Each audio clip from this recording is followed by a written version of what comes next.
It's not, it's Bo Derek. Yep. Yeah. She ends up with Ray. She's absolved of all the stuff that she's involved in. Exactly. And she gets with the multimillionaire. Yep. Right? She gets no punishment whatsoever. No punishment, and she gets super wealthy, we assume. Yep. Yeah. I mean, also, not for nothing, but Tommy Boy calls in a fake bomb threat, and he walks away scot-free as well. Of course. Yeah. All right, so let me see. I got some stories passed along, obviously. Nina Dobrev is soaking up the sun in Italy just a week after her split from snowboarding legend Shaun White.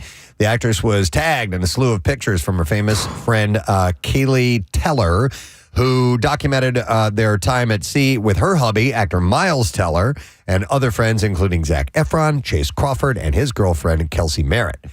The dreamy getaway comes just days after Dobrev and White called it quits. Two began dating in 2020 and got engaged in 2024. Sources close to Nina spilled to Us Weekly that the split has left her devastated as wedding plans were already underway. So apparently he had cheated on her. That's the rumor. So Shaun White? That's the rumor. Okay. Can't confirm. However, if that is the case, and then your next series of photos are of her hanging out with Zac Efron, holy hell. That is revenge. For now, though, the insider revealed that she's leaning on her closest friends while dispelling rumors the breakup stemmed from a disagreement about starting a family and insisting the split was not due to infidelity. All right. So that's the rumor. It could be. Miles Teller should be on this show. We need to get him on this show. Hung out with his dad at a Phillies game one time. Well, hang out with his dad. The Phillies are going to be back in the playoffs this fall, and Miles likes going to a lot of Phil's playoff games, so maybe we'll get him back in town. Yeah, let's reach out to his dad. Yeah, for sure. So it seems that Jordan Hudson is getting good at blowing opportunities. Just a month after it was revealed that her controlling nature was a key reason HBO walked away from centering their upcoming season of Hard Knocks around her boyfriend, Bill Belichick, and the University of North Carolina football squad, comes word that those same tendencies killed her chance to star on Dancing with the Stars. According to sources, her notoriety had the show's producers intent on landing her as a celebrity dancer, but Hudson had demands. According to sources, Jordan mentioned that she wasn't interested in doing certain interviews and she wanted to control loads, including picking her dance partner and when to practice so that she could attend games with Bill. So the phrase that comes to mind is, who the hell do you think you are? Yeah. Because she has, honestly, stop and think about it. She won a few beauty pageants, and maybe didn't even win those, but came in, as a runner-up. But her entitlement, I mean, she's going to destroy. The one ineluctable fact is if you are getting by on your looks, there are a lot of good-looking people. Mm-hmm. And so, look, they have Hilaria Baldwin on this season, who was rumored to could have been difficult, and apparently has been nothing but easy to work with. Yeah. So that'll get you further. Yeah, but I guess maybe she doesn't care. Yeah. I mean, maybe with look what the money he's got, and if they're going to eventually get married, I don't know. Who knows? But will you marry me? Still, okay. I know what you mean. She I'm sure she wants to make something of herself as well. But she also didn't like the direction that Dancing with the Stars wanted to take. It's too much dancing. Take her story because it seemed to be all about controversy, and she wasn't interested in making it all about her and Bill. But I mean, come on, that's where the story is. What do you think the story is? Despite the friction, the show still hope to land her as a competitor. But would you be my girlfriend? With no agreement reached, producers had to move on and find a replacement at the last minute. Reese Witherspoon has told the Las Culturalists podcast that she has dealt with extreme anxiety most of her life, and meds and medication were not helping. Desperate, she sought out the help of a hypnotherapist.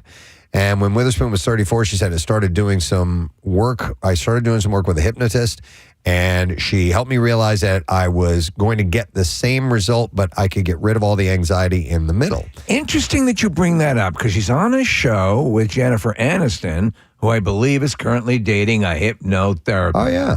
She said, while she was quick to add that people that are prescribed medication should absolutely take them, and she said, and I'm not a doctor, her hypnotist was instrumental in making her less anxious, allowing Reese to reassure herself that she could still perform at her best without all the painful anxiety that striving for her goals was bringing her. But this was when she was 34. Okay, she started doing this. I So saw a don't know how old she is documentary now. where she got her law degree, Preston, and it was very impressive. Wow, especially she was kind of a debutante and Harvard. Yeah. I mean, she's close to 50 now if she's not already 50. Okay. So we told you that billionaire music mogul David Geffen was being sued by his estranged husband, David Armstrong, after failing to provide, quote, lifelong support. To get you up to speed, Geffen is 82 and worth $9 billion. His husband of 2 years is a 32-year-old exotic dancer. And apparently, as things drag on, Geffen is ready to make a deal to get this thing over with. In new legal documents, Geffen says he's willing to hand over up to $50,000 a month in spousal support, but only for a year, and only if he gets credit for what he's already spent on his husband. According to TMZ, that includes $200,000 in cash since their February split, another $200,000 for rehab, plus the keys to a $15,000 a month Manhattan pad rent-free. And it's also being reported that Armstrong was gifted over $5 million in art, jewelry, and watches during their relationship. Why do I have the feeling this guy's not going to go for that? Yeah, don't know. But the thing is that he has an ironclad agreement. They're legally, he's protected. Geffen is? yeah. Okay. So while all of Hollywood was paying tribute to screen legend Robert Redford when he passed earlier this week, not many of them will be at his funeral. According to Radar Online, Redford left specific instructions for a simple, family-only funeral. According to the outlet, his reps insisted that there would be no red carpets, no cameras, no Hollywood circus. The family requests privacy. His one. Well, go ahead. No. Go ahead. He wants Jordan Hudson there. The service will reportedly include Redford's wife, Sybil, daughters Shauna and Amy, and Tito. 7 grandchildren as the family gather in the Utah mountains for a low-key service to bid farewell to their beloved father and grandfather. Ever since his death, and I found out where he was living in Sundance, it was, I guess, the Sundance neighborhood of Provo, Utah. I was like, Beautiful. Yeah. Like, and so I was like, look, I was like, you know, I want to die there. I kind of do. I'm like, I think that's where I want to end up. Yeah, it's gorgeous. I don't necessarily want to be a Utahian. Could you imagine, though, Yeah. to have, I mean, think about that. To go, if you were to like, not to get morbid, but it's kind of if you were to pass away, go to sleep, or your last vision is of like a sunrise or a sunset over the mountains and a climate like that. Yeah. How ethereally wonderful. Yeah. I love that, and then also you're just a car ride away from a different kind of topography. Yeah, you know what I mean. That's the beauty of the American West, man. Yeah. You can go from mountains to canyons to all sorts of stuff out there, and relatively quickly. Yep. But it's like in Oklahoma, the wind comes ripping them. So Kim Kardashian is making money moves. The entrepreneur has officially shut down her skincare and makeup brand, Skin by Kim, just over 3 years after its 2022 debut. The thinking is that Kim will continue to consolidate her business interests under Skims, the clothing and shapewear line that she started in 2019. Earlier this year, Skims acquired Kim's majority stake in Skin by Kim, as Skin on its own struggled, while Skims I know skyrocketed to a market value of over $4 billion. Well, she just released Kim's Dim Sum. Kim's Dims? As of yesterday, the Skin website told visitors, Skin? with deep gratitude, we share that Skin by Kim will be winding down operations. While It's sort of a sin that Kim by Sin. Skin by Kim? Skin by Kim. When this chapter is coming to a close, the commitment to innovation, self-care, and skin confidence that Skin embodied will live on in a new and exciting ways. So we'll see. Now, in other Jenner/Kardashian news, Kylie is celebrating a decade of Kylie Cosmetics and already plotting its future. In a new sit-down with Beauty Inc., the young reality star turned beauty guru turned makeup tycoon said, after 10 years, I'm just still so excited to create, adding it's her dream for her 7-year-old daughter, Stormy, to take over the company someday. The beauty empire, which launched in 2015 with lip kits, being their only product, now pulls in net sales of around $350 million. It's insane that lip kit and it was predicated on the fact that she had cosmetic surgery. Right. But regardless of that, even that information coming out, you got to give it to her, her entrepreneurial skills. I've heard Kylie's products are actually like the best of the celebrity style makeup, and this is like from makeup artists that have said it. And so whatever partner she lined up with, Steve, they built this part of it right. So it's not just a celebrity endorsed thing. It's actually a good product that people want to buy. Yeah, exactly. And we were looking, I mean, the way she looked before she went to work, there's a dramatic difference, but it speaks for itself. She looks fantastic. Yep. Kylie says that she wants it to be a legacy brand, and Stormy's already showing signs of interest in the industry as she revealed that her daughter loves to play with makeup and shop in her glam room. Me too. The mother-daughter duo has even teamed up on TikTok for tutorials and videos that, as well as making Fashion Week outings together as well. Yolanda Hadid has opened up about her daughter Bella Hadid's paralyzing battle with Lyme disease, sharing emotional photos of her treatment on Instagram. She described watching Bella's struggle as cutting to the deepest core of hopelessness and praised her daughter's bravery despite failing protocols and countless setbacks. The disease has brought us to our knees, she said, but we always get back up. We will continue to fight for better days together. There simply aren't any words big enough for the darkness, the pain, and the unknown you've lived through since your diagnosis in 2013. So from what I gather, she has a more, virulent, severe version of Lyme disease. I guess so. Yeah. So Yolanda, who also suffers from chronic Lyme disease, called Bella a warrior and promised to support her every step of the way. Yolanda, I would say to her, what does Fonzie say? Yeah. You know what he says? He says, hey! That's right. So in a cover story for Variety, Julia Roberts revealed that talks are currently underway about a possible sequel to the 1997 rom-com My Best Friend's Wedding. The film, which starred Roberts and Dermot Mulroney, along with Cameron Diaz and Rupert Everett, was a smash, becoming one of the 10 biggest box office hits that year. But she doesn't stand for Mulroney. About a sequel. He doesn't stand for baloney. Roberts admitted that they're talking to me and said if talks went further, she'd return for part 2 in a second. I think the story did what the story needed to do. I don't see much more wiggle room on that. Don't need to expand on it. It was nice. Yep. Yeah.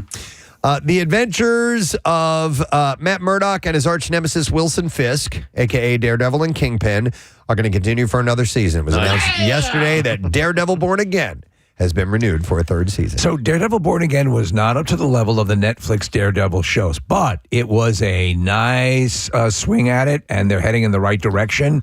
Preston's got some brutal stuff that takes place in it, and D'Onofrio as Fisk, Kingpin, and the cast really top level. You know what's funny for me, Steve, is I never watched the Netflix stuff. Yeah. So I really liked Born Again. Now I want to go back and watch the original series because you've raved about it for a long time, and I just never dived into that. So, but I really liked it, having not seen the original. It'll blow you away. Okay. And in fact, because it exists in the shadow of that, they're really trying to get back to that. Gotcha. Season 2 will come out next March. And then one last thing. Saturday Night Live returns October 4th, and it's starting its new season with a bang. Kicking off season 51 will be Bad Bunny as host, while Doja Cat makes her musical guest debut. The following week, October 11th, Amy Poehler returns to host with Role Model hitting the stage for the first time.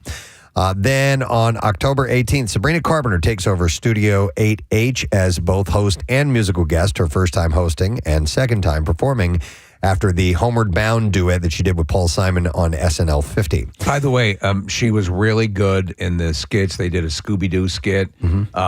She was terrific. She's very talented. So this announcement comes after news of this season's big cast shakeups, and we've talked about that before, who's being let go or leaving. And there are 5 fresh faces stepping in: Tommy Brennan, Jeremy Culhane, Ben Marshall, Cam Patterson, and Veronica Slawakowska. And Jordan Hudson. New episodes air live at 11:30 on NBC and stream on Peacock. So I was reading an interview with a blurb of Lorne Michaels, and he wants to shift the cast younger to have them longer. Okay. Basically. So, which I can understand. Okay.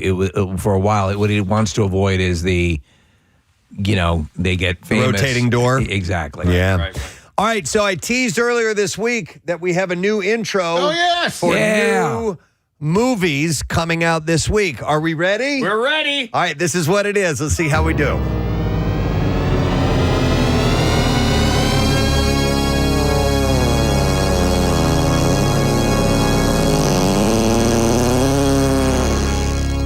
Yeah. Of course. Yeah. Of course. THXF. New.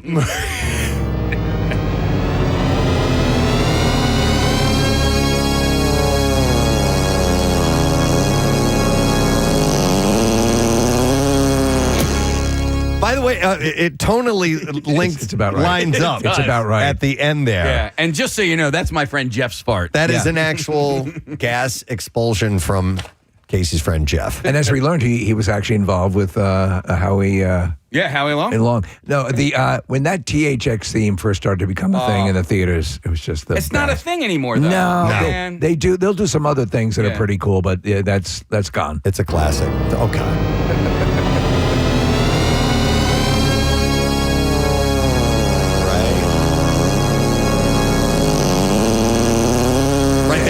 Right there. That's when it lines up. What's Jeff's last name? Gibson. Jeff Gibson. Jeff Gibson Long. That's his ass. All right. So movies opening today. Him. Horror mystery starring Marla Wayans, Tyreek Withers, and Julia Fox. As promising young football players invited to train at the isolated compound of a dynasty team's aging QB1, the legendary quarterback takes his protege on a blood-chilling journey into the inner sanctum of fame, power, and pursuit of excellence at any cost. Hour and 36 minutes long. It's rated R, wide theater release. Rotten Tomatoes score comes in at a pretty low 30%. Also, opening is Steve. Yeah. The drama starring Cillian Murphy, Tracy Ullman, Emily Watson. The film follows a pivotal day in the life of head teacher Steve and his students at a last chance reform school amidst a world that has forsaken them. As Steve fights to protect the school's integrity and impending closures, we witness him grappling with his own mental health. Wide theater release, rated R, Rotten Tomatoes score comes in at 76%. All right, let's play the clips. So, Haunted Hotel is an animated horror comedy series made by people posing as adults for people posing as adults. And in this clip, Jimmy Simpson talks about falling in love with the show. It was the writing that just drew me in because I'm a little critical of like, why does this need to be animated and is it for adults and is it going to grab everybody or is it, and it's just all there. It's all there. As soon as I read it, it's like, oh, I'd love to be a part of this thing. Shut up, dummy. Haunted Hotel streams today on Netflix. I love Jimmy Simpson. I have no idea what this show is. He's one of the McPoyles on It's Always Sunny. He's great. He was also Lyle the intern on Letterman. It was a recurring character, and he cracked me up every single time. So I got to check this out. He's an awesome actor. He was also the husband, I believe, we had her from about the woman who started Chop. Yes, Audrey's children. Yeah, He's in that film? He was in that, yes. Oh, yeah. Jimmy. Here's our next clip. In Black Rabbit, Jude Law plays the owner of a New York City hotspot who allows his turbulent brother, played by Jason Bateman, back into the business. And here the two stars explain the thrilling nature of this show. Capturing the energy of a certain slice of New York nightlife and all the ambition, romance, tragedy, drama, backstabbing. There is stuff that we get into about the workings of the bar but it's really not about this restaurant. It's really about the stuff that happens outside of it. That's just basically the workplace where we sit. What? The full season of Black Rabbit is streaming now, and you can find that on Netflix. And there you go. It's your entertainment report. And we wrap that up for the week, friend. We have a lot of stuff happening, including an in-studio visit by Pat McGann, who's going to be at the Keswick Theater a week from tomorrow. He's coming in town to sit down with us. We're thrilled that he's doing this. Yep, most definitely. We will get to Connoisseur at some point this morning and our Friday with a nice bite to eat and some goods for you. We'll take a break, come back in a second, so make sure you stay with us. 1995 or 6, something like that. I was about 8 years old. My sister, who was much older than me, met a random guy through a chat room, and he lived several states away. And one summer, while we were out of school, he showed up at our house. Oh, my Just God. You're totally 8 unannounced. years old? I was 8. How old is your sister at that time? She was just graduated high school. All right, so like 18. Okay, so Yeah, dude yeah. shows up at your house? Yeah, so he shows up at our house with another girl. Okay. And it was really random, and we didn't, like, I was 8, so I'm sure I didn't get the whole story, but I didn't really figure out why at first. But the intention was my sister wanted to date this guy, which was probably obvious, and then he ended up living with us for the entire summer, him and the other girl. No. Wait, what? And Where were your parents in all this? Yeah. Seriously. He moved in? He and his girlfriend yeah, moved he in? lived in our basement on the couch. Okay, Like, we had hold a on. pull-out couch that they just lived on. Joe, hang on. Several questions. Okay. Yeah. He was a full-grown adult? Yes. Okay. Yeah, I think he was probably early 20s. Your parents? What happened there? I have no idea. Why would they let this guy, this complete stranger, come in and live at your house? This is my boyfriend and my boyfriend's girlfriend. Right. My parents are way too nice most of the time. That's almost naive. negligent. Yeah, naive. So Yeah. All right, so we're going to glance over that. yeah, we'll glance over the parent Yeah. thing. They're I living can't there. explain it. What happens? So at the end of the summer, they just randomly disappeared, and they left a whole bunch of stuff at our house. Okay. And when they left, the girl that had left her ID at our house. Yeah. And when we found the ID, we noticed that she was using a false name the entire time she was living with us. The old false name. Yeah. Yeah. So when we looked her up online, we found out like where she was from and like, you know, all that kind of stuff. And it turned out that this guy had kidnapped that girl. Oh my God. So you had a kidnapper living in your house with the kidnappee. Did they get along? Was it a case where he had squirreled her away from her parents, or did you get the impression that she was there under duress? It seemed like a little bit of duress and a little bit of him pulling her away from her parents, because she also was probably about 18 or 19. That is effed up. By the way, I gave you permission today, and they may be perfectly wonderful people, but go slap your parents for us if you wouldn't mind. That makes no sense at all. Yeah. Oh my God. I'd love to hear from your parents. Yeah, you know what's great? They're playing their records in the basement. Joe, do you and your sister ever Talk about it. reminisce about this little interesting time in your lives? Funnily enough, I rarely talk to her because of other boy decisions that she had in her life. Okay, so it started early. You got out just in time, Joe, or you'd be dating one of these guys. All right. Thank you, Joe. Yeah, that's a weird one. Yeah. That's so weird. I had A lot of layers there. if you think you're this girl and you're going to get this guy, hey, I like this guy, I want to date him. Yeah, is it okay if I bring a girl? What? What? And you still follow through with it? We're It's talking okay. about It's okay. She was kidnapped. Netflix's worst roommate ever, and there was a story of this crazy serial squatter that ended up and driving people nuts that he moved in with. So that's where we got started here. Taking some calls. I'm going to go to Lou next. Hey, Lou. Good morning. Hey! It is Lou. Hey, Lou. What's up, bud? Hey, what's up, Brett? What's up, Casey boy? How are you, Lou? Marissa. Hey, now, of course, you're going to have a story about all this. Oh, yeah. All right. All right. Now, listen to this. I was living out in California, and a guy that I knew growing up that I lost contact with got my phone number from another friend and said he wanted to move to California. So I said, yeah, sure, come on. I didn't know him that well, but I'm like, there's no problem. Somebody from back home. It'd be nice to have a familiar face. So he moves into my house. He's been there a couple days. I get up one morning, and my living room is full of computers. This guy must be very studious. Yes. So what happened? And the company that he robbed from they were friends of mine.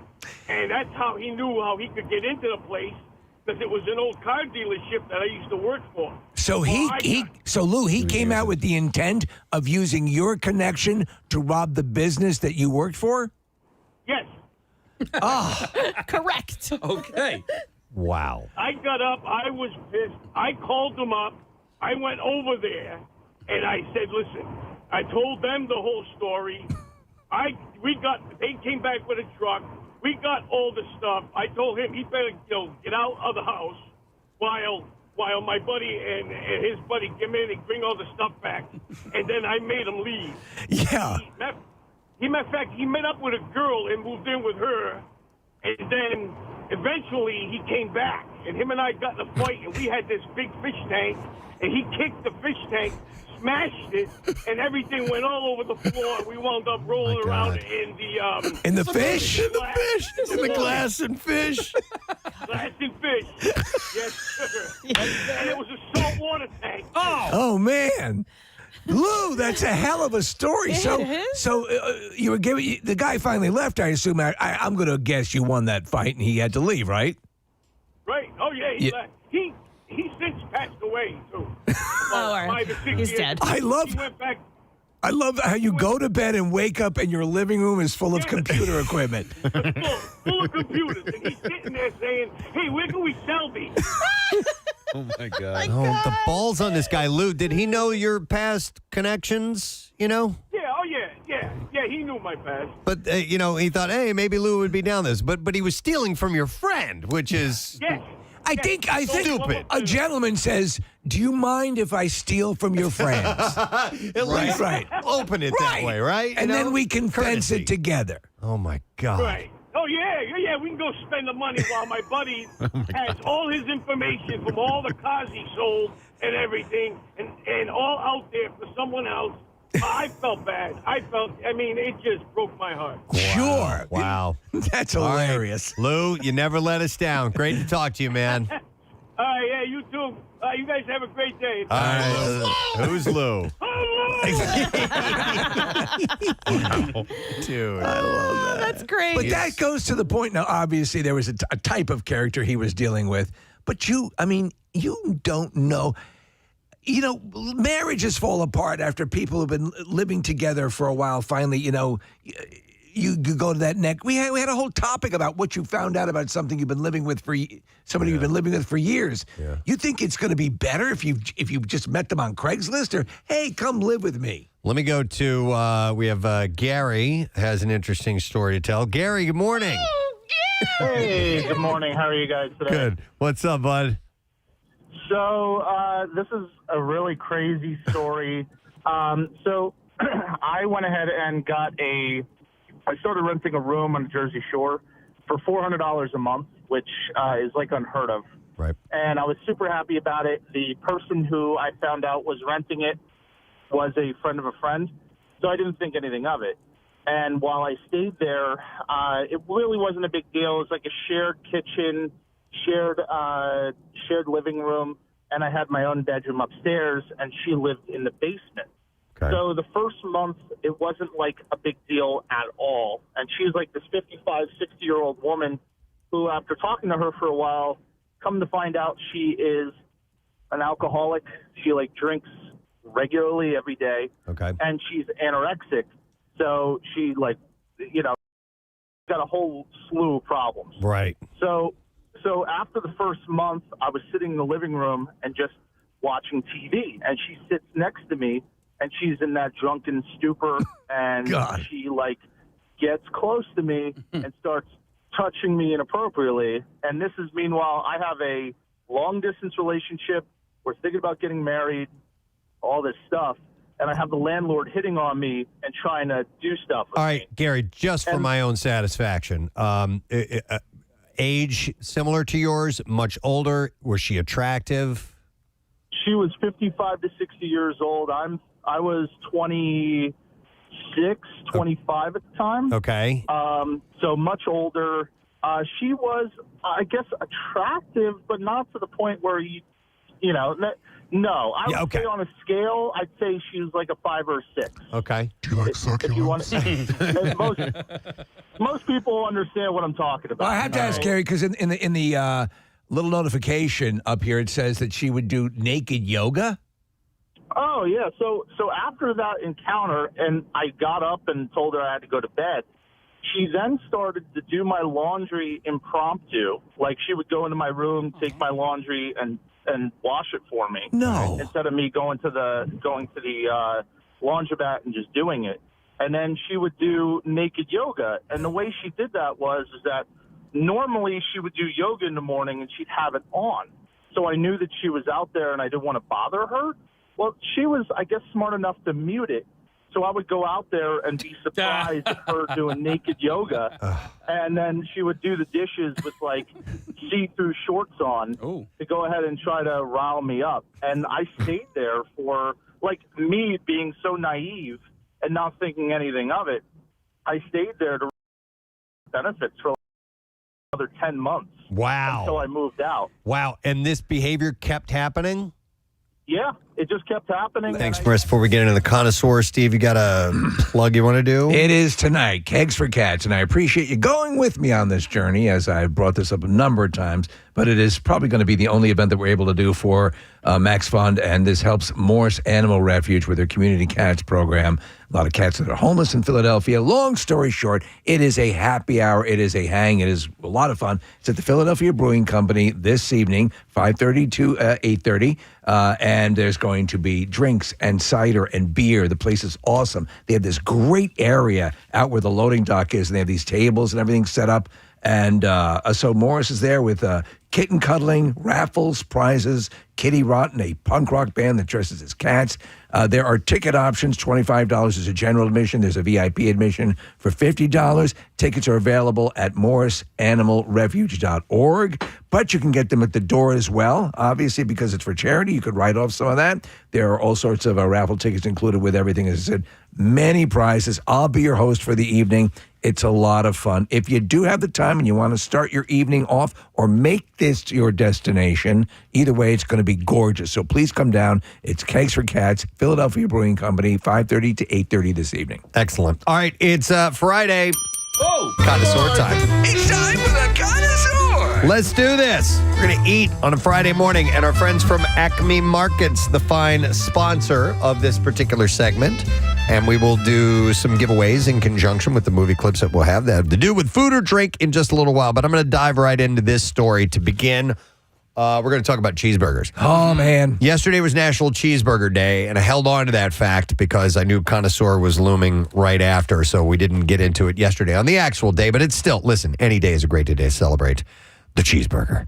And Chowhound has ranked 5 of the best fast food cheeseburgers across the U.S. Now, we all have our favorites, and you can take this for whatever it is, but this is their listing that they have. All right, is this fast or fast casual as well? It includes fast casual. Okay. So not necessarily just drive-through places. Right. So we'll start with one I'm not familiar with, and it's their number 1 on this list. It's Culver's Butterburger. I'd never heard of it. It's a Midwestern chain, I assume. But the Butterburger is a point of pride for many Midwesterners. Culver's describes the Butterburger as a family specialty with a little extra. They said, we only use fresh, never frozen beef, seared on a grill after you order. The Wisconsin-based chain's website states it's topped with real American cheese, made in Wisconsin, and served on a lightly buttered, toasted bun. Can't go wrong with that. I dig that. Prices vary by location. Butterburgers are generally affordable, with Culver's site listing at $5.50, which is that's a good not deal. too bad. So we were talking before this, Preston, before the show, and there's something. I usually get my burgers sans cheese.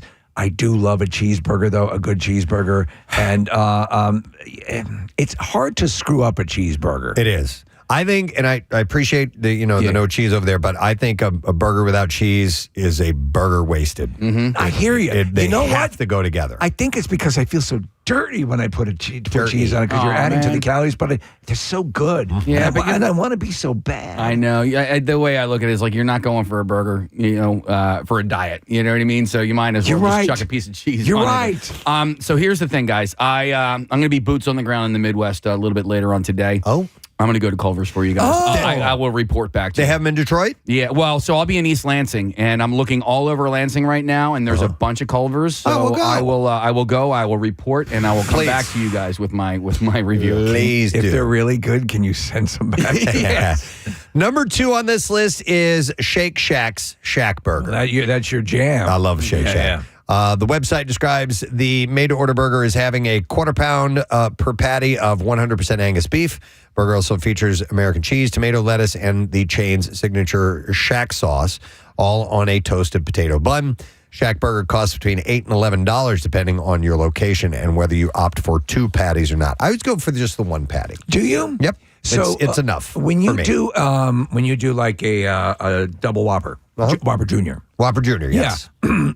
So you get the cheese on that, obviously, right? Yep. Yeah. Yep. Everything. That's a fine little burger. Loaded up. Yeah. All right. So also on this list, number 3, cheeseburger from Five Guys. Yeah, man. We're all big fans of Five Guys. Yep. Dude, when we did the Cardboard Classic, the hotel we're at, it's right across from a Five Guys. Oh. Yeah, I have Five Guys right near me. It's I basically have it on speed dial. I like Five Guys. Hi, Casey.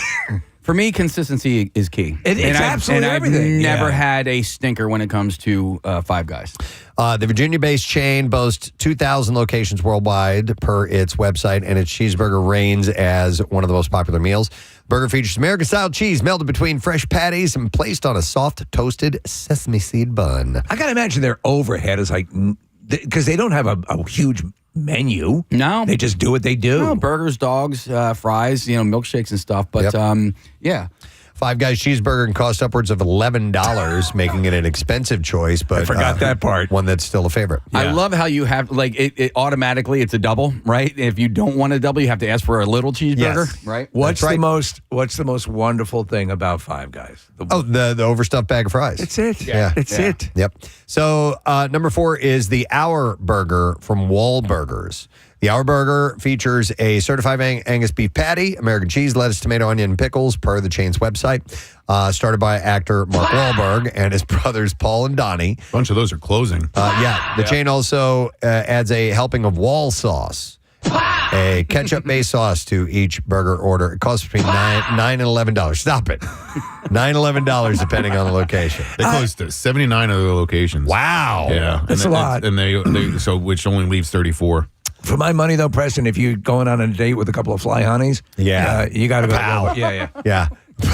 That's what each time they make an order, you got to say, pow. Pow. Yeah. By the way, I didn't know they had that many locations. I didn't know They used to. It was that Well, they had big at one point. 113 of them, and now they're down to 34. Never even seen one. And surprisingly, on this list at number 5 from Chowhound as the top 5 fast food cheeseburgers, McDonald's quarter pounder with cheese. I will agree with that. I think that they also have a fine cheeseburger as well. Yeah. And you know what? I love the cheese on the Big Mac.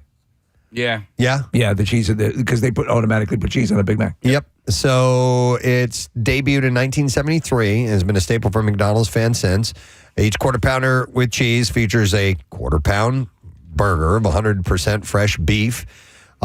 Deliciously juicy and cooked when you order, according to their website. Each fresh beef burger is seasoned with just a pinch of salt and pepper, sizzled on a flat iron grill, then topped with slivered onions, tangy pickles, and 2 slices of melty American cheese on a sesame seed bun. What I find encouraging is the recent data that indicates it is absolutely the healthiest food you could eat. Yeah. So, by the way, the quarter pounder is also one of the most budget-friendly cheeseburgers. It can cost between $5 and $7, depending on location. And the article, which I didn't print up this part of it, said that the one thing about that is the quarter pounder with cheese is it's consistent anywhere you go. Consistent. It's going to taste to Casey's pretty much the point. same. You know what you're going to get. Yep, most definitely. But they've left out some good ones here. I think so. Freddy's makes a great burger Yeah, good old as well. steak burger, yeah. Yeah, there's a lot of great Lou burgers Turk's. out there. Lou Turk's. I bet you they have a good burger. Delilah's has good food. Yes, they I've do. been there. Back in the day. Yeah, yesterday. Back in yesterday. You were in a club or skate? That's where Alexis, Texas was, man. Well, I needed a steak. All right. So we have a clip to play. Oh, by the way, honorable mention. I was telling Steve about this off air. Yes. The other day, my wife and I went to Longwood Gardens. I thought you were going to talk about Alexis, Texas. No. We went to Longwood Gardens. Best threesome I ever had. We saw Alexis, Texas at Longwood Gardens. She was doing a fountain dance. Oh, my God. You know, they spray. I get the. But anyway. So the restaurant there, they have a they have a really nice restaurant. They do. And they have a bar adjacent to it. The bar has a little bit different menu, and so we just went to the bar, got a bite to eat. We ordered a cheeseburger, and it was, we were both not starving, so we split it. When I'm telling you, it was phenomenal. Yeah. It was absolutely outstanding. I sent compliments to the chef. Oh, nice. Because it was so good. I was telling Steve, I was sitting there eating it, and I'm doing the, oh, my God. Oh, it's so good. Real talk. I couldn't stop myself. It was real talk. So anyhow, if you're at Longwood Gardens, get that cheeseburger. It's out of this Yeah, world. they have a few different restaurants. That's not the right site. Anyway, there's a few different places to eat at Longwood Gardens, and I love the fact. I don't know if it's always been that way, but as a resident alcoholic, I love drinking there. And they have like a bunch of different alcohol options. There's they like do. a little microbrew spot. It's fun. So this was in the inside, Okay. the part, not the they have the beer garden and the cafeteria. Yes. It wasn't there. This was in the sit down restaurant. So Good stuff. fantastic burger. Okie dokie. Hang on a second. Hang on. We have a suggestion for you, Casey. All right. There's Okay. a caller coming in. I'm going to go to JoJo. Hi, JoJo. Good morning. Good morning. Hi. You had a suggestion for Casey? I do. When you go to Culver's, make room to get the cheese curds if you like cheese, because that's a perfect complement to that butter burger. So, Jojo, we're looking at a picture of the Culver's cheese curds. They look pretty damn good. Yeah, man. Yeah, they look like a deep fried cheese nugget. Oh my gosh, they are sinful. Okay. All right. What kind of And dipping it's sauce? addictive. When they say cheese is crack, that's what they're talking about. Yeah. Is there any sauce to dip them in, JoJo? Not usually. And quite frankly, you don't need it. All right. That's all I need. Done and done. All right, JoJo, thank you for the suggestion. Appreciate it. All right, so let's play a movie clip about food or drink and see if you can guess what movie this is from. When the babysitter looks more closely at the kids, she sees that they don't have any faces. Oh my God! It's just a pool of mushy goo. Like SpaghettiOs? SpaghettiOs with meat. Ooh, yeah! All right, 610-660-9333 is the number. Let's see if you know what movie that is from. Order up. We're going to talk about booze for a second. Nick talked about his affinity for alcohol, so it's a perfect segue. There is a new study that came out that it is from the Ice Maker Hub, and it reveals America's favorite cocktails based on search data. So I've broken it down to our states in vicinity, Pennsylvania, New Jersey, and Delaware. Wait a second. Don't you have a subsection aren't you the bartender or something? Or? Somewhere. Mixologist? No, not in this. Okay, Not within the Connoisseur. All right. So the search combinations used for the analysis included cocktail recipe, how to make cocktails, what's in a cocktail, homemade cocktail, and cocktail ingredients. Rankings were based on the most searched for cocktails across the U.S. and in each state. So I have Pennsylvania's findings. Pennsylvania's favorite is the Old Fashioned. Really? Yes, with 17,470 monthly searches on average. That surprises me. Second place is a Margarita. And third is the Espresso Martini. Have you seen, and this is apparently is a trend, that some of the drinks that would normally be associated with people drinking in a bar in a bowling alley have now become trendy with younger drinkers, like Harvey Wallbangers and Mai Tais and stuff like that. Marissa, are you familiar with this? She's shrugging. Well, you said drinks in a bowling alley, and I thought you were talking about like Miller High Lifes. No. Which actually like High Lifes and Spaghettis, which are where you can put Aperol in a High Life. Those are pretty popular. And they're saying like it's kind of like a recession indicator a little bit. But So- I haven't heard about the Harvey Wallbangers. No, in fact, it's not even on this list of the most popular cocktails in America. So this is the top 10 most popular cocktails in the U.S. are number one, the Old Fashioned. That is number one by far. It's my favorite cocktail.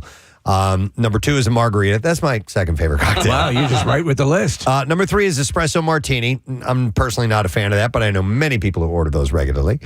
Then we have number four at a Mojito. Then the Moscow Mule. Yes. You a big fan of Moscow Mule? Both of those, Mojito and Moscow Mule. Is that with vodka? Ginger beer, vodka. I like it in the cold copper cup. Right. Okay. So what if you make that with tequila? Is that something else? Yeah, I think that's there is another name for it. It's like a Mexico Mule or like a But, yeah, there's like a Mexican slant to it. So after that, number 6 is the Manhattan, followed by Pina Colada, Martini, White Russian, and a Negroni at number 10. So Martini has fallen way down. It was very, very hugely popular for a while. yeah. So breaking it down by state, Delaware's favorite, their top 3 in order are number 1, Old Fashioned, number 2, Margarita, number 3, Espresso Martini. Same. And New Jersey, Espresso Martini is number 1, followed by Old Fashioned, and then Margarita. Which surprises me because there's so much beach in New Jersey. I thought maybe Margarita would be. Right. You know, I don't know. Margarita to me just seems more of like a beachy. Yeah. Yep. So, by the way, here's the list of 11 through 20 of the most popular cocktails in America. At number 11. Number 11 is the Long Island iced tea. Haven't had one of those in ages. Sure. 12 is a Mai Tai. It's a rum drink. Number 13 is a drink that I love, a Paloma. Fantastic. Then you have Whiskey Sour, which is a classic. Bloody Mary, Cosmopolitan, Sex on the Beach. Wow. All right, I always thought that was a shot. Yeah. Yeah, I don't know. Then you have a Lemon Drop, French 75, never heard of that, and a Mint Julep. Man, I love a good Mint Julep as well. So for you to have a really enjoyable cocktail, does it have to be $50? To really enjoy it and relax, yes. Yeah. At least. And you also have to not know that you're going to be paying $50. $50. My God, I still can't believe that happened. All right, let's play this clip to see if we know what movie this is from. When the babysitter looks more closely at the kids, she sees that they don't have any faces. Oh my God! It's just a pool of mushy goo. Like SpaghettiOs? SpaghettiOs with meat. Ooh, yuck! All right, we're going to go to Jimmy and see if we can get an answer from him. Jimmy, good morning, bud. Good morning, guys. All right, you know what movie that's from? Adventures in Babysitting. Correct, sir. Hang on just a second, Jimmy. We're going to give you a $50 Acme Markets gift card, my friend. If you're hungry and in a hurry, you got to do Acme's Flash Grocery Delivery or pickup. Oh, I have that over here, Casey. Sorry. Get your fresh groceries in 30 minutes or less. Fast, fresh, and right to your door. Acme Fresh Foods, local flavors. Let's tee up another clip and see if you know what movie this is from. Aren't you? Yeah, I'm you. You're the new king. What are you, crazy? What would I be doing in here? Can I have the burgers, please? I'm like, there's got to be food mentioned in here somewhere. Food somewhere. All right, 610-660-9333. Let's see if you know what movie that's from. Order up. All right. This is way early, but I'm bringing it up anyway because Butterball has just come out with their togetherness report, the 2025 Thanksgiving Outlook. I don't think it's too early. People are starting to make plans ahead of time. Thanksgiving is my favorite holiday of the year, and I've seen that, you know, how what people have done with Christmas and Halloween, and start way early. I'm going to start doing it for Thanksgiving. Yeah. You know what, though? I don't think Thanksgiving will never succumb to there's really not a lot you can do. You don't do other than the meal. Yeah. There's not much you do. Right. There's not a whole lot of decoration, and that's big mainly trappings. it. Yeah. Yep. So anyhow, it gives us a peek into how Americans plan to shop, cook, and entertain for the upcoming holiday. Every year, the company surveys potential hosts and guests to find out their plans and expectations for Thanksgiving. The report includes responses from 1,678 people, and it reveals 89% plan to celebrate Thanksgiving this year. Wow. Yeah, I know. This just in, we go to a report from the Preston CEO. Today revealed that many people will be observing Thanksgiving. And yet they beat up on them as a news source. And they're apparently going big after shrinking during the Larger turkeys. pandemic and years following. Larger groups are gathering to feast once again. Hosts are expecting an average of 9 attendees this year, up from just 5 in 2020. Are you doing anything big? Are they in the plans? We haven't talked about it yet, so don't know. Okay. It's usually small. It's usually just the nuclear family, just the 5 of us. It's my favorite Thanksgiving or holiday as well. Preston Thanksgiving is, but I actually this year believe I'll be out of the country. I think I'm going to Ireland it's Ben's birthday today. Wow. And I think I'm going to be celebrating Thanksgiving in another country, which will be a little strange. It's obviously not even a holiday in Ireland. So I don't know what I'm going to do. I think I'll feel a little out of place. we'll probably go to some restaurant and order some version of turkey. I don't know. I wonder if if you are in a foreign country, if there's a forum you can get on and find other Americans. That's a great idea. I'll guarantee it. Yeah. And spend some time together. I'll bet you. There are a lot of Americans over there. Yeah. You may even be able to find, I'm sure there are probably restaurants that would offer. That's a good point. And actually, if anybody's listening and has good recommendations for Dublin and Thanksgiving, let me know. I'd love to hear them. So cost cutting is not a top concern now, as 58% say that they're not making any changes to Thanksgiving to save money. To keep spending down, some hosts plan to ask guests to bring something for the meal. 21% said that. Others are changing their side dishes at 15%, and 14% are switching non-food items like paper goods or decor, or are changing the dessert. I know you're loving these stats. Yeah, by the way, we go through these lists over a couple times before we actually get to Thanksgiving. So I'll throw this out there right now because I've totally forgotten. What's your favorite side? Oh, it's stuffing. Stuffing? I love it. You don't have it very often. Right. It's usually only that time of year. The one that's associated with that meal. So I think I go all in. I mean, but I have to combine that with some mashed potatoes too. So and gravy. Yeah. All in one bite? Yeah. Oh my God. Except cranberry sauce. Forget it. That doesn't belong in there. I know people love that. Separate bite. I don't Or separate mix dish. the sweet with the savory. Or not at all. Separate room. Yeah. I'm sorry, Casey. Go ahead. No, I was just going to say, I usually, if I'm going to take a bite of turkey, I have to have stuffing on that fork as well. If I can get all of them on the fork at the same time, I really feel like I've accomplished something. Yep. Nick, I spent 4th of July in Dublin. Oh. And it was actually kind of like a big holiday there. I think the same way that we celebrate like Cinco de Mayo here. Okay. And like other holidays. So I wonder if it's going to be a big deal for you. I'm looking forward to it. We'll see. I'll let you guys know. Wait, Casey reports back from... Gravy and cranberry sauce.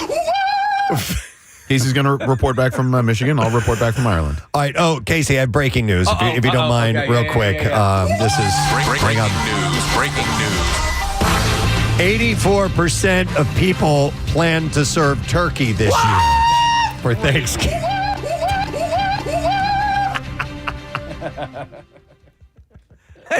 That's insane. I know. Oven roasting.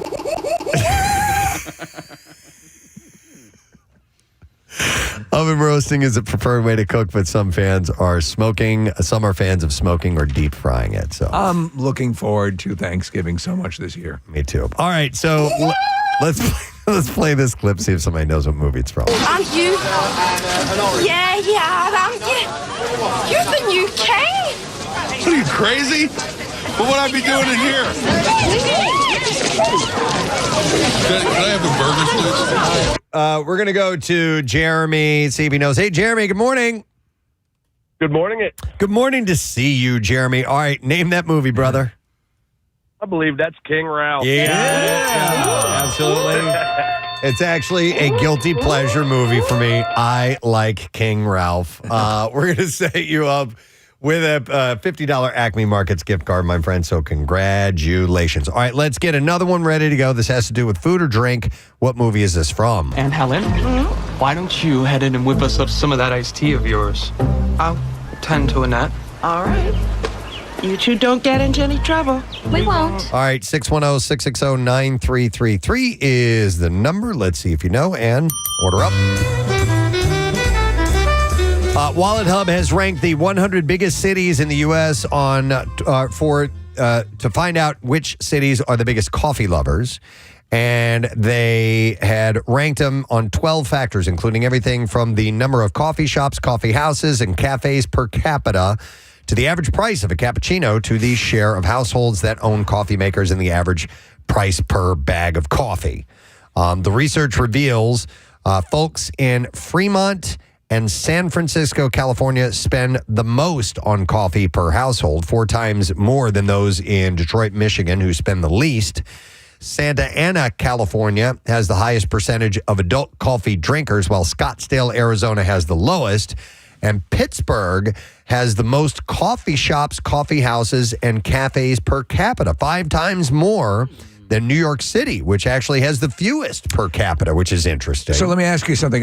So your kids have, as they have aged, it was a couple of years ago. I remember we were talking about the big thing was kids drinking coffee, and designer coffees, and like ritualistically going like before and after school to whatever cafe they were going to and getting $6-7 cups of coffee. Is that still a thing? Oh, yeah. Well, at least for mine it is. Caleb goes to Starbucks and will study and have coffee and do that whole thing. And Carter was a coffee drinker for a while. I'm not sure if he still does or not. Both of my daughters worked at a coffee shop or, something along those lines. So now they've brought their barista skills to the house. That's nice. Yeah. I mean, listen, I don't need frou-frou stuff at home. I just drink black coffee. I've become a little frou-frou. I like frou-frou coffees. Yeah. I don't have to have it, but when if I had a kid at home that was making that stuff, whip one up for me, Garcon. I had to go and get this stuff. It is like instant espresso. Do you remember like the instant coffee you would just pour? Almost like water. It's that, and she makes something with that. Okay. Yeah. So the best city for coffee lovers in the U.S. is. Can I guess? Yeah. I mean, what comes to mind would be Seattle. That's what I had thought too. You're in the area, the general area of the country. It's Portland. Oregon. Back home to Oregon. Portland, Oregon. Has an extremely high number of affordable coffee shops rated at least 4.5 stars out of 5. Yeah, if you go to Portland, great coffee shops and great microbrews. A really good beer community, really good coffee community. So going down the list in top 10, I'll just rattle through them quickly. Portland, Orlando, Long Beach, Miami, then Seattle's 5, followed by Tampa, San Francisco, Austin, Oakland, and then, like I said, Pittsburgh is way up in there as far as the amount. Orlando's on there. Yeah, me too. Orlando.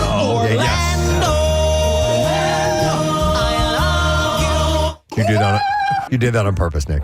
I did. I wanted to hear the song. All right. That's not like Oregon. All right. Let's stop with the Oregon. Okay. All right. Back home to Oregon. Let's see if somebody knows what movie this is from. Aunt Helen, why don't you head in and whip us up some of that iced tea of yours? I'll tend to Annette. All right. You two don't get into any trouble. All right. Let's go to Kelly to try and get the answer here. Hi, Kelly. Good morning. Hi, Grandma. Hi, Grandma. All right, Kelly, what's the movie? That is from Cruel Intentions. Yes. You are correct. Cruel Intentions. Hold on just a moment because you get yourself a $50 Acme Markets gift card. You got to check out their flash grocery delivery pickup. Gets you fresh groceries in 30 minutes or less. All right, another movie clip. It has to do with food or drink. Here we go. I'm on to you, Mr. Roy Martin. He likes exotic foods. No wonder he stuck his nose up at my meatloaf the other night. All right, 610-660-9333 is the number. Here we go. Another order. All right, we're running kind of over on time. I'm going to have to zip through a few of these, but new stadium foods that pro football fans can enjoy this season. I have a few things to highlight for you. I don't have any from the link. But food can be. How important is it at a game? I was just going to ask that question.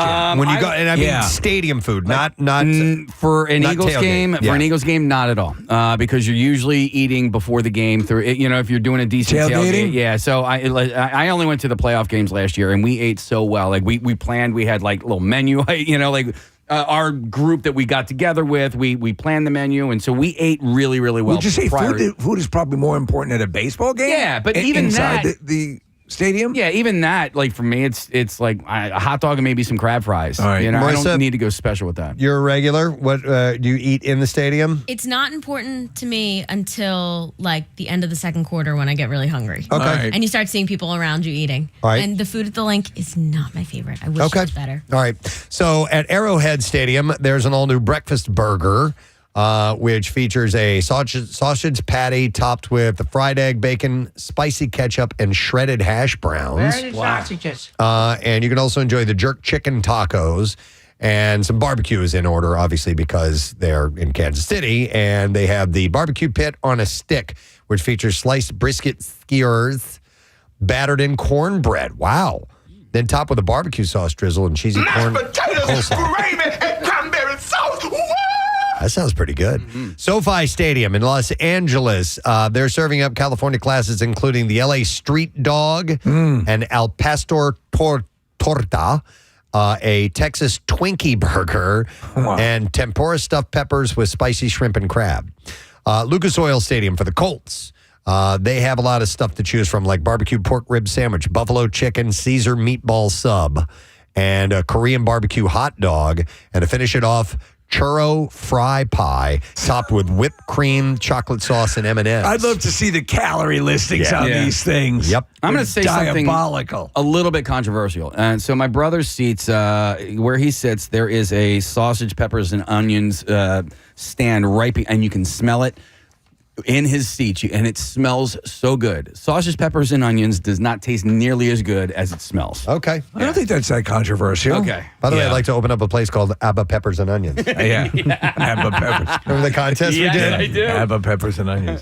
So Soldier Field, checking out the Bears. They have the iconic Italian beef sandwich from Mr. Beef. That's the place I tried to go to, but they were closed. What happened? When I was in Chicago, I went to a different place, but I'm telling you, that's the first time I've had an Italian beef sandwich after watching The Bear. I was dying to get one. What'd you think? I know that Casey just said something semi-controversial. Yeah. I liked it better than a cheesesteak. Really? I mean, there was something about the stuff that they put on The there. juice? Not just the gravy, You but like it a juice? but they put there's some spicy mix of pickled vegetables they put on there. That's awesome. Yeah, what's that called? Fantastic. It's I called, forgot. Gardenia. Yeah. Gardeniera.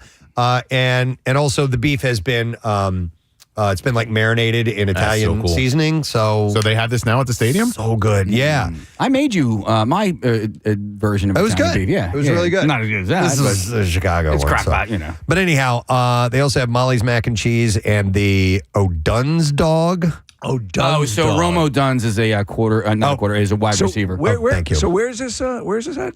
This is in Chicago. Oh, okay. At Soldier Field. We'll have to ask Pat McGann about that. And then, is he a Chicago guy? Yeah. All right, cool. And then the Hard Rock Stadium, if you see the Dolphins play, they've got a lot of good stuff. Roman-style pizzas available throughout the stadium. Patrons of the Lexus Club will get over-the-top milkshakes, smoked Korean barbecue platters, and home-style Southern fried chicken platters. Do you as consider well. pizza a stadium? No, not at all. I understand all this list, and I'm sure that many of them sell well at the stadiums, but there's so much tailgate culture surrounding all football games that like people, I think, prefer that. And also, they're not going to spend $200 on churros or whatever once they get inside. In case you were able to get some chicken fingers for $600. Yeah, no, chicken wings for $600. All right, we got to get a winner. Let's see if somebody knows what movie this is from. I'm on to you, Mr. Roy Martin. He likes exotic foods. No wonder he stuck his nose up at my meatloaf the other night. All right, we'll go to Heather and see if she happens to know. Hi, Heather. Good morning. Me. Excellent. That's the motorcycle guy. Oh, man. And we have to have that. That was So let excellent, people know Heather. what Heather's doing. So, Heather, name the movie, please. A very Brady sequel? Correct. That is absolutely spot on. I would have even just accepted the Brady Bunch movie, but she got it right on.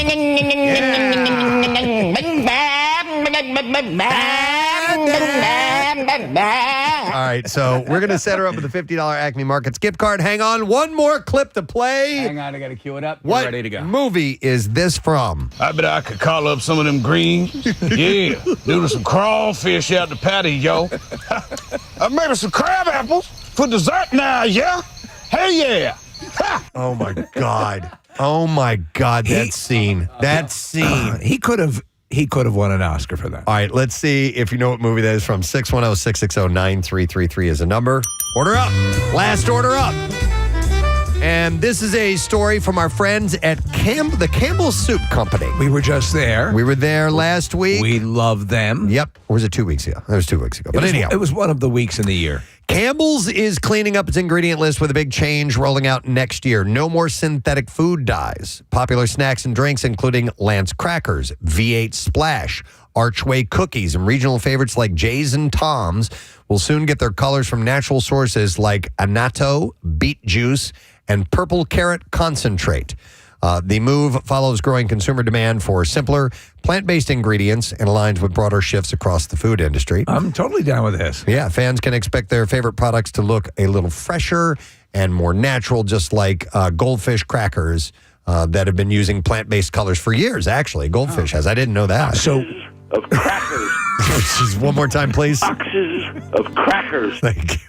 That's It's funny because when you go over there, you may not realize what all Campbell's has under its umbrella. It's amazing. And so, like amount. those Lance snacks, when you get like the cheese and crackers and crackers, Boxes of crackers. And the Pepperidge Farm. Pepperidge Farm. Thank you very much. All the cookies. Yes. All that stuff. Crackers and a box of candy bars. I don't know if they had candy bars. Maybe. They have a tremendous amount of stuff, and all the stuff. In fact, they have where we were. They had a little museum of some of the things that they offer, but they have also this store that you can go to. You don't actually have to go into the Campbell's building. Well, you're in the building, but you don't have to go through security to take advantage of this stuff. But and Preston, we were right by kind of a testing innovation kitchen area. Yep. Where they are, rolling out new products, and it's cool. In fact, they gave us some stuff to take home. I told you guys they gave us a V8 that is pickle based for Bloody Mary mix, and also a can of tomato. It's grilled cheese flavored tomato soup. Yeah, have you had it yet? Not yet. I want to try it. I'm going to let Rochelle try it because she's a big fan of grilled cheese and tomato soup. So, anyhow, Campbell's is going to be doing that with plant-based colors. Okay, I just want to let you know, Craig Legons, he tipped me off to this, but our actor in this movie was nominated for an Oscar for best performance by an actor in a supporting role. I thought I'd read that. That's why I said that. Oh, yeah. Oh, okay. You said he should have won? Yeah. Oh, I thought you said he should have been nominated. Yeah. Oh, did I? Okay. I don't know. Let's see if anybody knows what movie this is from. I bet I could call up some of them greens. Yeah, noodle some crawfish out the patty, yo. Maybe some crab apples for dessert now, yeah? Hell yeah. All right, let me go to John. Hey, John, good morning. Good morning. All right, John, name that movie, bud. Tropic Thunder. Yes! That is correct. Yep, hang on a second, bud. We're going to set you up to get the $50 Acme Marcus gift card. And I love the character Al Pacino. It's so great. Al Pacino starts coming over to him and mocking him for acting like that. It's absolutely the best. Acme, thank you very much for your sponsorship of the Connoisseur, and we appreciate all the giveaways that we had, and thank you guys for calling in with your answers and everything. But we got to wrap this thing up. It's closing time. But we'll come back and we'll do it again next week, of course, with the Connoisseur. We have a bunch of stuff taking place on the program this morning. Guest Pat McGann will be in our studio around 9 o'clock. We'll take a quick break. We'll come back in a second. Bizzare File stories are indeed on the way next, so make sure you stay with us. Like, I didn't have the balls to be like, listen, I don't want anything to do with you. I was just like, hey, she's going to do my laundry. Awesome. Yeah. So you played along to get your laundry cleaned, a $400 tab, which is excellent per month. At any point did you get any other perks? I mean, I didn't have to pay for electric or water or anything like that. Occasionally she would buy me dinner. All right. So I was, I guess she was my sugar mama. Dude, that's what it sounds like. To watch a piece of age me do yoga is not so bad. Wow. All right. Interesting. All right. Thanks, Gary. Appreciate it. All right. Well, with all these worst roommate stories, let's end with a good one. All right. Okay. Let's end with something a little bit opposite of what we're speaking about, because I'm going to go to Lauren here. Hey, Lauren. Good morning. Good morning. Gadzooks, guys. Gadzooks. All right, Lauren, what do you want to share with us? You said this is a little different. Yes, thank you for ending on me. This is a positive note for the people of Philadelphia. So my best friend put an ad in Craigslist for a roommate. She was filling a room. Totally random. I agree with you guys. It's crazy. We didn't want her to do it. We didn't think it was a good idea. A complete stranger living in her house. She found our friend David, and he ended up living with her. And after a couple of years, they ended up dating, and I just went to their wedding in June. Oh. And Lauren, it says here that he sells used computer equipment, correct? He's a normal guy. Oh, all right. So it's one of the few we get actually going the distance. I like that. I'm still no way. Thank you, way Lauren. I on appreciate earth. it. No way. I know, yeah. I don't care if there's the potential of love. Yeah. All right. Well, anyway, this show, Netflix's Worst Roommate Ever, does it cover several stories, Yes. I assume? Yeah. Okay. Yeah. I like stuff like that. Yeah, so it makes me feel uncomfortable, but I like stuff It does. like And that. the first one out of the park, the first episode is a real mind blower. Okay. So, Wow. Interesting. All right. Well, thank you for sharing. We appreciate it. We got to take a break. We'll come back in a moment. Some Bizzare File stories on the way. Got some really good ones for you today. We're going to talk to James Murray a little bit later on. Murr from Impractical Jokers. Jackie Bam Bam has a special announcement to make. And we get a vocal performance coming up in a bit, too. We'll tell you about it in a moment. Stay put. Other forms of overseas all that Chinese stuff. cuisine consisting of meat, often chicken, fish, beef, shrimp, or pork, and eggs cooked quickly with vegetables such as bean sprouts, cabbage, and celery, and bound in a starch-thickened sauce. It's typically served with rice, but can become the Chinese-American form of chow mein. Chow mein. With the addition of stir-fried noodles. So essentially, it's chow mein, but with rice. I would love chow mein.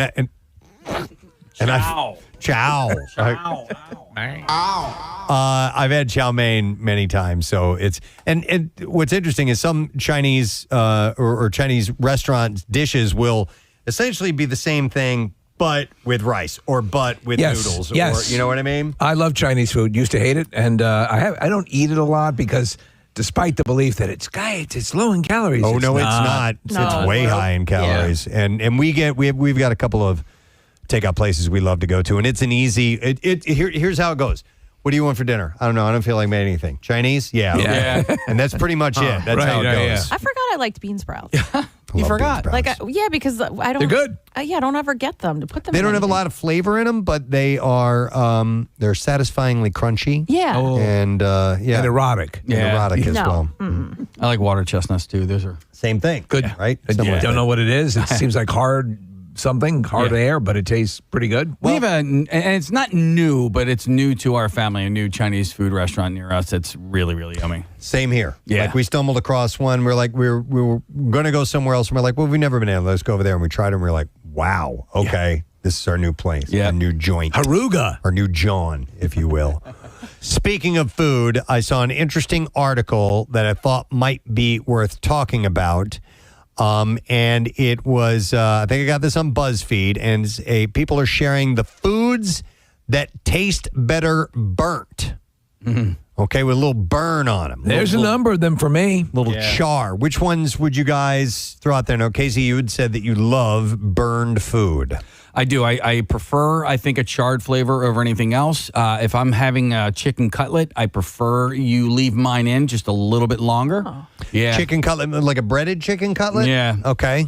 Well, for me, burnt tends to go more into the like a mac and cheese where the edges are burnt. There you go. Lasagna where the edges are burnt. Those are two good ones on this list. Yes, absolutely. Pizza can be burnt. If you get some mac and cheese that has like a layer of cheese over the top of it, not just mixed in with the pasta, but and you get some brown or blackened spots. Absolutely. Yummy.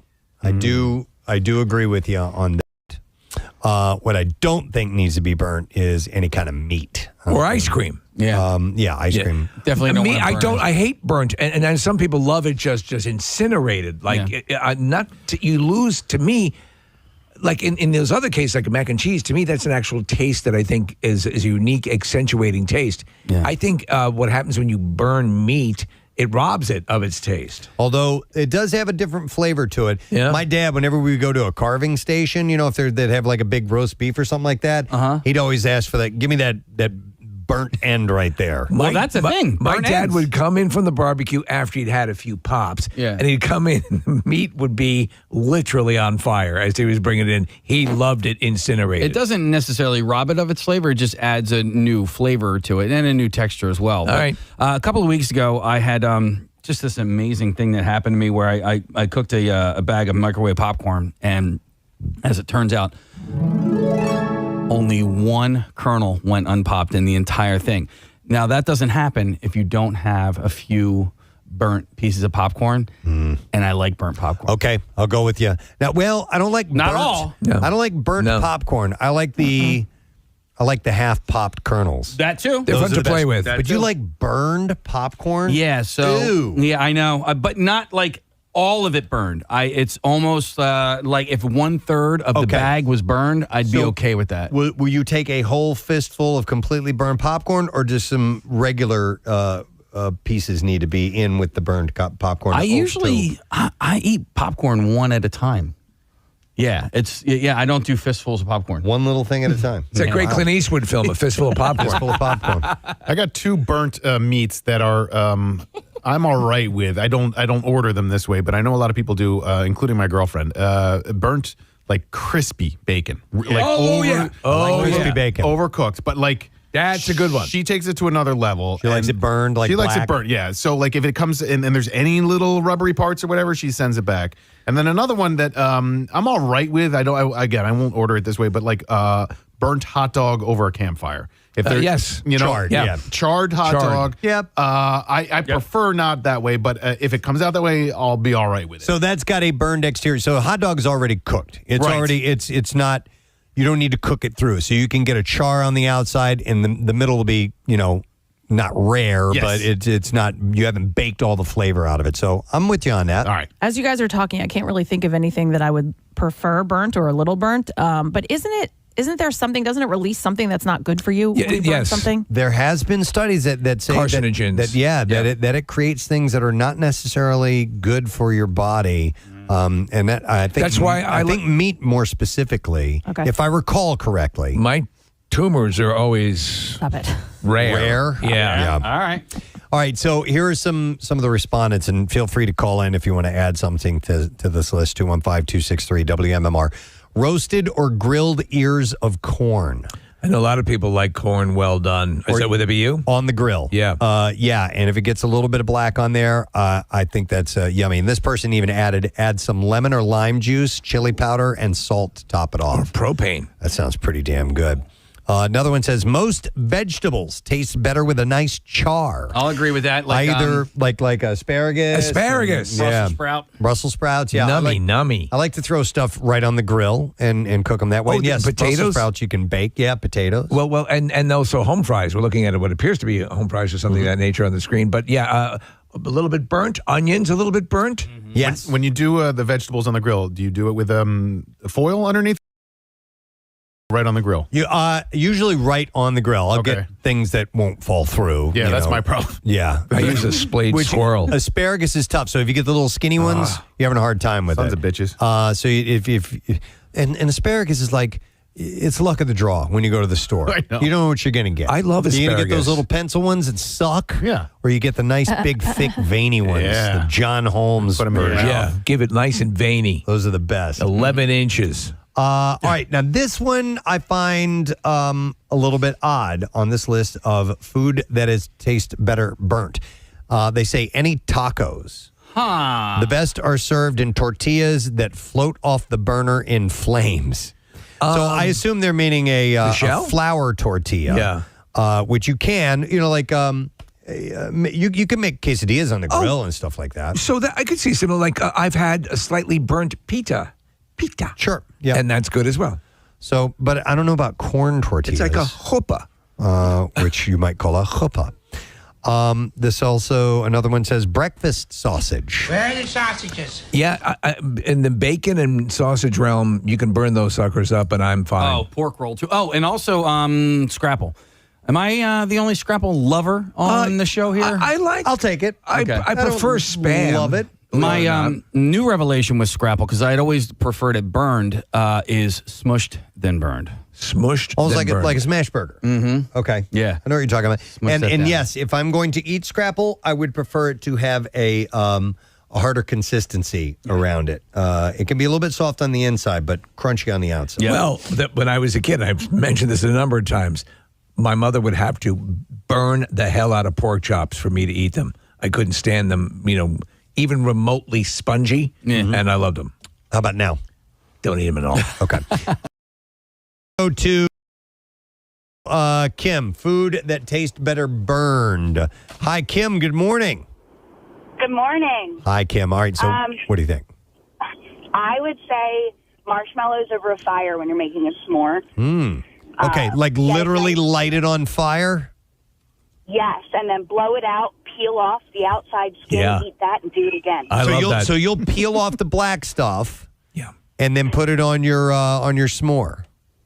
Yes. Interesting. And then do it again and kind of layer it up. Kim, I'm right with you on that because it just comes right off. It's this it's a crispy skin, and it's wonderful. I do like that. I'm not big on roasting marshmallows anymore. I used to be as a kid, but I do have a method now when I do it that will get them golden brown. And I prefer them that way. Do you know what's I bring it up? They're a local company, but they're called Tuck-Ins, and they have they're so good because it's all in one. The s'more, everything is contained within it's like a lollipop thing with its own stick, right? And it's just delicious. But Press, are you not going to share your method here, or? Oh, it's just it's finding the right distance from the open flame. Okay. And rotisserie. Kind of just twirling it the whole time. A golden brown is the best. Is the best? Yeah. All right, good. I'll make one for you sometime. Let's see here. Somebody says on this list, corned beef hash. Oh, man. Crispy and crunchy corned beef hash with a runny egg on top is one of my favorite meals. I haven't had corned beef hash, but I think I want to try it. So good. Is it? So good. You know where you can get it?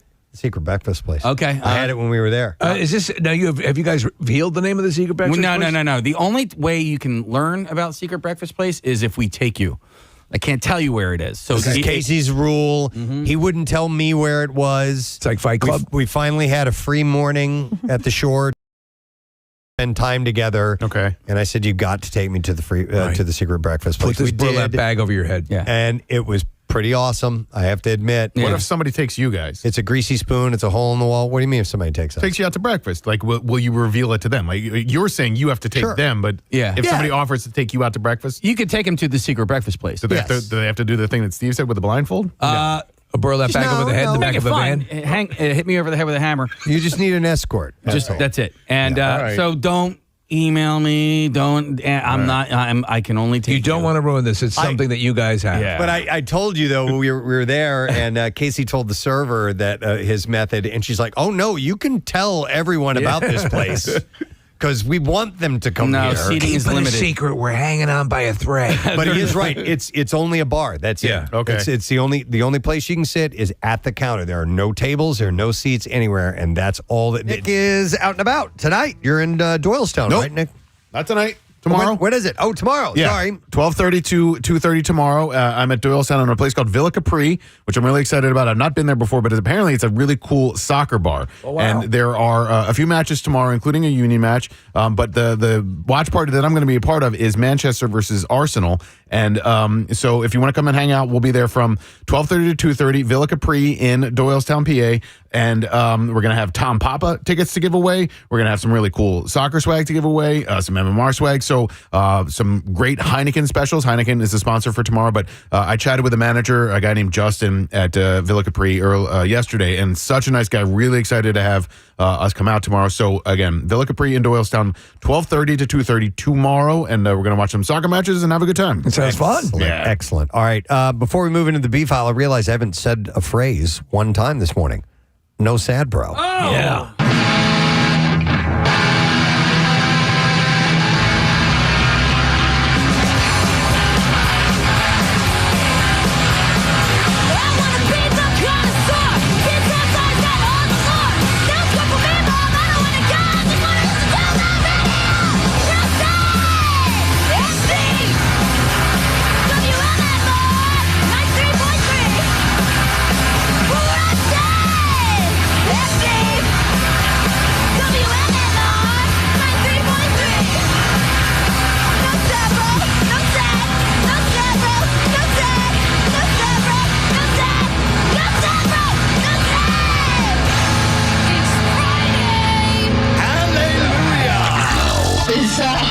WMMR presents Preston and Steve's Bizzare File. B-File this morning is brought to you by United Tire and Service end of summer sales event. And you can get $100 back from BF Goodrich. And they're going to double it with $100 in instant savings when you buy any 4 BF Goodrich tires. Every year, grave diggers from around the world gather in Hungary to compete in the International Grave Digging Championship. So do they exhume bodies? They don't. Oh. Every year since 2016, Hungary's Association of Cemetery Operators and Maintainers has been inviting gravediggers from all over the world to the European country to compete for the title of World Grave Digging Champions. Working in teams of 2, gravediggers must put their abilities to the test by digging graves that are 2 meters long, 80 centimeters wide, and 1.6 meters deep. You got to know the metric system. You have to do it within 2 hours and then shovel the approximately 2.5 tons of dirt back into the holes to create a neat burial mound. It sounds easy, but speed, accuracy, and attention to detail are the main criteria by which contestants are judged. To help motivate them, do they put actual corpses near them? No, they're graded on a 10-point scale based on speed, aesthetics, and precision. Hungarian team Parakletas nonprofit KFT managed to snag first prize for the second year in a row with an enviable time of just over an hour and a half. Laszlo Kiss and Robert Nagy won with the time of 1 hour, 33 minutes, 20 seconds, defending their first place from last year. The winners credited their success to the routine that they developed in their daily work without any special training. So stop and think about this. I mean, if you're talking about an hour plus, this is not the kind of thing where you have a rapt audience, standing around watching. Right. Yep. The goal of the championship is to raise the prestige of the gravedigger profession, attract young people to the job, and showcase their skills. Furthermore, the organizers want to use the championship to recognize the hard work of gravediggers, which requires not only physical fitness, but also mental strength, they say. Didn't the Munsters have, didn't he go to, the Gravediggers Ball or something like that? Probably. Yeah. Don't know. A 16-year-old Colorado girl is sharing her story after fighting off 2 sharks on a family vacation. That's amazing. She said, I would never anticipate I would be attacked by a shark, but here I am, according to Annabelle Carson. That is her name. Yes. Carlson was on a family vacation in Belize when it happened. 3 days into the trip, Carlson and her mom dove 120 feet deep into the dark ocean, noting that her family loves scuba diving together and are certified divers. She said there were probably 3 or 4 sharks that we saw, and we also saw some really cool fish. After the scuba diving adventure, Carlson and her mom got back on the boat and joined her siblings who wanted to take turns jumping off the top deck. She said, sharks were waiting for him on the boat. She said, I decided to go first, and when I jumped and hit the water, the shark came from under the boat and started biting my hands. Wow. Survival instincts kicked in. She punched the shark about 6 times. She said, we were face to face, and it was only biting my hands at this point. The other dive group was still in the water as this was happening, and they threw me a life ring. My hands were pretty mangled, so I couldn't really grab it, and I did a loop with my arms. And as they were pulling me in, another shark came and bit my right leg.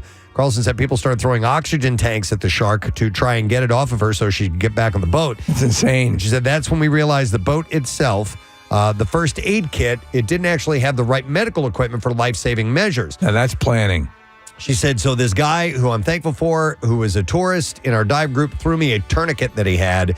They put it on my leg to stop the bleeding. She also said she had to fight to stay conscious for an hour and a half on the boat to an island where a helicopter and emergency responders rushed her to the hospital. She said it was the hardest thing in my life to stay awake. What's the status of her hands? Once stabilized, she spent a month in a Miami hospital for treatment. When she finally got home to Aspen, she realized something was wrong with her leg. She said the bite from my ankle just below my knee, it was mostly all bone. It took all the flesh, and I guess that big of an open wound gave way to an infection. She was rushed to Children's Hospital of Colorado to treat a 1 in a million microbacterial infection.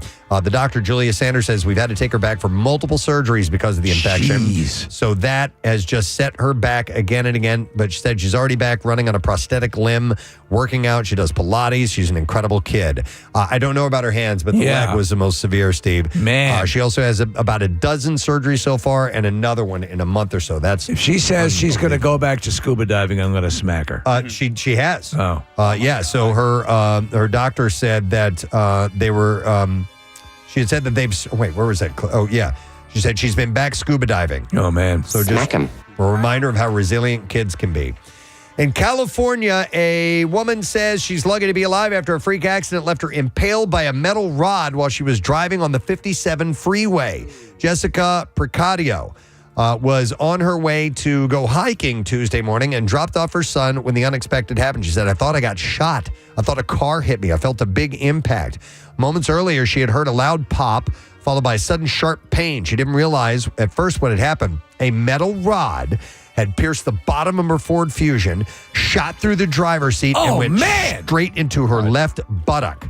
She said, I felt really weak. My blood pressure dropped. I started sweating profusely. I felt cold. I was so confused as to where this injury was coming from. When paramedics arrived, they, too, struggled to find the problem until she told them, please look behind me. I think I'm stuck to the seat. And that's when they discovered there was a rod lodged in her body. She had no idea. I've never heard of an injury like that occurring that way. As a nurse, she knew that paramedics' advice was correct. Don't move. Don't try to remove the object. But in shock, she did the opposite. She said, don't laugh too hard. She said, I know I shouldn't have done this, but I jumped out of my seat and pulled myself off the object. In the moment, it was just instinct. I wanted to get off of it. I would have done that too. Percadio said that she was rushed to the trauma center. Miraculously, she's already been home. Though she is struggling to walk, she realizes that it could have been much worse. Wow. And she's urging drivers to secure their loads before hitting the road. She thinks that the rod that nearly killed her may have fallen off of a truck traveling ahead of her on the freeway. Not to be indelicate, but does she now have a second butthole? I don't know. Well, technically, probably. Yeah. Wow. All right, and then one really quick one, and I saw the video of this. Something happened in Seattle yesterday you usually only see in the movies. The University Bridge, a drawbridge, was opened, and a car broke through the safety gates and jumped it. Oh, my God. Oh, man, that's Smokey and the Bandit territory. So the bridge wasn't all the way up. It was coming back down. All right, so there's enough of a gap to jump. And then it stopped. So it was still angled because I guess maybe it automatically stops after you go past the arm. The arms come down. So the car was found a short time later. It actually made it to the other side. It was actually stolen too. Oh wow! The car was found a short time later with a broken windshield and a destroyed undercarriage, and the driver was long gone. They may have been injured, so police are scouring Seattle hospitals for him. So yeah, we're watching the video footage of it. He's in this white car, goes up and flies through the gap and over on the other side. Wow. I walked over that bridge. Really? Yeah, I know that bridge in Seattle. Yeah, it's a really pretty area. Good for that guy. Next time, jump it, Nick. All right. All right. Or ram it. And that is what I have in the Bizzare File for you. We're going to take a break. We'll get back in a second. Don't forget, Pat McGann is stopping by. He's going to be at the Keswick Theater a week from tomorrow. We'll have him in our studio in a little bit. Stay with us. And don't go there if you've got a party of 6 because you'll never sit together. You'll never sit together. We didn't. Yeah, we got lucky. How many seats at this counter? 20 maybe? No, I'd say 14 tops. Maybe. Let's go 15. Okay. Okay. All right. It's closer to 14 now. Let me go to Joe. Hey, Joe. Good morning. Morning, it. Morning. All right. What's better? What tastes better, burnt? Soft pretzels. Soft pretzels? Yeah, you get them extra burnt and salty. My brother used to work for Bernie's Pretzels in the Bizzare. Wait a minute. Casey just shot. Bernie's is. Casey just shot. And they would have a guy would come in and just order. They tell him to leave them in the oven. God make damn. another cycle. Bitch. And I got into it like that. So, and Casey, you want extra burnt scrapple? Put it in an air fryer. Dude, okay. So my buddy Jeff, he told me about air frying scrapple. He's got the perfect combination. I haven't tried it yet. Fries. Kind of like French fries, Air fryers for fries are awesome. Yeah, well, I'm talking about just burnt up scrapple in there and let it burn. Oh, I like that, man. All right, cool. All right, man. Thanks, man. Appreciate it. Have a wonderful day. You too. And by the way, Bernie's, there are a few places that are like Delco. Like if you were to go the top 5 Delco food places, Bernie's is probably top 3 at least. But there's a small chain called Bernie's. It's not that, right? No. So Bernie's used to be sold. You're thinking of H&R Block. Yeah, No. Bernie's was at the Bizzare, and I don't know if they also were in where they're at now, which is in Alden. But they're in Alden now, like on Providence Road. But that was the OG. Bernie's is top 3 restaurants of all time, Delaware County. Fooderies. I wouldn't even call it a restaurant. Okay, so not. It's a place that serves food for consumption where you can come in and sit down, but I wouldn't call it a restaurant. Well, I don't know if you. I don't know if. No, I mean it's just a place where you go and you get your pretzels and you get a bag of pretzels and it's a standalone. It's a standalone. Okay, because the one that I'm thinking of, there's one in Glenside. But you don't go there for dinner? No, it's a soft pretzel place. Oh, okay. All right. But it's one of the top 3 fooderies. Fooderies in Delco. Like, so it would they be take reservations? Bernie's, I don't think so. Bernie's, like Charlie's. I would throw Zach's in there as well. Okay, all right. Yeah.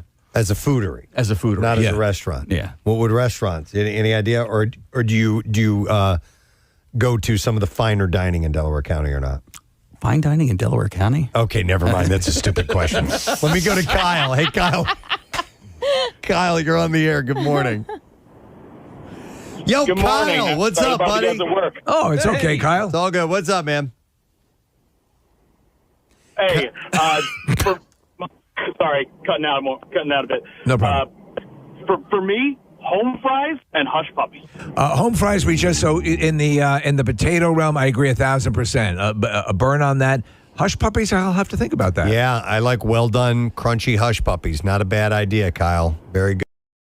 Talking about the food, not the shoe. I'd wait for your response, but it's going to take 20 seconds. But thank you for the call. Well, I think it's our phone lines, by the way. It was happening yesterday with callers that were calling in. I think there's a slight delay. Okay, Yeah. there might be. Marisa pulled up some suggestions from the texts, which are people that prefer certain foods burned. Grilled pineapple. Kathy, you're all over that. Oh, dear She hates cooked fruit. I love grilled pineapple. I love pineapple, though. I love pineapple. You ever had it grilled? Yeah. It's good. It's even sweeter. I used to despise pineapple. You know why? Because I was getting canned pineapple. When you get fresh pineapple, it's a world of difference. Peppers and onions cooked over charcoal, someone says. I love to eat charcoal. ABBA. And I guess, charcoal does give you a flavor. It gives you a certain flavor in the food. All right, so this was on the list, and somebody had texted in about this. Burnt Cheez-Its are great. Oh, really? Well, they have the extra dark Cheez-Its. And I think that's what they're referring to. So there are ones that are like well done or extra toasty. That's what they're called. I have not had those. I do those, and I also do the extra dark pretzels. And I believe Butts is the only one that does those. But that would fall under the same umbrella that the caller said. With the soft pretzels. Yeah. Okay. So then you have burned onions and home fries. There you go, Yeah, Steve. man. Toast. Yeah. No. I can take a little bit of a burn on a toast. Yeah. Not I think it for me personally, it crosses over a line of bitter, and I don't want Toast is one of those words that could be singular or plural, right? I'm going to make some toasts. Yeah, right. You don't say Just toast. Yeah. How many pieces? Pieces of toast. Yeah. Did you enjoy your toasts? Be the same thing with bread, I guess. Can I have some breads? Various breads. I do think like you how could. some toasts are dessert-like and some are meal-like. Like ones with raisins and cinnamon? Cinnamon raisins. Which, by the way, is great, for too. real. And toast that bread? Yes. All right, here's one. I like to do this from time to time. Charred lettuce, believe it or not. So you take a head of romaine lettuce. Let's just think about that for a minute. You get some olive oil on it. You throw it on the grill. All right. And then you add your dressing to it afterwards, which a lot of times you can make your own, maybe just a little lemon and oil and salt and pepper for a really light dressing, or you can do like a Caesar or something like that. It's fantastic. Really? It's excellent. Yeah. What noise are you making? I'm not. No, there was a squeak of a microphone stand or something okay. like that. Yeah. I thought you were. I saw your hand going like this. I'm sorry. I thought you were jerking it. Casey, don't jerk it on air. All right. Burnt tips of kielbasa.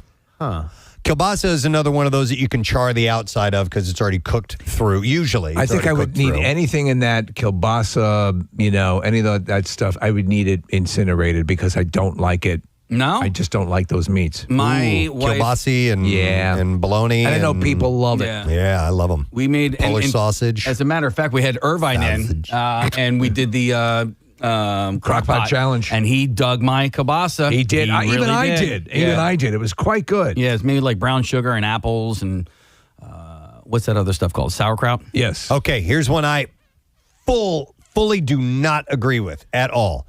Burnt scrambled eggs. No. To me, you'd have to go way off the charts to burn scrambled eggs. Eggs should be tender. No. They should never be firm. That's my personal opinion. Little runny. A little bit runny if possible. No. Scrambled eggs? No, you know what? I'm out on that. I change it.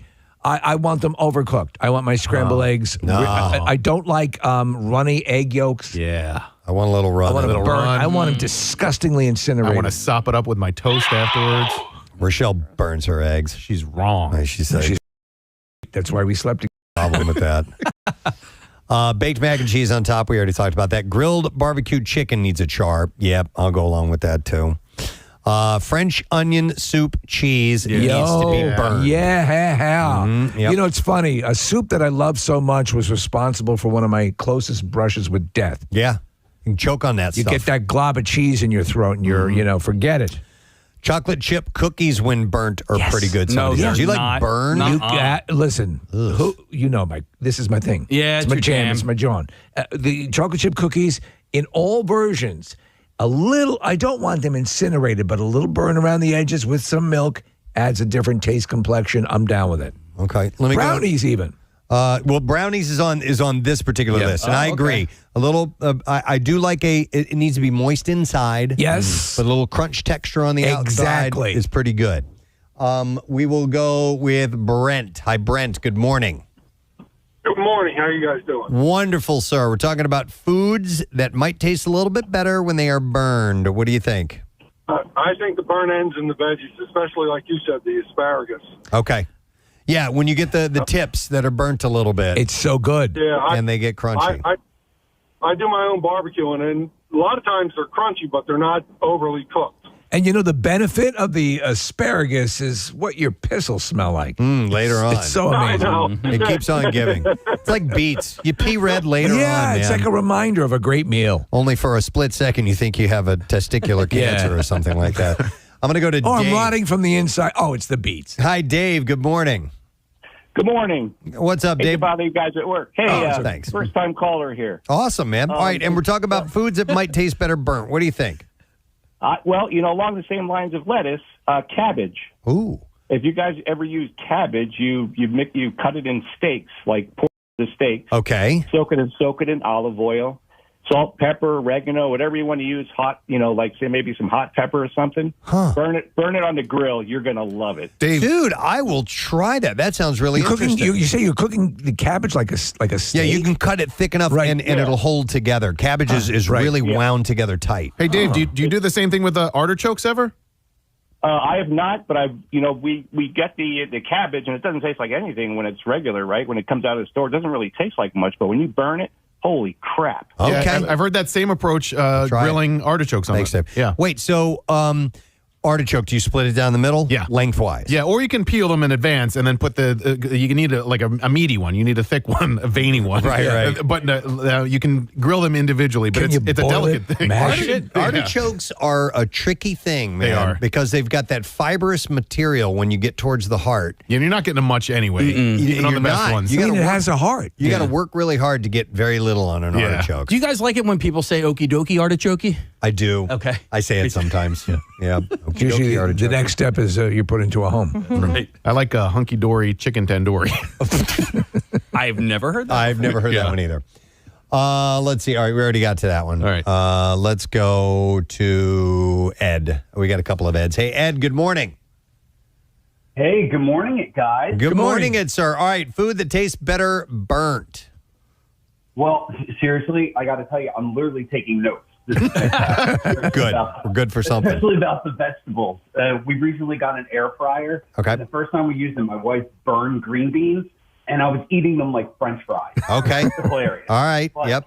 The food I wanted to call about was baked ziti. Yeah. Or lasagna.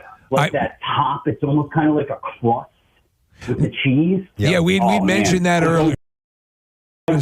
That was number one, at least way up on the list. When you have that, like burned mac and cheese, burned baked ziti, burnt lasagna, it definitely, I think that enhances the taste dramatically. I mean, I don't know if it's just the cheese or just like the macaroni. Sometimes it gets like a little harder. Just that change of consistency. I don't know. I go straight for it. Yeah, burnt cheese. Good to work. Good to know. Thanks for the word, Ed. We appreciate it, buddy. All right, guys. All right, let me go. Here's another one. Ed, talking about pretzels. But hey, Ed, good morning.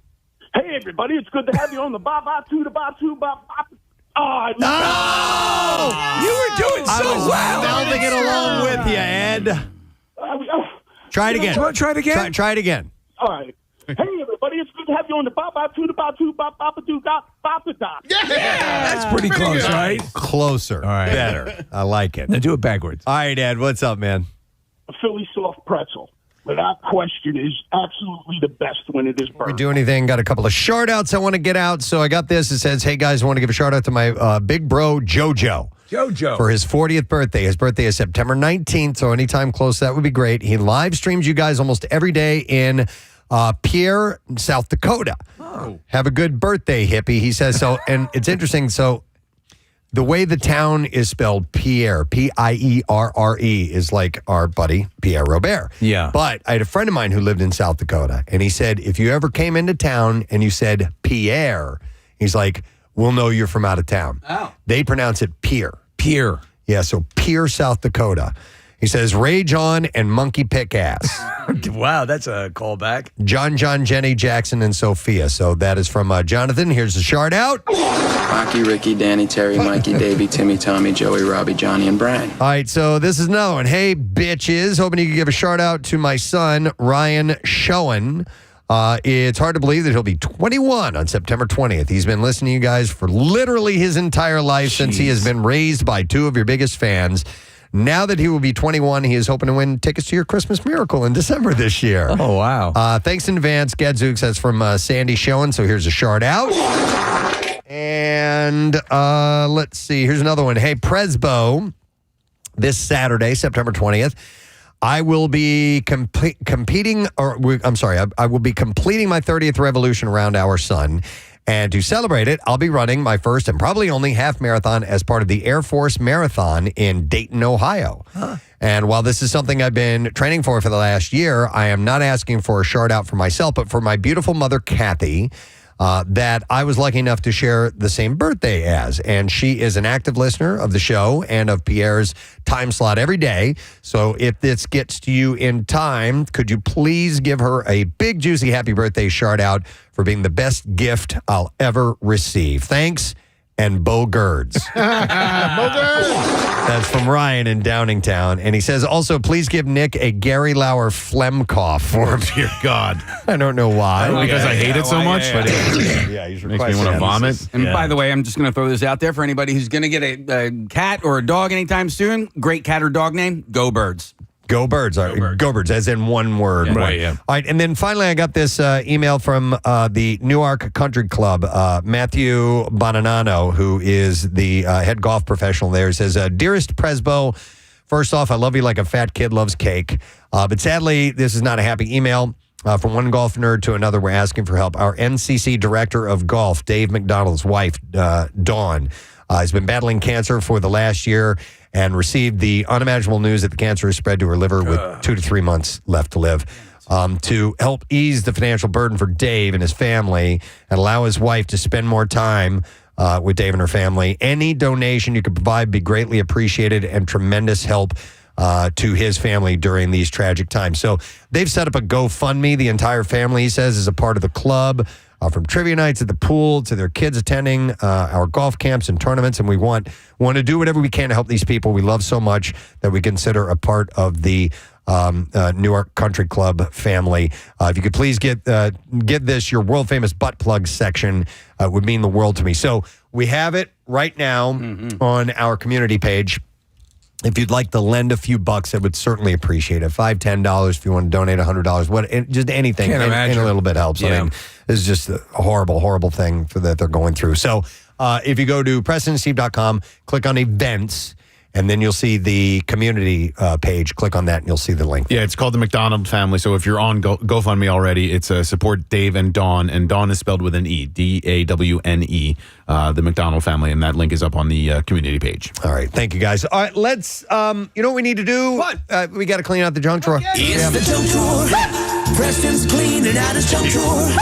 Getting things out of his junk drawer. Finding stuff here in his junk drawer. That's the highest pitch I've ever heard from you. I wanted something special. I think shattered some windshields all across the Delaware Valley. All right, let's see what I got here. This is apropos. The title of this is Things Smarter Than Average People Keep in Their Junk Drawers. That's perfect. Yeah, so it turns out people who are smarter than average tend to keep certain things in their collection, their junk drawers. And that's according to research by psychology Professor Sam Gosling. People of what is it? Of a level of intelligence. Intelligence level. Of intelligence level. Are keeping these things in their junk drawer. Okay? People of intelligence level keep these things in their junk drawer. Let's see if you guys keep some of these things in your junk drawer. Batteries. Yes. No, actually, I don't. I have a separate thing for you have batteries. a designated battery spot. I have a battery caddy, however. Yeah, me too. Which I do keep in the junk drawer would be watch batteries. Okay, that's good. A tape measure. I have that. Yeah, no, not in my junk drawer. I have my two tool boxes, Yeah. and they have the tape measure in it. I have, it's also a small sewing kit. I do not have that in my junk drawer. That's in my sewing room. In your sewing room, okay. Yeah, You probably do have a sewing room, right? I mean, okay. I mean, I wouldn't be surprised because your wife is creative. Yeah. Seamstress. Yeah. Seamstress, no, neither one of us can sew. My mom was not a bad seamstress, or is not a bad seamstress, but yeah, I like thread and needle, that ain't for me. No, me either. Nobody except Caleb has taken to. Oh yeah, yeah, makes all kinds of stuff. I bet you Carter would be really good at it. Carter, one camp out for hunger, he knitted like 3 ski caps during the show. Gave one to Bert Kreischer. It's like, yeah. What the hell's going on? Also, it says people keep tools in their junk drawer. So there, one of my really best friends gave me a awesome table saw tool chest for when we moved into our first house. That was me. And, yeah, that was me. You still have that? Yeah, still got it. Yeah, cool. and that's where all my tools I go. have one that looks like Horace Stammer, and Preston gave that. Oh, that's to me. right. Yeah, that's right. That was cool. Are you guys? Do you keep your tool and or toolbox in the basement or garage? Garage. So well, we have a tool box, like a large one, like Casey was saying, with drawers and everything. But we also have tool bags. I know it's a good name for somebody. Tool bag. I have a tool bag on every floor of the house. I have a douche bag. Yeah. So what I do, Nick, because our kitchen is under renovations, and that is where the junk drawer is. Some of that stuff has been moved out to the garage. But I have a little recommendation here. Yeah. Amazon, when they started doing their sort of signature series or whatever it is, right? They introduced a case, a tool case, a collection of tools. Okay. It's like $60-$70, and it's got everything. Yeah. And I have 2 of these in the house, and they're awesome. It's funny, Press, you mentioned the tool bag. Like that shouldn't be a pejorative. A pejorative, like, because it is very, very useful. That should be like that should be somebody who's awesome. Listen, Case, I think it means a nutsack. Okay. A tool is another name for the unit, and the Preston. bag under it would be. A scumbag should be a good thing because it's helping you not get pregnant. Yeah. So we also have super glue. Smart people keep that in their junk drawer. Flex Seal. Tape. Yes. Yeah. Rubber bands. Yes. Binder clips. All right, Yes. So we have a junk drawer, and then right above the junk drawer is a cabinet, and that has become our junk cabinet as well. That's too much. Yeah, you gotta Stop consolidate. I said binder clips, right? Yep. Yeah. Safety pins. Yeah. Notepads and pens. Yes. Mm-hmm. And a flashlight. Yeah. A small little light. Yeah. And a flashlight. Too. Yes. Sure. Absolutely. Smart people keep them in there. Our flashlight does not go in the junk drawer. Mine actually, it's a weird thing. Mine is, it's very small and it's dwarf size, so it's very comfortable. I use it on my fingers. Where do you keep your flashlights? Who knows? We really, there's this, whenever we lose power, it's like, where are they? Got it on your phone. Do you know what I did? Honestly, I have a couple of rechargeable flashlights, and I keep one attached to the refrigerator magnetically. Yeah, that's a good. We used to do that when I was a kid. We had it magnetically on the side of the fridge. I have a flashlight in another part of the house, and I have a magnetic refrigerator attached to it. Wow. Yeah. I was at the grocery store the other day, and I bought rechargeable batteries by accident. I was assigned to buy AAA batteries, and I was in the battery aisle, and I got the wrong ones, right? And I brought them home, and I'm like, all right, maybe I'll finally get around to using rechargeable batteries. They've been sitting by the door waiting to be returned since I bought them. I at this point in human evolution, rechargeable batteries are just a waste. Like the way of recharging them, maybe get an extra year or two out of them. They just seem like they end up being tossed anyway. That clip we play from Point Break with Waste of Time, that he's talking about rechargeable batteries. Right. That would be a waste of time. I didn't even know that. Yeah, I mean, I don't use them, Nick. I've had recharge.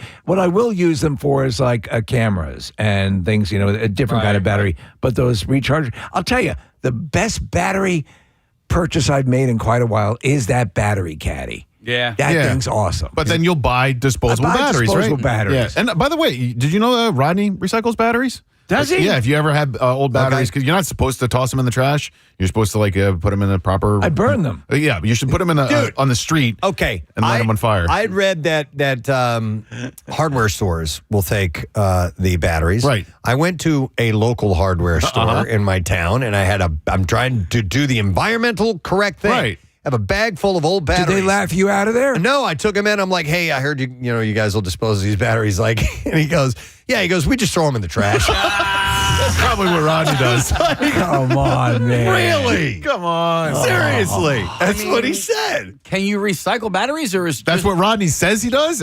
But maybe when he ends up recycling them, they just end up in a trash pit somewhere, but you're supposed to be able to recycle them. I think there's proper ways to dispose of them. I don't know if they are recyclable or not. I'm not sure. I'm not sure. I have some stuff. Check your local community, by the way. There's always once a month they have where you can get rid of hazardous waste and things like that. Like I've got a 5-gallon tub or container of kerosene that has sat at my house for 20 years.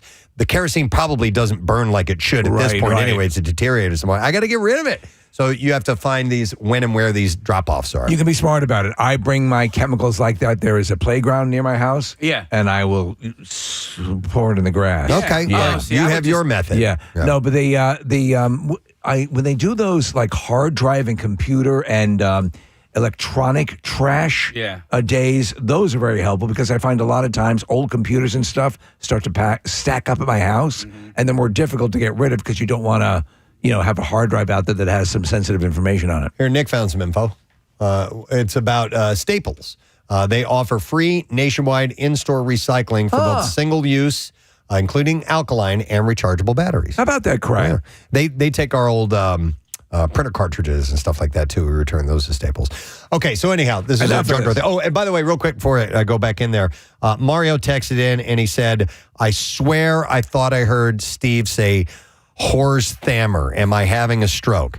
No. It's a flub that I made one time, and it still is brought up every now and then. Also, we should clarify, we do know the difference between a flashlight and a flashlight. Yes. Some people are confused by that. No, we do. That was a jokey thing, too. All right, let me go back into the junk drawer. All right, since we had an extended conversation on batteries, the TSA is cracking down on lithium batteries because of the amount of fires that have been caused.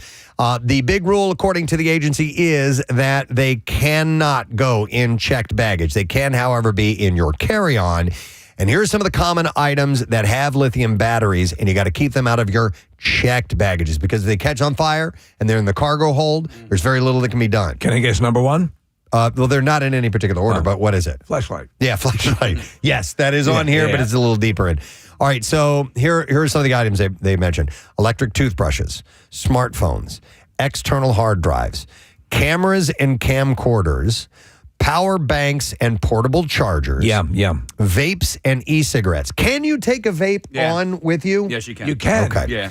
Drones, rechargeable shavers, smartwatches and fitness trackers, Bluetooth speakers and headphones, spare lithium batteries of any size, tablets, and laptops as well. That's why I will bring my Peloton bike onto the flight with me. Smart, yeah. Because in the actual monitor, it has lithium batteries. I'll tell you, Preston, I've said this many times, traveling recently, the energy, the zeal, or not the zeal, the emphatic nature of what they tell you to do. If your phone slides out of your pocket, you cannot get it. You cannot reach between the seat cushion and the armrest. You've got to call a flight attendant to come over and do it. But I'm not going to. I'm going to try to get my phone. Yeah. You know what I mean? They're really trying to dissuade people real from doing quick, that. If it's stuck there, what's the harm in me trying to get it? The fear is that you crack the case or do something with the battery in removing it, and that's their big concern. Is that if you move it further down into the seat, and the mechanism by some chance cracks the case of the phone, you could start a fire. Yeah, I'm trying to think. I've never. That must be brand new because It's got to be not because heard announcements or anything when I've been on flights as of late. Where I first encountered the emphatic nature of them pushing that was when we went down to spring training, and then every flight I've had since then, I've heard that. Did they make an announcement? Yes, they did. Oh, I didn't hear it. Yeah, I usually have my headphones in. Huh, Don't pay interesting. attention. Okay. So let me dive into another thing since we're talking about phones.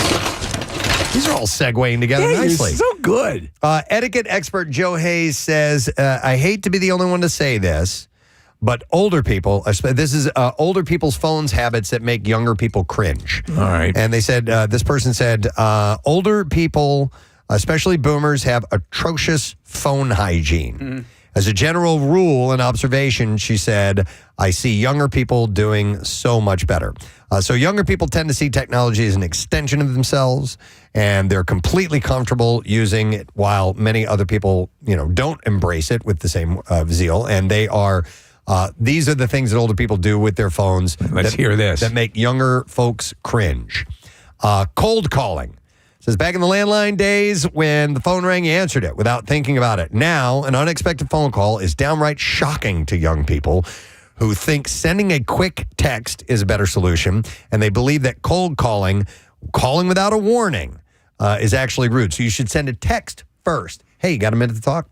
Hey, can I call you? Yeah. So I don't listen. I do it sometimes. I do it sometimes, and there are other times where I use the tool of cold calling to get right through. Listen, also because when that comes in these days to a lot of people, there's a sense of urgency. Right. You're calling without texting. Yeah. This must be important. Another good thing is just to text somebody, hey, give me a call when you get a chance. But you also have to say, like, not an emergency. You know what I mean? So I'll people are call like, oh my them God. to ask them if it's okay if I text them to ask if I can call them. All right, another thing is sending really long texts. Etiquette Don't like expert that. Diane Gottsman says that her Gen Z kids don't like her sending a text like you're sending a letter, and have told her to break up the messages into multiple texts if necessary. Can I ask you guys a question? Steve, I need to ask you this because you are the tech guy and the Apple guy. But in my text messages, they now will give me a summary of the text. Yes. Well, you'll get. Do you get the summary on voicemail messages? That get sent to you as a sort of a text. Yeah. Yeah, but like specifically about text, like I got this text from Craig Legans. Yeah. And instead of just having the first couple of sentences of the text, it summarizes. It summarizes it, and yeah. I don't like that. You can shut that feature off. I can. Yeah. Okay. All right, just shut it off for Craig. They also said it's. They warned people not to announce themselves in a text like "This is Mom."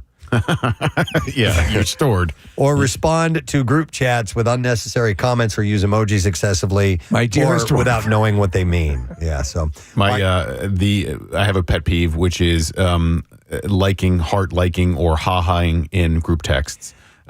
You don't have to do that. By the way, because that comes up as an alert, it comes up as a notification. If you have something to add to the group text, go ahead and do that. But I don't need to know that I've missed quote unquote 72 messages, and half of them are my brother Josh and I love you Josh hearting something that I wrote 2 days ago. Red heart emoji is I love this, correct? Yeah, well, it's a whatever. I love can you, thumb up. or, yeah. I do the red heart on a text occasionally. I do that more than the thumbs up because I think that the thumbs up is dismissive.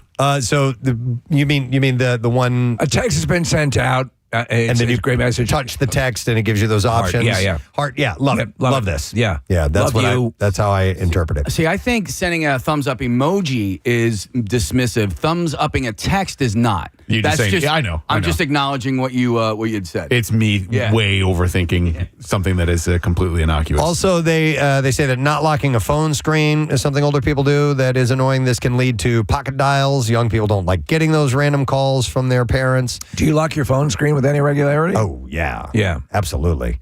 And then finally, unknowingly turning on the flashlight. They said it's like leaving your car's turn signal on for miles and miles and not realizing. I'm going to give you this. I saw somebody who was younger, I'd say probably a teenager, walking along with their pant leg glowing. So I knew that, I love that. I think it's funny, like whenever you hear a phone go off in, let's say, a setting. Let's say you're at church, right? No. Like the ringer go off. Yeah. when the ringer goes off in an inopportune time, more times than not, it's an older person. Sure. Yeah. So have you noticed, by the way, now that your vibrate, you can set your vibrate patterns? Yeah. Yeah. So that you can have it. So you can have it specific to people. Right. Yeah. Yeah. Like mine's is like, bam, bam, bam, bam, it's got this little rhythm to it. Bam, bam, smash, Bam, bam, bam, smash, smash, bam. That's yours. Yeah. By the way. Is Pat here yet? Pat McGann? He is here? Okay, so we'll have to break in a moment. What were you going to add, Marissa? Oh, I was going to say there's a funny meme that makes me laugh all the time. It says, like when I was younger, I spent so much money perfecting and getting the perfect ringtone, and now I haven't had my ringer on in like 12 years. Yeah. Remember when you paid 99 cents to like get the perfect ring? Yeah. Mercer, we used to have them on the website. We had like 50 of them. Oh, you're right. Ringtones. Relates to the show. I still have mine engaged, but the thing is, my phone is on mute all the time. Right. Because we work in a studio. Yeah. And it's just on, and I don't think to turn it off. Listen, we're professional broadcasters. Everything by the books. Well, speaking of broadcasting, it bothers me when like there's ringers on television shows. I'm like, can we write around that? Yeah. Like nobody has their ringer on. No. He was just talking about being in church and hearing the ringer on. And only the old people have them on. Let's not be old. Yeah. Exactly, guys. Well, just carry that landline you have behind you, Preston, the old candlestick phone. All right, listen, we have time for one more quick item in the junk drawer, and then we got to move on. And this comes via a letter and a gift that we received. Oh, wow. And this is from James L. Mascaro Sr. of JP Mascaro and Sons. Love those guys. And he says, Dear Preston and Steve, I was listening to your show today, September 17th, and heard your interview with Tom Pelfrey from the show Task. And he says, I was the one who consulted with him on how to be a trash man. Yeah. You know, the trucks look like Mascaro trash cans. They do. Yeah. Yeah. They look like the red trucks. ones. Yeah, that's awesome. He also mentioned our delicious pasta and olive oil. He said, our family business, JP Mascaro and Sons, brings in large amounts of authentic Italian food from our hometown in Calabria, Italy. We don't sell it. We just give it away to employees and large customers. You will have a hard time finding a better oil, and we thought you might like to try it. Oh, man. Hope you enjoy. And he said, P.S. if you talk to Tom anytime soon, give him my number. I have a case of oil and pasta with his name on it. Well, we have to get them in touch, yeah. Yeah. Because Tom could not have been a nicer guy.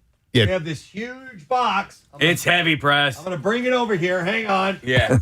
It's actually 4 boxes. Jesus. Oh, good God. I got you. My mic's in the way. All right. Oh, jeez. All right, there we go. So he sent us these huge boxes. We have not opened them yet, but I assume inside here you're going to find. So I'm so glad it's not trash. This is these are sauces. Wow. That are in there. Boxes of crackers. Boxes of crackers.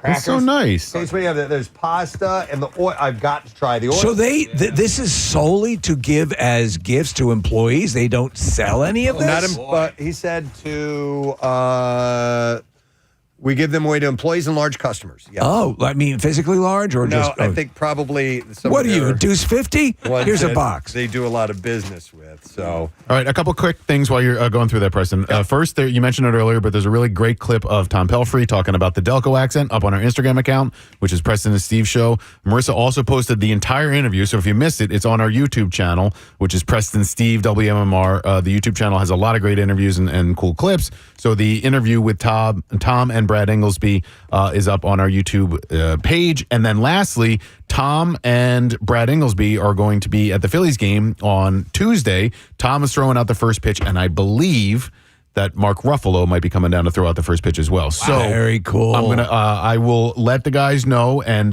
we'll extend the info from the guys at Mascaro to Tom and to Brad. all right, excellent. Sorry, I'm opening up all the boxes. I know. No, it's a lot of good stuff. That's mine. But this big one, I want to see what is in this one because there's a large box, and this is the one that really weighs a lot. And it was hard. This has got to be all oil, I'm guessing. Oh, boy.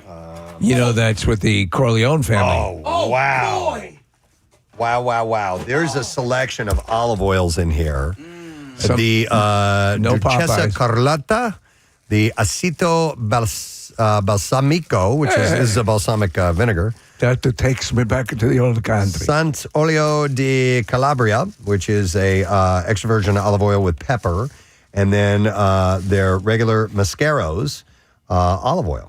That looks spectacular. Fantastic, guys. Wow. I love this. Well, it made an impression on Tom the first time around, so that's really cool. He was going on about how amazing the oil is. From Mascaros. Yeah. Oh, check that out. They give you a little cutting board and everything. Oh. What a day. Thank you, guys. Thank you very much. That was cool. James, appreciate the love, man. And we will put this stuff to good use. They've always been, associated with the show. We've always loved our relationship with JP. They won Camp Out for Hunger one year. Yes, they did. We did a live broadcast from their And who was at location. that broadcast? Bill Burr. We flew him out in a helicopter. We flew Bill Burr in a helicopter to JP Mascaro's over in King of Prussia, kind of the general area. Trooper. Audubon Trooper. Audubon Trooper, yeah. And then Bill Burr became a helicopter pilot after that. He could have become two things, Right? a trash man or a helicopter pilot. I know Pat McGann is in our Acme Lounge right now, but can we get him a helicopter ride here to the studio? Just because we did it for Bill Burr. Just once over Ballackinwood. Yeah. We'll work on that. We'll take a break. We'll come back and we'll work on that. But we got to close up the junk drawer. Oh, shoot. Yeah. Wait, hold on. This one last call because Vincent works for JP Mascaro and helped in the task training. Hey, Vincent, how you doing?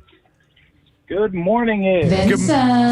Good morning to see you, Vincent. All right, so did you drive around Tom Pelfrey when you guys were training for this? Yeah, so I was actually on a front-end route, and I saw the whole crew down at Newman University. And it was awesome. Everyone was nice. Everyone was waving. I was honking the horn, having a good time, rocking out to you guys. That's excellent, dude. Did you get on camera at all, or was it just mostly behind the scenes helping them out? It was mostly behind the scenes. Like, I was just doing the trash cans and all. I saw people walking across the street and everything, cameras and all. Dude, that's awesome. Nice. Yeah. And, it was cool. And have you had the JP Mascaro's olive oil or pastas? I don't, but we do get goodie bags every holiday, so that's awesome. Well, can I ask you also, since it's part of the show, do you go around and rob motorcycle gangs of their narcotics? You know that. Yeah. Of course. All right. Hey, Vince, have a great weekend, man. Thanks for checking in, bud. Thanks. You too. Go Birds. Go Birds. Go Birds. All right. That's it for the junk drawer. We got to close it up. So here we go. That was the junk drawer. Preston's closing up his junk drawer. There's nothing left here in the junk drawer. Until next time, that was the junk drawer. All right, that's it for the junk drawer. Thank you, Kyle Mack, for that wonderful jingle once again. We're going to take a quick break, come back in a second. As I said, Pat McGann is in our Acme Lounge. We'll get him here in the studio when we return. Stay with us. So we had a caller who said he orders them that way. How do you get are you taking a soft pretzel you might buy somewhere and then going home and burning it yourself, or how do you keep this? a lighter in the car? If I go there and I see that there's a burnt, rack of pretzels, I'll ask for those. You'll buy them all up. Yes. Okay. Now, I have to try this. At work, when they had pretzel day, and what I would do, I would, buy the pretzels, take them into the toaster oven, okay, put them in there and jack that thing up to like 450, give it 5 minutes, and come out. It's almost like eating a Snyder's hard sourdough. Oh, yeah, I love those. I do love those. So, I got to try the burnt soft pretzel. That sounds intriguing. All right, okay. Ed, we'll give it a shot, man. Thanks, bud. Appreciate it. Peace out. I assume you do the Peace mustard out. or cheese with that, right? Yeah. So what I would used to do is the Dutch, the Snyder's, the big Dutch pretzels, the hard ones. Yeah. And then you'd get the cheese, the what is it? The Cheese whiz? Cheese whiz in like a bottle heated up. It's meant to be heated for dipping. Right. It's unbelievable. Yeah, I go with mustard. There's not one thing healthy about that experience. By the way, somebody texted in, you know what I mean, Jelly Bean? Sure do, Peanut Chew. Thank you. All right, we'll go next to Bob. Good morning, Bob. Good morning. You guys rock. Oh, thanks, man. Thank you, Bob. All right, so a food that tastes better burnt. Well, first of all, like that one Ed said, I'm taking notes. Cheese curls. I never heard that. I'm going to try that. All right. All right. I fry oatmeal with olive oil, and I burn that a little bit. You fry oatmeal with With olive oil? I have never heard of that. Yeah, before you put the gravy on it. Where did you pick this up? I made it up myself. Okay. And my oldest son, I'll tell you, he goes nuts. If I'm home and I'm making it, I got to make him some. So oatmeal usually needs to be softened up a bit by water. So what's the consistency like? Are you using a lot of oil? Well, what you do is first you make the oatmeal like normal, the instant oats. You put it in the water in the pot. Yeah, okay. And you get it normal. And then what you do is you get the olive oil in a frying pan, and you get that nice and hot. Yep. And you put this in there. You just make sure you leave it in there long enough just to burn, just a little bit brown. Are you making like little patties, like little crab cakes out of oatmeal, or what? Oh, no, I make like a big pancake. Okay. All right. My mind is reeling at this. Did you discover this recipe during a house fire? No, it's just the way my mind works, I guess. All right. No, and then do you throw anything on that? You throw some fruit on it or sugar? Oh, you could throw whatever you want in there. You could throw cayenne pepper. You can put onion salt, whatever you want. Onion salt? What the hell? So you're having savory oatmeal? Oh, yes. I always think of it as a sweet treat. I love oatmeal. Wow. It's crunchy and soft at the same time. You got the best of both worlds. All right, you're changing things up here. You're making my mind freak out. I like the unique thought. All right, thanks, Bob. He's like you, Casey, because Casey, did you see what Casey did with the cinnamon toast crunch? Oh. Yeah, he made. What'd you make out of it? Just French toast. French toast, yeah. Cinnamon toast crunch, French toast. So, would you crunch it up? I crunched it up. You batter and then dip it in that. Yep. Okay, that sounds pretty good. The only thing I would have done. Original idea? Well, no. I mean, I initially, I follow Blackstone Griddle on Not Instagram. the magician. No, and they had Fruity Pebbles, and I don't have Fruity Pebbles. I have cinnamon toast, so I did it with that. The only thing I would have done differently is I would have crunched up the cereal a little bit finer, made it more of all powder. I got right? you. Yeah, throw it in a processor, something like that, and doing it that way. Martin's Potato Rolls commented on your recipe. I know. Well, I tagged them on it because the other thing is I didn't have any bread in the house. The only thing I had left over were potato rolls from the cheeseburgers that I made on Saturday night. And that worked well for you? It did, as a matter of fact. Those potato rolls were real. I'm going to go to Walter. Hi, Walter. How you doing, man? Walper. Walper, are you there? Chris? No. Chris? Is your name Chris? My name's Chris. Where the hell did Walter come from? This is my version of good morning it to Connoisseur. All right. I told him mine. All right. What's up, buddy? So I got married in 2009 to my wife, and she gave me 2 terms of divorce. One would be if I ever gave her a Dutch oven. All right. Okay, And and the other one is if I ever steal the little French fries that are burnt from like the batch before that accidentally make it into yours. Sure. She loves them. All right. I agree. The itty bitty crunchy ones, they're almost potato chips. They're really good. Yeah, I like them too. Yeah. Yep.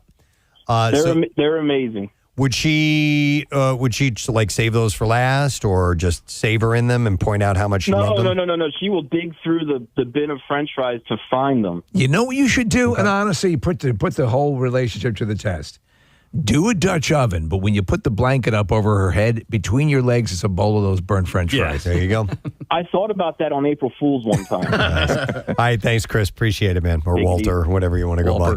All right, so this was also on this list that got it started, and I'm going to let Marissa handle it. Hi, Marissa. Good morning. Good morning, guys. Hey, so we're talking about foods that actually taste better if they're a little bit burned. So I love burned food in general. Just like Casey, I love my chicken burned. Yeah. But I like pierogies, like you know how you normally boil them. I like to pan fry them, and I like them really, really crispy. Mm-hmm. I could see that. I like pierogies. It's kind of like, dumplings or pot stickers. I prefer them fried. I think they having a little crunch on the outside is yummy. My mother used to make dumplings, and then when they got a little bit burnt, they were fantastic. Yeah. So are you a big pierogi aficionado, Marissa? No, not really. I'm weird and I like them that way. No, there's a great pierogi place on Henry Avenue. Oh, okay. Yeah, in Roxborough. I think it's Roxborough, yeah. Hey, Marissa, do you what do you fry them in? Is it an oil or butter or what? I just put butter in the pan with some garlic, and I just fry them up, get them really crispy, and they taste the best that way. Yeah, okay. Can I come over? Oh, anytime. Nice. Anytime. All right, thank you, Marissa. He'll bring. You do goat yoga? Hey, there was. Let's see. You know what? I thought of one that I used to like. Nick, we made the bologna sandwich here for you one time. Oh yeah, me and Nick Elmy did. Yes. He doesn't stand for bologna.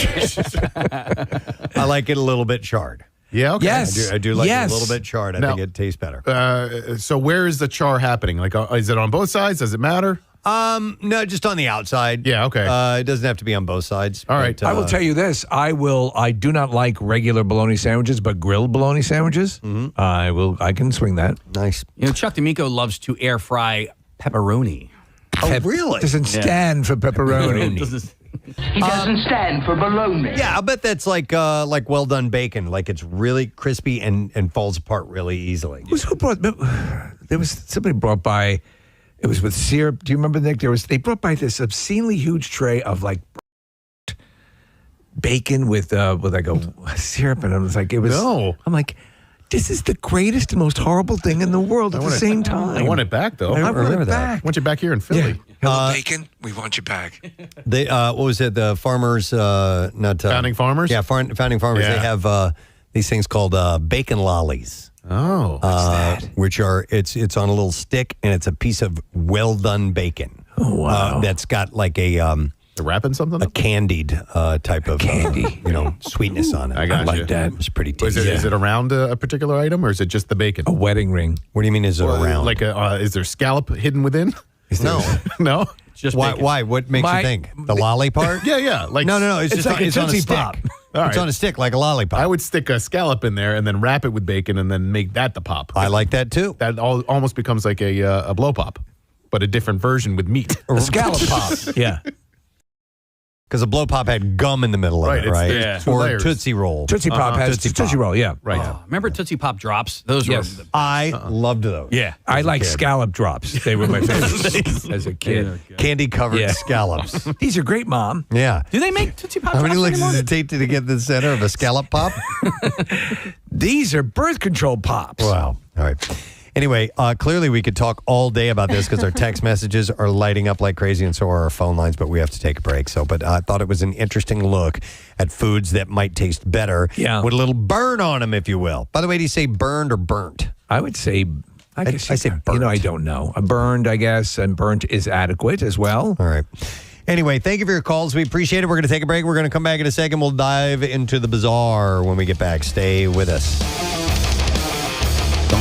Tuesday today, chance for you to win a Preston and Steve tattoo. So text word tattoo to 39333, and that is from Floating World Tattoo and Piercing. Just wanted to mention that Nick saw a bare naked booby in the wild yesterday. In the wild. In the wild. And not a bird. Because if you go to a strip club or something like Right. that, that's like going to the Right. zoo. Right. Okay. No yes. big- no big deal. Sure. You get to appreciate, and you can look longer than you normally would. Right. But when it's in the wild, there's something more exciting about that. You just don't expect it. Right. Yeah. Even though you've set up a blind and have binoculars. Right. And Steve, I did not at all expect it, so much so that it was, I believe, a triple take when I spotted said booby in the wild. I was at a grocery store, and this she was probably mid to late 30s, maybe early 40s, very attractive woman. She was okay. coming out of the bathroom, and I was walking towards where the bathrooms were. So we were walking in opposite directions, and she had a nice breasts. And, She had a nice breast. This woman saw me in the supermarket and she's got a nice breast. She'd paid for these breasts. Oh, after factory, as they say. Yes, so they were sort of on display to begin with. Right. It was a low-cut top. Right. And so she was coming out of the bathroom. And so the part of the reason why I brought it up is I'm curious, Kathy or Marissa, like how this could actually happen. Because she was clearly not wearing a bra. And my guess was, when she went to the bathroom, when she was in the facilities, maybe she was lifting her shirt back up, like after tucking her pants back in or whatever. Where was the boob hanging out from? It was left boob Under? And, no, to the side. Cleavage? So the shift, the cleavage shift had gone from in the middle of the boobs to the right boob entirely. I gotcha. And so the left one was fully exposed. So it was Wait. I don't understand. Hold on. The left boob was coming out of the cleavage part, the V? No, I'm sorry. The left boob was coming out of the left side. So like the Of like the tank top. Was it a tank top? It was a tank top. Yeah. Okay, And armpit hole. it was a Okay. low-cut tank top. Okay, I'm sorry. So the armpit hole had basically shifted over a little bit. And so you're getting drastic side boob, basically. Yeah, and so all of this is Wait, do you see processing. nipple? Yes. Okay. Oh, my more God. than side boob. No, Whole boob. no bra, and all of this is happening in real time, and it's one of those things where, like, when you look at a woman and you see cleavage or whatever, you sort of do the side eye, Right, you glance more than once. 93.3 WMMR. It's Everyday Rocks and Pearl Jam to serenade you this morning, about 12 minutes after 9 o'clock. It's Friday morning. No sad, bro. We'll give away our Word of the Week prize at the end of the program. Do all our little Friday things that we do, but we have a guest who is here, so I want to get to him as quickly as we can. Let's take a look at traffic, and then we'll do that very thing. Marissa, what's going on so far? Traffic is stopped for a Tacony-Palmyra Bridge opening. Then we have some slow traffic on the Vine Street Expressway eastbound, the length from 76 out to Broad Street. Then 76 eastbound from the Boulevard out to Vine, and southbound on 95 from the Betsy Ross Bridge out to Allegheny. This traffic report is brought to you by your Delaware Valley BMW centers. Now through September 30th, take advantage of exceptional offers on the versatile BMW X3. Details at bmwcenters.com, and that's your traffic on 93.3 WMMR. Thank you very much, Marissa. So our next guest is going to be at the Keswick Theater. We've been giving away tickets all week long to his show. It is a week from tomorrow, September 27th. You can get tickets at Philadelphia-theater.com, and we are very happy to have his Preston and Steve debut, Pat McGann. Hey, good morning. Thank you for having me. Pat. How you doing, man? I'm doing great. Good to be here. You're up and chipper. Are you a morning guy? I mean, yes. Yeah, I don't mind the mornings. Okay. I mean, I can be, it depends on what's going on the night before, but I like to get up and go. You had a show last night? I did, yeah. I was at Ocean Casino in Atlantic City, opening for Sebastian. And Sebastian Maniscalco, for those who are not aware. Yes, yeah. You've long been opening for him, and you guys are, I liken it to the Tom Papa, Jerry Seinfeld. Tom Papa opened for Jerry Seinfeld for many years, and good friends, and it's the same sort of vibe. Yeah, or very similar, perhaps I it's think. not. It yeah, seems to no, be, I would say so. I met him in Chicago at Zany's Comedy Club when he was just selling out clubs at that time. I was a house MC there. He's a Chicago guy. We're around the same age, and that's probably 2010. Yeah, and really been kind of with him as he has climbed, It's got to be wild to see that. I mean, and what a testament to him that, of course, he's not going to stick somebody up in front of the show who stinks, but, you see your show, you're hitting big too, so he's confident in his own abilities to bring you along. That says a lot about him. Yeah, it really does. And, he produced a special that I have out on, Amazon, and, for him to put his name on that and to share, like, his platform, has been huge. That's really the most you can do for another comic. So you are, Pat, your style is really in my comedian zone. Your type of material I absolutely love. I was watching some of it this morning. It's just, I relate to some of it. Like Steven mentioned, Tom Papa, he's one of my all-time favorites as well. But you had, and I hate to throw bits right back at comedians when they come in here, but I was cracking up this morning when you have a kid that's in preschool, and you likened picking up your kid from preschool like getting your luggage off of the carousel at the airport, and I knew exactly what you were talking about. Oh, yeah, they're coming out. A baggage claim. You want them to be excited to see you, because sometimes they're not. Yeah. And you're like, hey, run at me. Give me a hug. Yes.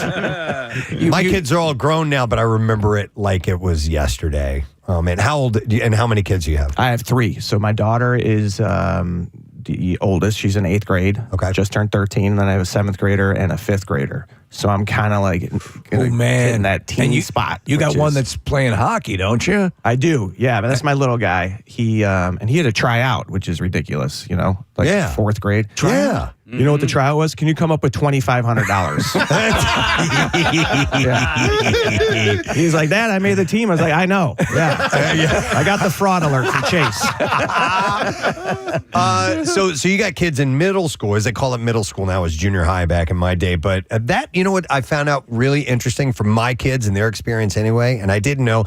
I always thought high school was like the big scary part of going to school, but middle school seems to be That's where become a thing? Well, it's where kids start to change. It's where cliques start to happen, and they break off into these little groups that didn't happen before. I don't know if you've experienced that drama yet. Well, kind of getting there. So my kids go to a Catholic school, so they're there preschool through 8th grade. Oh, okay. I think that mitigates but that is happening. Yeah, so I'm the only one in the room here that went to Catholic school, so I understand that. So middle school didn't exist to me. So, from kindergarten to 8th grade, it was always the same class. I mean, every now and then you would have like a new student or two students, come in.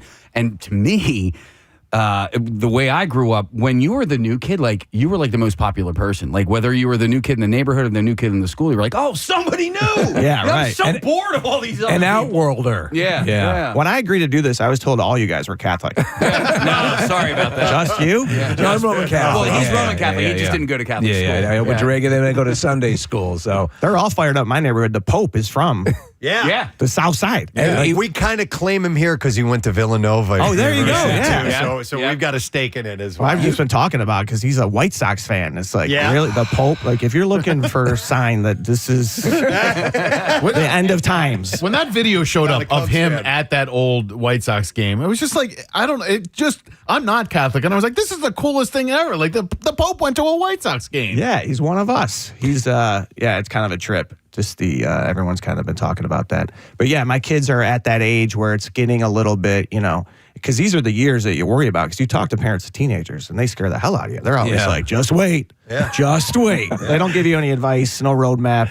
They just talk to you like they got out of a haunted house. But I see these kids, the teenagers now, they're like at coffee shops. Like we were talking about that it's most anxiety-ridden group of people we have. Like super caffeinated. Yeah. Want to accelerate all those doubts and fears? I wanted to ask you because you grew up in Chicago. And we were talking about Catholic school, and you bring up the point, and I know a number of people from Chicago I've met over the years, and when I did stand up for a while, and in Chicago it's the parish that you're right. Yeah. That's your point of location for Casey and his same thing, and the high school is very important. So yeah, that is a big thing. Like, what parish are you from? That's the neighborhood. That's how you're all kind of defined, So my buddy Brett, who I went from kindergarten through 8th grade, senior year of high school with, and then his son and my son were also friends. He's actually I don't want to call it a clothing line, but so we're from Delco, Delaware County, and the T-shirts say Delco Catholic on the front, and then on the back it says, "What parish are you from?" Yeah. Because that's what you do when you find out somebody's from Delco. You're like, "Oh, what parish?" Not what town or anything like that. What parish? Oh, okay. Yeah, it's a thing that sort of is the commonality, which I love, and we always sort of feel a kindred spirit with Chicago and Boston, and even though there may be quasi sports rivalries, there's just the similar vibe. We all talk about how much we love Chicago. You still live there, yes? I do, yeah. I lived there the whole time. I never really did the move. A lot of people, when they get to a certain point in their career, they go out to New York or LA. Maybe less of that is happening now. Yeah. There's less of a necessity for it. Right. Yeah. I just went to Chicago in the spring. I took my son. My son is an eater like me. He's a foodie. And so I'm like, let's go eat our way through Chicago.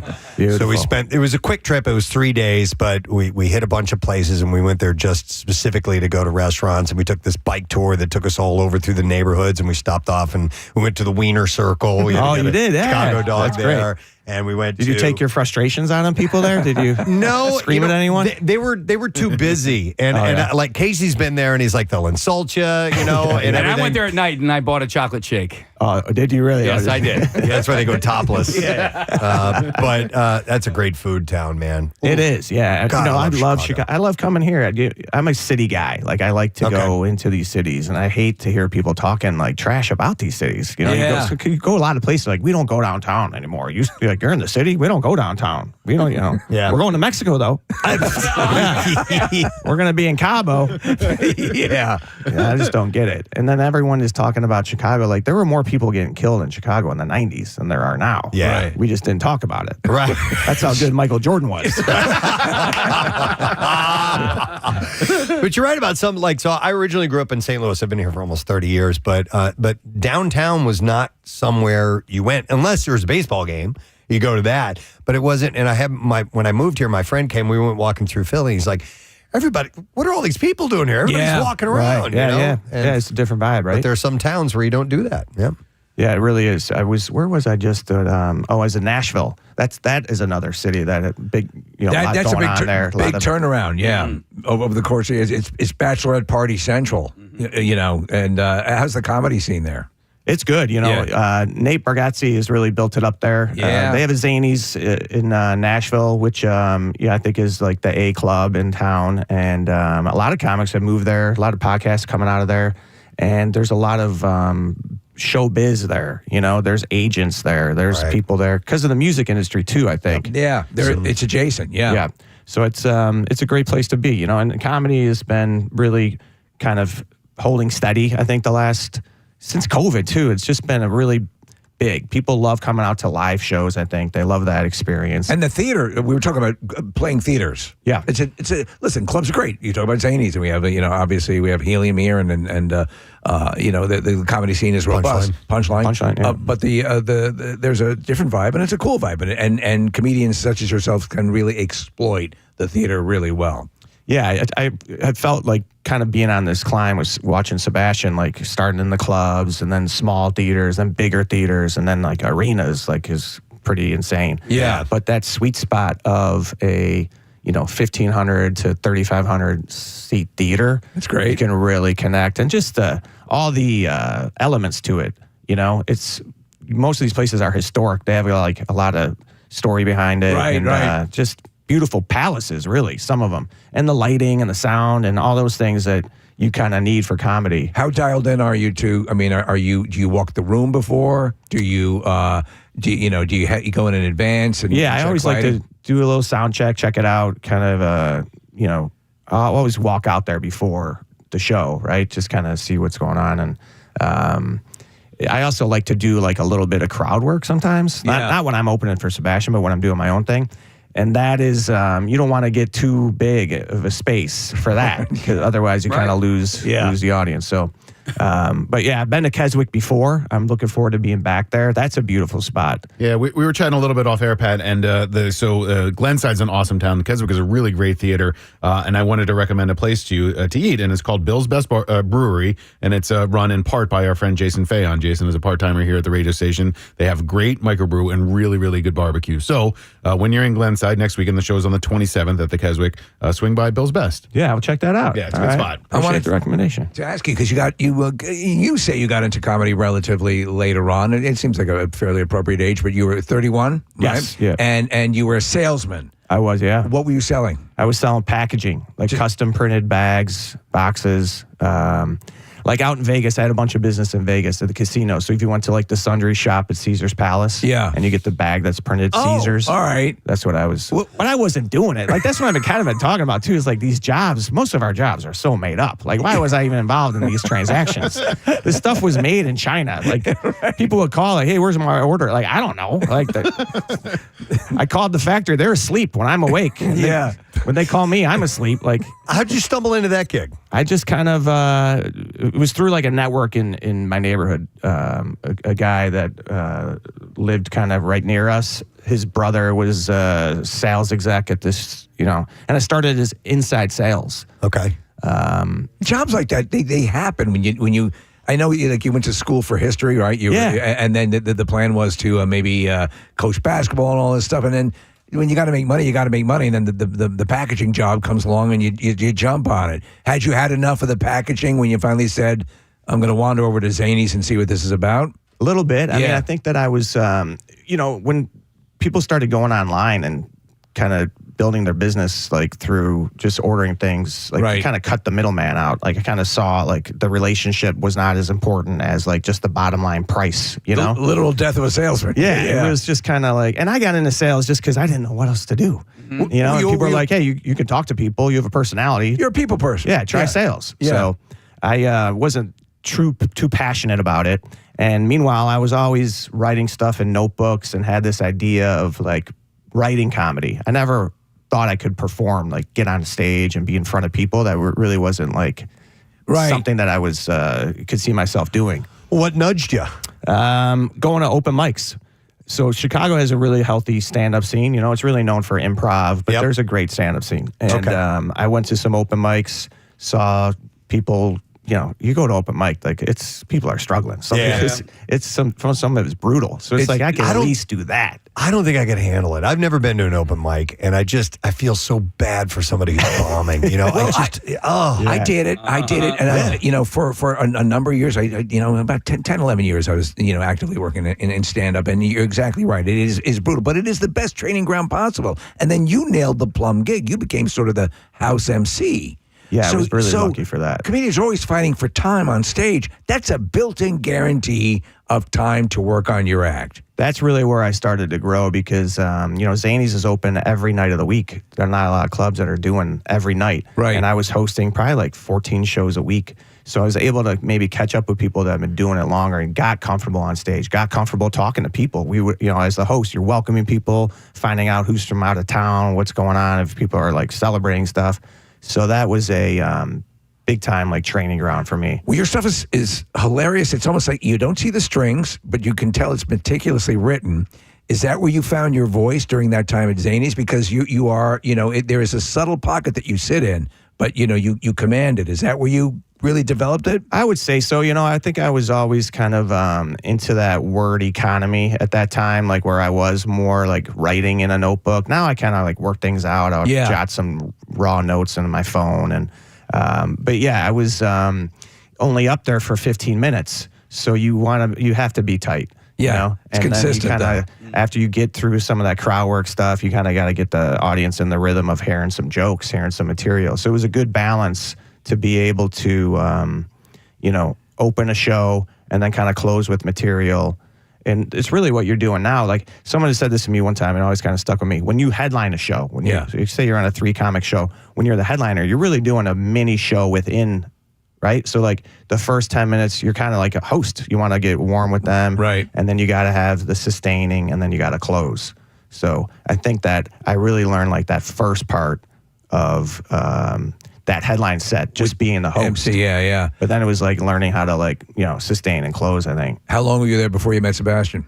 Probably a year and a half. Oh, okay. 2 years. Did you guys just hit it right off? Yeah, I think that I really connected with his dad. His dad would always be with him. Yeah. And Sebastian's a quiet dude. Like he's focused, he's just kind of like, he describes himself as like a cat. Yeah. And I was, I could read that. Like, I'm not in his face, right. And I think that is, we have a good relationship. Like, he's a good friend, but I also kind of I let him do his thing. And I'm not like, he's not a guy that's like preachy or like dying to give you, his opinion, his advice. He's more like lead by like his actions and example. Like, so it's kind of really been cool to learn from just observing him. What kind of blew our minds is that what a good actor he is, like the Green Book. And you seem like a very castable guy. Have a good look about you. Is that? I appreciate that. Are you a casting director? Put me in something. Any interest in that as well? I have. They do shoot some stuff in Chicago. A lot of the Dick Wolf shows. Yeah. I had an episode of Chicago PD that I did. I was in a Frosted Flakes commercial with Tony the Tiger. What was that like? Yeah, that was fun. That was cool. Yeah, and that ran a lot, too. It was like for cinnamon Frosted Flakes. It was like a new product, and they really got behind it. Is the cash is good for that? It was great when it ran. But you know what happens is you get these auditions, and because of the touring schedule I have, they want you to block out like 10 days. Like, you need to be available for these days. For a cereal commercial? For a commercial or for one of these NBC shows. Oh. And it boils down to you're only really shooting for 1 or 2 days, but you have to commit to be available for 5 to 7. Yeah. And more often than not, it's like, I have a show, I can't really, so I don't even go to the audition. The auditioning is a horrible process.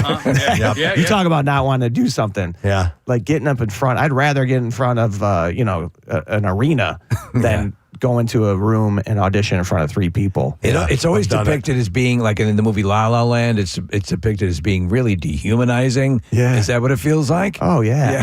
I mean, I was auditioning one time for something, and this guy's like, hang on one second. I'm about to fall asleep. Like, that was his feedback. What? I was like, you're really not. Because if you want to fall asleep, go ahead, right? Yeah. You could do it. Yeah. And it's like, that's not helping me. I'm not more comfortable, And that has like a little bit of the improv vibe I'm also not comfortable with. But meanwhile, I am in the moment and, maybe quote unquote improving when I'm doing crowd work or talking to people. When you're writing, you're essentially, because you Chicago is, you have, one of the greats second improv city. groups of has that ever appealed to you? That's what I'm saying. I've never been able to get comfortable. I took an acting class one time, and they brought me up to the front of the stage. Like, it brought everyone up there. Yeah. And they're like, all right, you're going to be a dinosaur who does ballet. That was the I was like, setup. No, I'm not. And I never went back to that class. That was it. Instead of yes and, it was just no. Yeah, I can't get comfortable like that. Wow. I was reading about you and growing up in Chicago, and you were a big fan of Jonathan Brandmeier, Johnny B. Yeah. Right? And he was actually the host of so we were inducted into the National Radio Hall of Fame in Chicago, and he hosted the event that night. Yep. And we'd been aware of it. Really? Yeah, it was pretty wild. Well, congratulations to you guys for that. That's awesome. Yeah. That's very cool. Yeah, Johnny B, I grew up listening to him. He was actually probably like a big influence. He was very funny dude. A lot of prank phone calls, a lot of parody songs, and just like a goof. I got to meet him as well maybe 5-6 years ago. But he's kind of an enigma. Like, he has really disappeared in a way. That's what we hear. Yeah. Who else influenced you? I was, outside of direct stand-up, I was watching David Letterman a lot growing up, Saturday Night Live. Like, I grew up in the 80s, those Eddie Murphy years, Dana Carvey. But then, like, stand-ups, my parents were really into stand-up comedy. Yeah. I can remember them coming back from New York City. I remember them talking about Jerry Seinfeld before he had his show. They took us to see Seinfeld probably in like 1989 or 90. That's pretty wild. Yeah. So like those are the people I grew up watching. I really love Kathleen Madigan. Very funny. I remember seeing her shortly before I started stand-up. I was in New York City. I went to Caroline's. It was a great show. Mike Birbiglia hosted. Yeah. He was just starting. No one knew who he was. We used to have him on the show all the time, and now he blows us off. Oh, no kidding. And then Ted Alexandro was in Midland. Love Ted. Yeah, I know he's touring with Gaffigan a lot, and Kathleen Madigan was headlining. You got to do Letterman. I did, yeah. Yeah, very fortunate to do that. That was my first late night experience. Wow. Was that a white knuckle experience? Oh, for sure. I was, I got to do it a second time, which was a little bit more enjoyable, kind of knowing what I was walking into. But that first time, it was kind of like an out-of-body experience. You think you're ready at the time, and then you're looking back like, oh, man, maybe if I did that like a year later, that would have gone a little better. But I had a good time, good experience. And that was a huge goal of mine to get on that show. And it was good to get on a late night show before they all get canceled and taken off the air and disappear forever. Totally. If you're just tuning in, it's Pat McGann who's here, and he's going to be at the Keswick Theater a week from tomorrow, Saturday, and tickets at keswicktheater.com. When have you been? You had said you've played Philly before. What do you do when you come into town? Is there anything you do outside of doing the job? Do you try to get out and experience the town a little? Well, Steve mentioned I love how much research you did, man, about being a history major. So, like, I love the history. I love kind of you're in the town. Diving in. Yeah. My girlfriend is here with me. Last time we were here, we booked a hotel, not even knowing, and then like we're looking out the window, we're right across the street from Independence Hall. Yeah. Wow. So we're tooling around, just walking around the city. And then I met a guy in Chicago through some friends, Joe Badia. You know the Badia pizza? It sounds. Marissa does. Pizza Badia? Pizza Badia? Yeah. Marissa's a big fan of Badia Pizza, yeah. Yeah. And I went to his place. There was another restaurant group. We were walking around. We went to a great spot, like, was it kind of like Asian fusion downtown? Is there a guy who has a bunch of restaurants? Yeah, there's a whole bunch of guys. Steve. Yeah. I went to one of his joints. Oh, like Pod probably or something like that. So you're a bit of a foodie as well? A little bit, when I get into a town, I always just look for something close that I can walk to. I like to get out, explore a little bit. I like to stay more in the city. And but yeah, when I've been here recently, I've just been doing like a lot of that historical stuff. So obviously we were talking about food and the fact you're from Chicago, and I went there for a food trip, and I said something on the air a little while ago earlier. He blew our minds earlier. So I had my first Italian beef sandwich while I was there. Yeah, like legit. And I think it's better than a cheesesteak. I know. Did the phone lines explode? Well, I mean, the gravy. And I went to a place called Buona, and I think it's a chain. Oh, Buona Beef. Yeah. Yeah. And I was originally we were going to go to the place called Mr. Beef, which is That's a great one. That's the one they use for the bear. The bear. Yes. They were closed. It was a Sunday, and they were closed. I'm like, was it who is Chick-fil-A? closed? Yeah, exactly. I couldn't believe it. They were closed all day, so we couldn't go. So we went to Buona, and I thought it was fan-freaking-tastic. Well, then you're really going to like the other stuff. Okay. I would say like that. I mean, Buona Beef is good. But a little more pedestrian than Mr. Beef. Yeah. That was the one I always went to growing up. And then a lot of people love Al's Beef, which is like on Taylor Street in like the Little Italy area. People line up? Yeah, Yeah. for sure. I mean, Portillo's too is more like commercial, and they're kind of expanding, but they're known for their Italian beef too. But Mr. Beef is the one. So when you go back, I love that you like that. Oh, it was fantastic. Did you get it all dipped? All dipped? Baptized? I didn't get it baptized. I got it wet, but I didn't get it baptized. What's the delineation here? When it's baptized, it goes for a bath in the gravy. I mean, like they sink it all the way in. Yeah, they're so good. But I couldn't eat it with my hands. I had to use knife and fork. It was just a total mess, which is fine by me. It was excellent.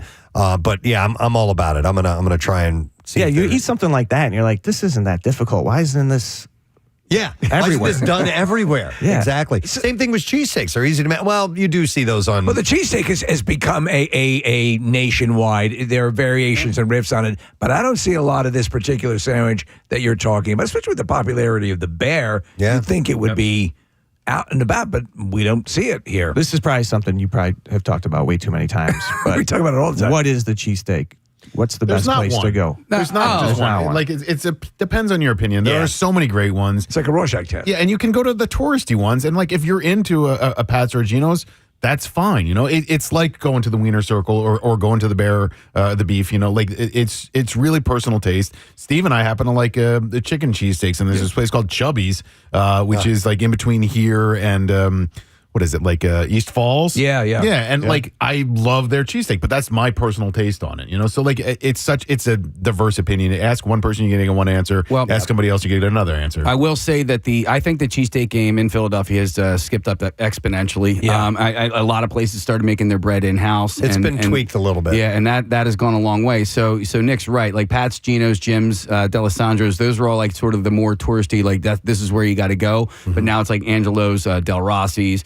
Some of these other places. Angelo's, you're going to wait in line for like an hour for a cheesesteak, which I won't do. Skip that. I will not do that. Also, there's this place called Donkey's, which is not even in Philadelphia. It's in Camden, New Jersey, and they have them on like a what's the roll? It's a Kaiser. It's Kaiser a roll with the poppy seeds on Was it. it Anthony Bourdain who called it the best sandwich in America? Yeah, or maybe the best cheesesteak in Philadelphia, or whatever it was. It had it all. Is this it right here? Yeah. It had its own episode on the Goldbergs. Yep. Oh wow! Really? Yeah. And I loved it, but it's not a quote unquote traditional Philly cheesesteak, nor is it served in Pennsylvania. So some people scoff at that. Yeah, the food everywhere has really stepped up. Yeah. Well, I want to ask you, do you make Italian beef at home? And if you do, what is, because I have my own version of an Italian beef that I do with the chuck roast, but I make it in a crock pot, which kind of seems like cheating.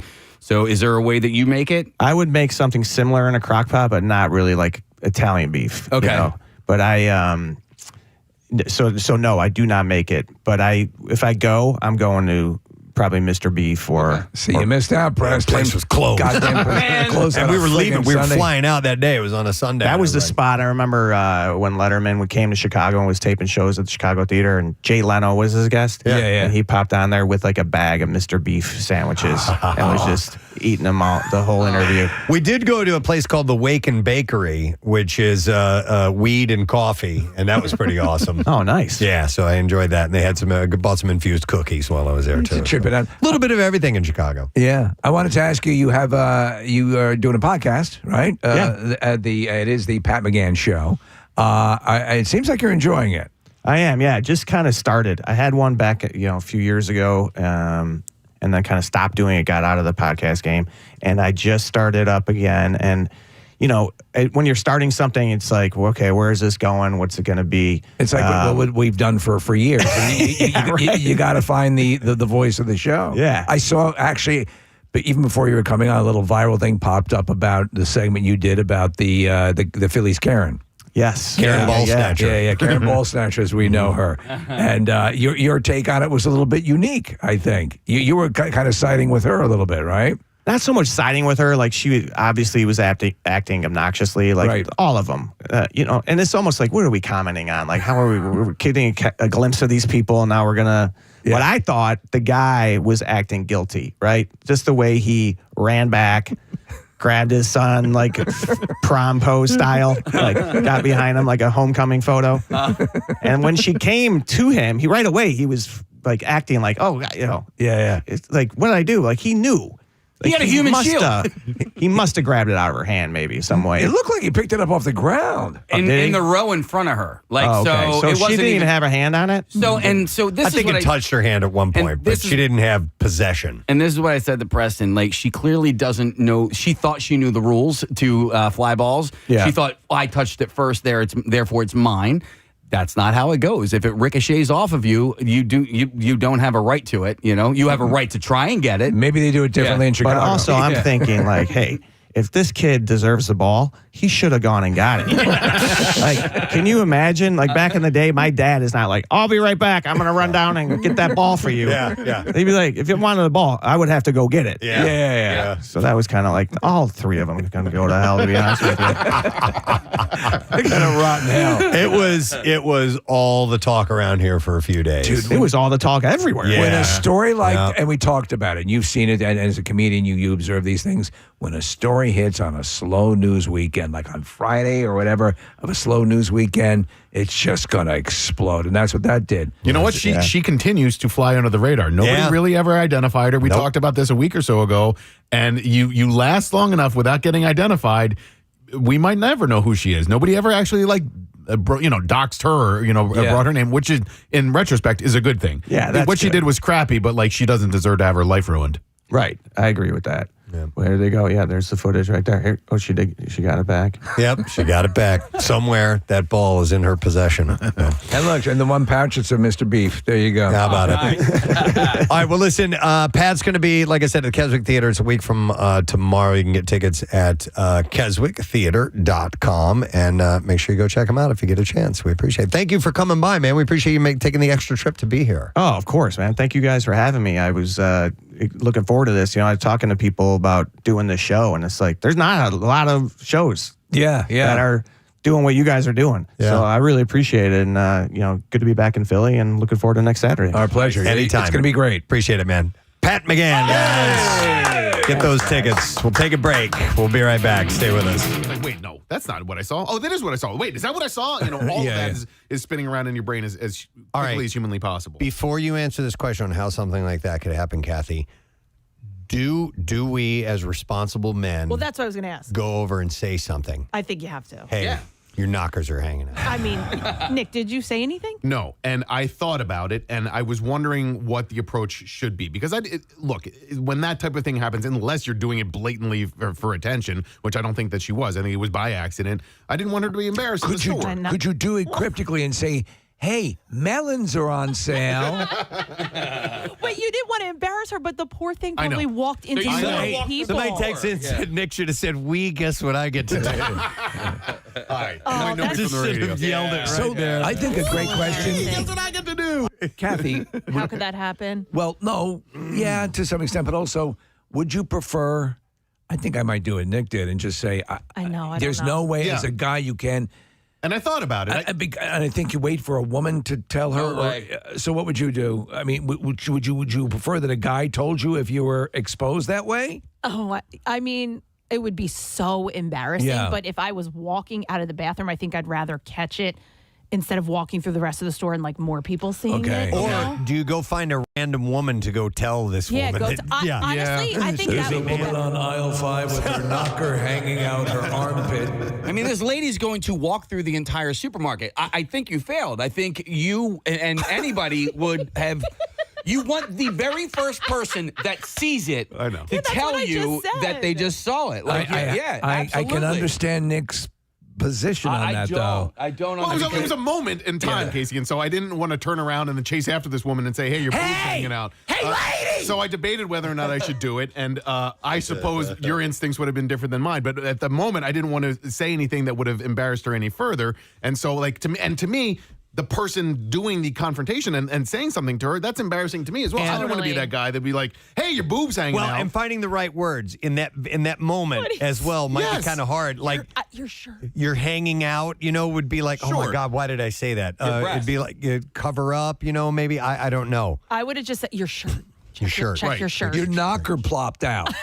So in hindsight, I kind of wish that I had said something, but at the moment in time, I did not. Oh, but let me explain, because I can see how this happens. Now, I don't have fake boobs, but either way, like if she was in the bathroom, because this has happened to me, not where my boob is fully out, but if we don't sit on the toilet and we're hovering, like you're kind of hovering forward, the boobs are hanging. I think that's what happened. Yeah, I think that's exactly what happened. So that left her in this precarious predicament. There's a whole bunch of I think, moral questions here as to how you approach that and what you would do in that situation. I could see you. It's like when you see a fight in real life. It's like you're so used to seeing it in the movies or whatever that you don't. What did I just see? What did I? Yeah. And by the time you processed it, the moment is gone. I mean, listen, I had a similar situation. I was at Wonderland Pier in Ocean City, and there was a guy in a wheelchair, and his testicles were hanging out of his shorts. That's right. And I went up and I told his caretaker, I'm like, yo, his nutsack is, I didn't say that, Did you tuck it back in for him? I did, with my mouth. No, but I said to the caretaker, I'm like, excuse me, this gentleman's testicles are exposed, and it's as simple as that. Like, yes, it sucks. It's embarrassing. I was at a wedding one time, and it was a daytime reception, so the room was well lit up. It wasn't a dark room, and everybody's dancing. We're doing kind of slow dancing, the traditional man and woman dance, whatever you call that, not a foxtrot, but anyhow. And there was a gal who was there, and we had met her earlier in the day. They were I think the dance instructor that helped the bride and groom learn this really cool fancy dance that they were going to do for their first dance. Right. So anyhow, they're dancing together, and her top is slowly slipping down and down and down. Yes. She wasn't overly well endowed. Right. Okay, but nonetheless, it came all the way down. Nipple, the whole thing, everything hanging out. I didn't say a damn thing. Right. And I feel a little bit bad about that to this day, that I could have easily, because I met her earlier and I could have been like, hey, pointed. Could you have stepped on the back of her dress to make everything pull up in the front? Would that have worked? Yeah, I guess that could have worked, right? Yeah. I know but I hear what you're saying. You don't, because it seems like such an affront because of you being a guy. But then I also see the merit in how long do you let that go on? If you may want to adjust yourself. I do think I think I would prefer if a woman came over to me, like if you're with your wife, like, Rochelle, go tell Kathy your knockers are hanging out. Right. I'd rather that than you be like, hello, Rochelle, it's Preston. Can you drive down to the supermarket? I need you to tell a woman that her knockers are hanging out. It could have been, Nick, could have been like an invitation. She could have been like, In the whole quick thought process, one of my thoughts was, should I meet her in the bathroom? No. Whoever, Is she doing this on purpose? Is she doing it for Oh, my God, that's Nick McElwain out there. How do I get him? Now's my only shot, girl. Better flop out a knocker. I don't think that's actually what the case was, Kath. But for a moment, I'm like, he's by the guacamole. I do love guacamole. Nick, the flood of stuff. I don't care. The flood of everything is like, and it's comical too, Steve, because it really was triple take. Like I looked, and then I looked again, and then I looked again, and I was like, wait. And now I feel like an idiot because I'm the one staring at this poor lady's boob, solo boob. But they're in the men. In the male mentality, there's a split second. Yes. Lightning fast, jumps across the synapse very quickly, flash of, did she do that on purpose? Yes. Is that for me? boobs. It's gotta be. It's at the supermarket. How could it not be? Boobs. Yep. I've seen videos where they do this at grocery stores. Yeah. And that seems. Sorry, I didn't realize I was exposed. Hang on. Did she have a shopping cart? No, she was. She did not. She was walking out of the bathroom without a cart. She was. I think by herself. Did she have her boobs in the child seat? Well, I wasn't sure if maybe there was an upside down pineapple in the shopping cart. That is a sign that you're looking to swing, right? But case like it was not. It wasn't like an elderly woman where like Yeah, sorry about that. Right. It was a younger, attractive woman who had fake boobs. So like it was not like a.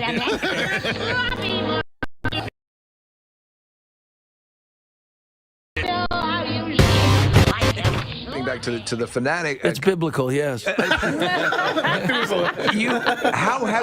seems I never hear stories of you. There never seems to be a situation like a moose ending. I have Warren on the phone. Hey, Warren, good morning. Hey, what's up, guys? Rock and roll, brother. Rock and roll, my man. What's up, buddy? Hey, listen, I had the same thing happen to me at a resort in Punta Cana. We were going to one of those pool bars where everybody sits around the bar. Sure. In the pool. Right. Yep. And this beautiful girl, she was just an amazing body on her. You look over, and her breasts had fell out on one side of her top, and she had a small bathing suit on. So I just kind of like swam over, like the Jaws music. Swam on over. And I said to her, hey, adjust your top. So just to get it clear, Warren, how did you phrase it? You said, did you make it like a hand gesture and say, did you quietly say you adjust your top? Well, at first I was just kind of staring, like my eyes were real big, and I'm looking down and looking up at her and looking down and looking up, and I'm like, hey, trying to like just go like, hey, look, it's floating. It's floating. It's a coconut here coming over to the bar. You actually said these words? No. No, in my mind. Oh, in your mind. Like, wow. Okay. So how did you delicately say it to her? But what come out was, hey, adjust your top. Okay.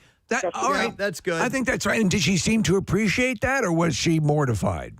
Oh, well, she looked at first. Well, she looks down, and I mean, literally, we are in a pool, so I'm not joking when I say it's like floating away. It's moving away from her like a buoy. He stooped her in and tucked it, and she's just like, "Oh my God, thank you so much." All right, that was my question. I wanted to know if she appreciated that. And if everybody's wearing bathing suits and you're drinking at a swim up bar, it's like, oh, this is oh my God, that again. Oh, I got it.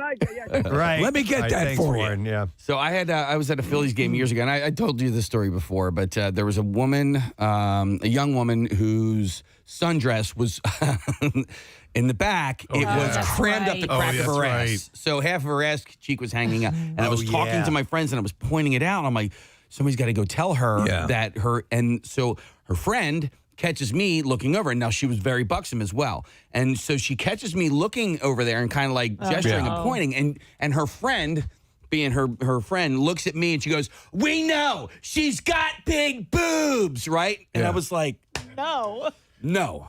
Your friend's ass crack is hanging out. It was like, and I was going to be a little bit more diplomatic about it, but then, her friend was such an a-hole.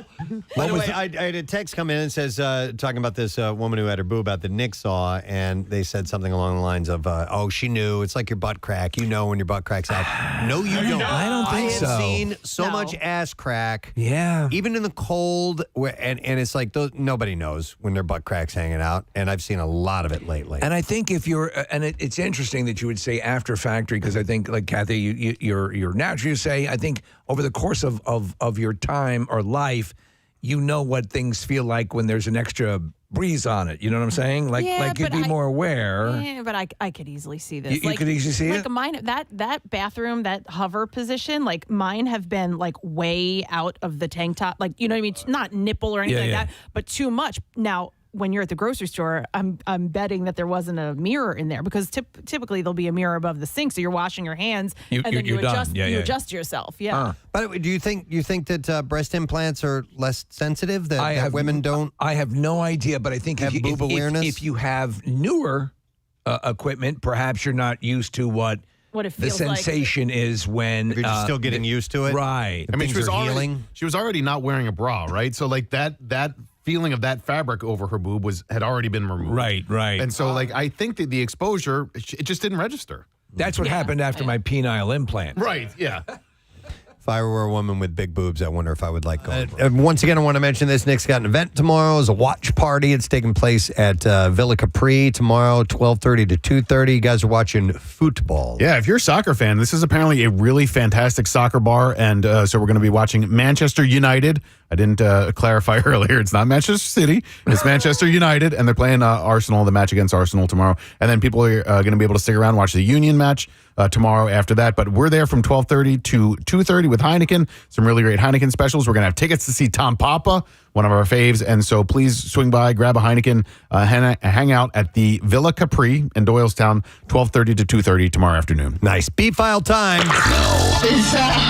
WMMR presents Preston and Steve's Bizzare File. All right, brought to you this morning by Delco Trim Light. You can visit delcotrimlights.com and you can schedule an estimate on installation of the coolest permanent programmable holiday lighting system around. All right, I'm looking for this story. I got it buried deep here in my Bizzare File stories, but I want to make sure I get to it because it just happened the other day. Hold on a second. From the files of the B file. Yeah, it's messed up.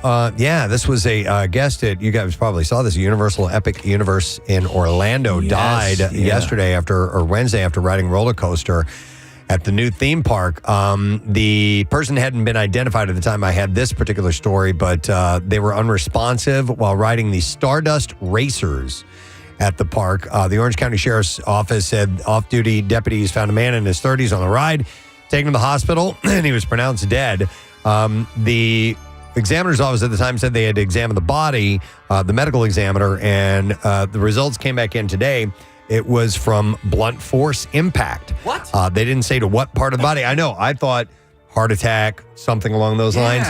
But he got hit while on the ride, and I don't know. They don't have details as of yet. The park is cooperating with the sheriff's office investigating the incident. Epic Universe opened in May, and it's got a slew of new attractions, including Nintendo World, the Wizarding World of Harry Potter's Ministry of Magic, and more. But that was just terrible to see. You never hear of that. Very weird. Yeah, it's normally some medical condition. Right, because the ride, you think it was slamming around? Did his head hit something or whatever? That's what I'm wondering. Yeah. So, all right, I have some other stories, and we'll go to a lighter realm, if you will. This is either impressive or ridiculous, but a clever tech person has figured out how to turn a dead disposable vape into a working website, showing how much technology gets thrown away every day. The creator, Bogdan the Geek, used a microcontroller from an old vape to host a website at ewaste.fka.wtf. So that actually works really well. So the vape is working basically as like a server? Yeah, so the disposable vapes have a surprising amount of tech inside them, including screens, USB-C ports, and rechargeable batteries, which make it strange to call them disposable. The tiny computer inside has just 24 megahertz of processing power and only 3 kilobytes of memory, but it's enough to run a basic website. That's insane. At first, pages took over 20 seconds to load because the system was processing data one character at a time, but after some tweaks... We should put our website on a vape. Full pages now load in at about 160 milliseconds. The project involving using old internet protocols and some creative programming to get everything working.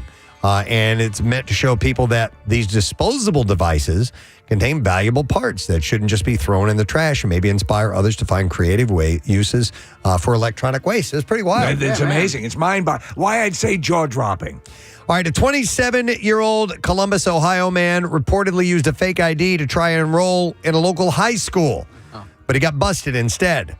Police say the man gave false information to administrators, but he was ultimately denied access into the building. Allegedly, the guy impersonated a cop previously.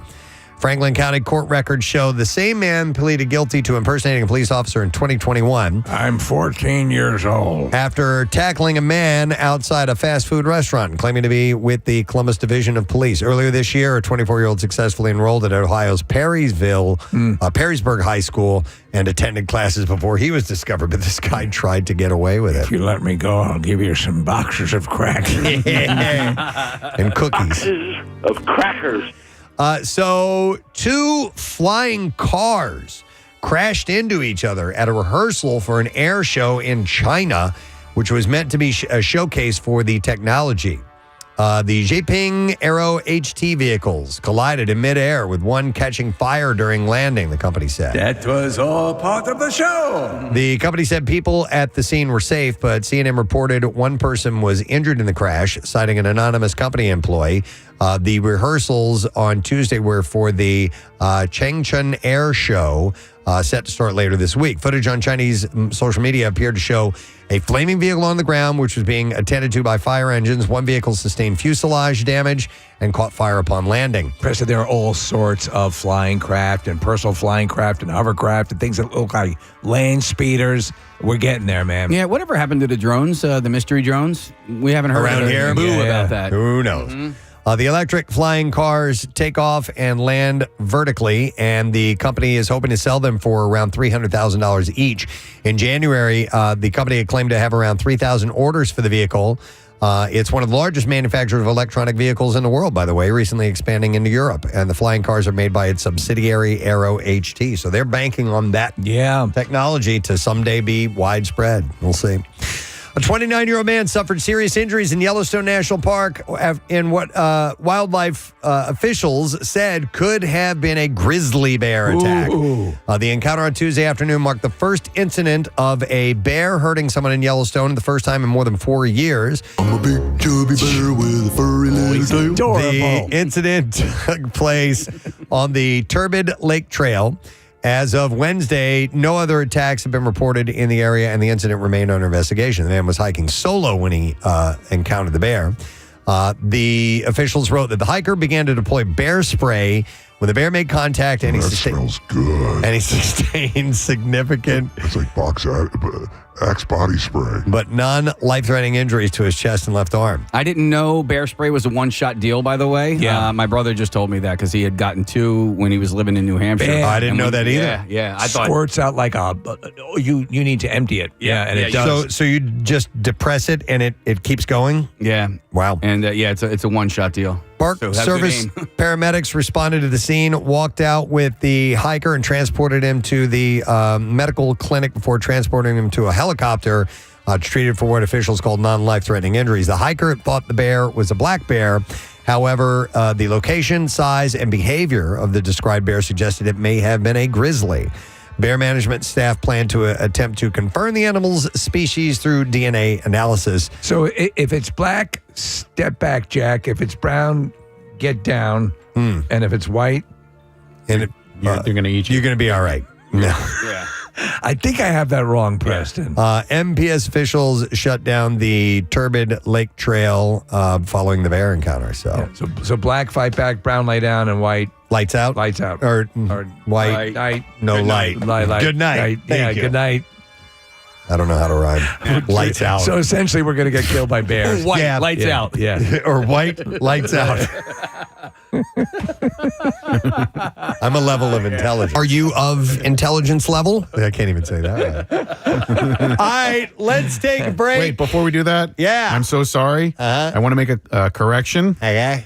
Because tomorrow, I should have double-checked the copy because of the source of this copy. Tomorrow, it's Man U versus Chelsea. We're still going back to this. No. I want to make sure that I say it correctly because I should have double-checked, and I didn't. But tomorrow, the match that we're going to be watching at Villa Capri in Doylestown, Man U versus Chelsea, and ignore everything I said earlier. Who did you say? I said Man versus Arsenal, which was what was written here. So, brown, lay down. So you know what, Steve? One could refer to this copy as sick. Sick. I know the culprit now. Mm-hmm.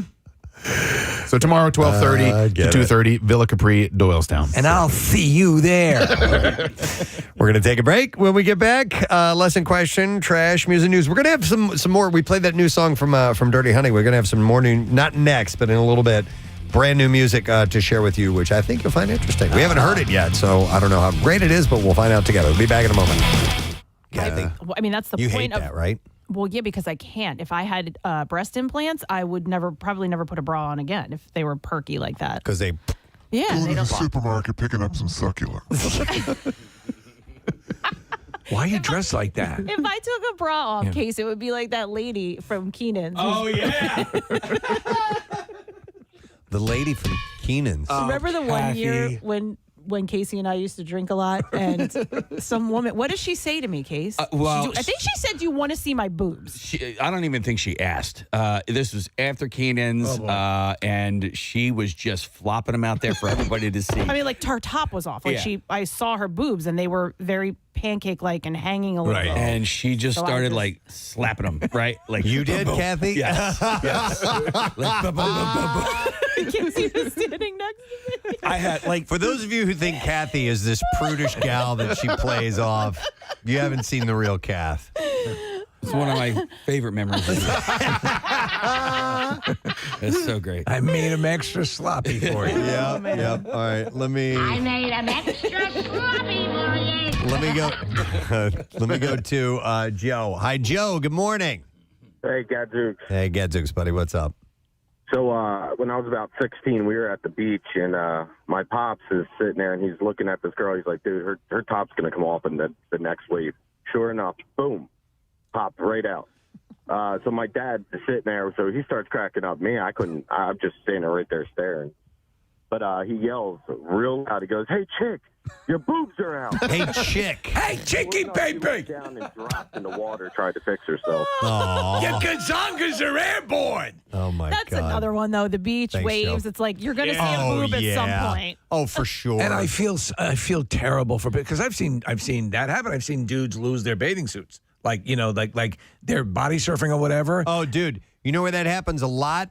At the amusement parks that have the big wave, the forced flow that you can go out and try to like a boogie surf, board on, and their shorts will just fly right off because there's so much water pressure. And people don't realize it when they get it's in. Hilarious. Yeah, it is hilarious.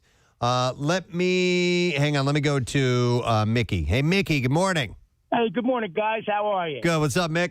Listen, I'm a crossing guard, and I had an incident where a woman pulled over to ask directions, and I leaned over to give her the directions, and her top had opened up.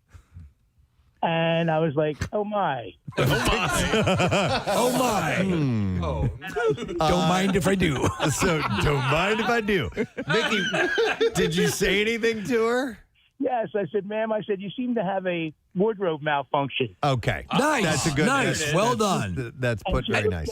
Oh, my God, I'm so sorry. I said, hey, I'm not complaining. Yeah. I said, I just wanted you to know that. You're perfect. If you're on your way to work, you might want to button up.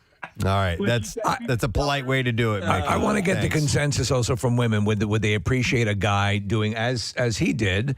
Just you had wardrobe malfunction. In Casey, as you said, interceding earlier when Nick had this woman come out. I think would you appreciate that, or is it? Listen, man, when you have like a boogie hanging out of your nose, it's super embarrassing, and whoever says it to you, it's going to sting, and it's going to be embarrassing. And I hate to draw the parallel between boogies and boobs. Yeah, but there's a great book, by the way, by Herman Melville. I would prefer. It was his follow-up to Moby Dick. I would prefer the very first person that Call sees a me boogie booger hanging out of my nose to tell me. Yeah. So that I don't walk around the office with my boobs hanging out. I got you. Yeah. All right. Well, let's go. Let's see what happens when the other gender is faced with this issue. I have Jackie who's on. Jackie, good morning. Hi, you guys rock. Thank you, Jackie. What do you want to tell us? All right, so I was a lifeguard and pool manager for a very long time, so you see a lot. Yeah. But so I was very early 20s at the oldest, and I was the manager, and one of the moms came up to me and said, hey, there's a guy over in the pool, and he's like having his daughter swim under his legs, and he had his legs spread so his daughter can swim under his legs, and the moms are all there, able to see everything hanging out the bottom. Oh, God. What was it like coming out the side, or? No, he was wearing running shorts, those real small. You can't swim in those. Yes, instead of a bathing suit. Yeah. So, I'm the manager, so they asked me to talk to this guy. Well, that the worst. Well, Jackie, that's extra creepy that he has his daughter's. So he didn't know. I know. I don't think he had any idea because I had to pull this guy aside and talk to him, and he was super embarrassed, and I didn't, Yeah.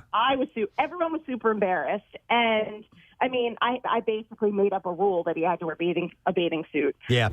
You have to do that. Instead of these running shorts because he's like hanging out, and he's like, there's kids swimming all around. I have to impose a draconian law here. You must wear a bathing suit in the pool. Wow. Yes. Yeah. Yes. And, I didn't see anything, luckily, but, he's there in front of, I'm sure all the pool moms are like, you can imagine them lined up along the edge. It's the real shallow section.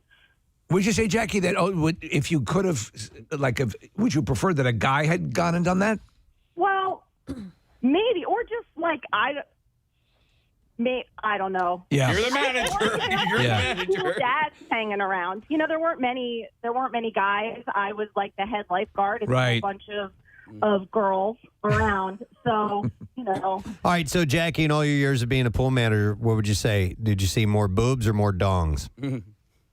Actually, probably more dong. No you go. kidding. Guys man spread. They man spread. Oh, And let it all Right. hang out. Yeah. I think, There are cases, and Jackie, maybe you'll concur with this. There are cases where I think dudes knowingly go and right, will So they're there's- getting a little quasi exhibitionism out of the way. There's a guy at my Thank you, pool Jackie. who Appreciate it. he is enormous. Okay, his junk okay. But he wears a Speedo, and I'm like, why are you doing That's doing why. that? Why? Like, Why? That's why. You know why? I know Yeah. exactly he has why. a huge. And it's, dong. it is massive. Oh my God. I cannot express to you how gigantic and Is it a two-hander?